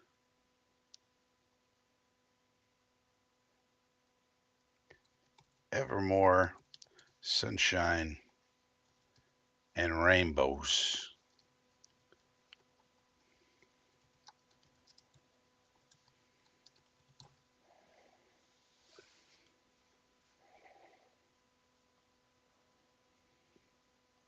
I just hate these people. Can we be clear about that? I just hate these people who work for these gigantic companies as reporters and journalists. Full of shit. These they just make me upset. You know, they upset me. I don't like them. And if something bad were to happen to them, I wouldn't be too sad.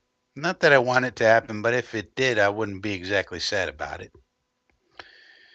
Pick is in for Philly. Oh, we already know what the pick is. They're picking Jihad. So, Howie Roseman continues to do what he does. But this is what happens when you're a successful franchise. You have your quarterback and you know the direction you're going. You can afford to do these things. Howie Roseman. You got to love it. So they get the Jihad, and then who does KC take? Probably Simmons, and then it's round 2 tomorrow.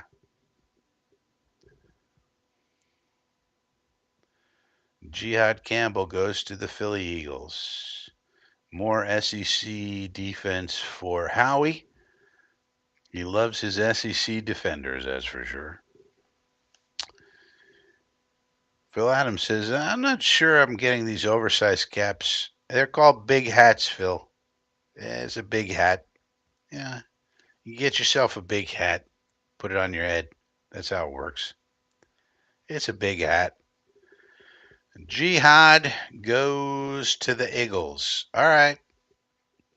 KC probably picking Simmons, and that will round out the first round.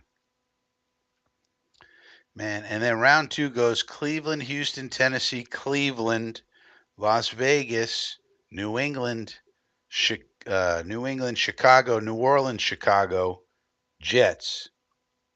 Man, the beginning of that round is,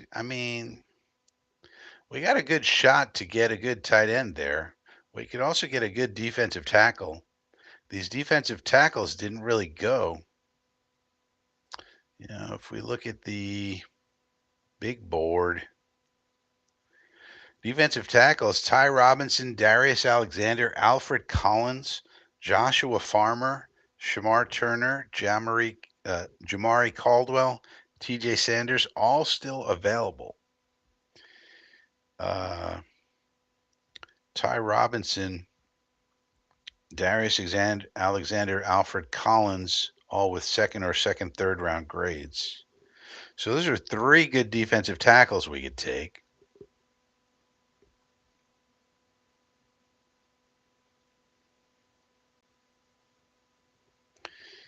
And the tight ends, Mason Taylor, Elijah Arroyo, Harold Fannin Jr., that's three that have third round grades. And the wide receivers, Luther Burden, Jaden Higgins, Jalen Noel, Jack Betch, Trey Harris, all have third round grades. So there you go. That tells you that we're getting one of those guys. Oops. Shoot. Like they can't all go.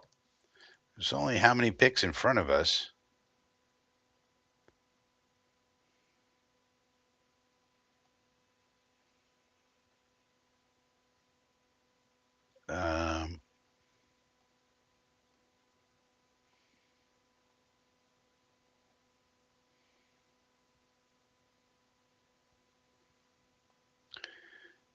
Round two. 1, 2, 3, 4, 5, 6, 7, 8, 9, 10.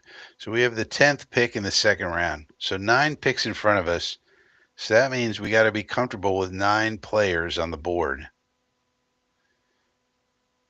You know, do we have 9 players that we're comfortable with? Burden, Higgins, Knoll, Betch, Harris. That's 5. Arroyo, Fannin, Ferguson, Taylor. That's 9. So there's 9 right there. Defensive tackle, Robinson, Alexander, Collins, Farmer. So we're getting one of those 13 players right there. That's what's happening.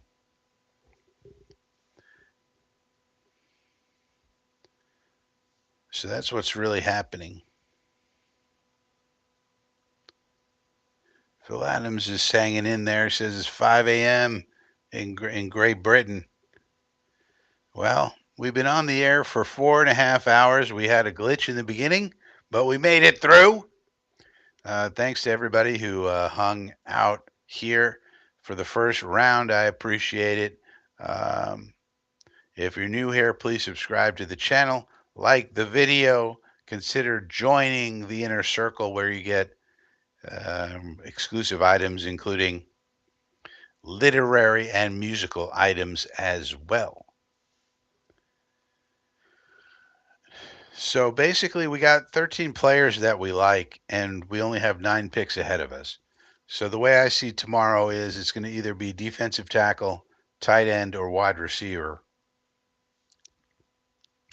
And we got at least 13 players that we like that fall in those buckets, and there's only 9 picks ahead of us for round 2. So now I assume the Chiefs are going to pick Simmons, but we'll have to see who this is actually.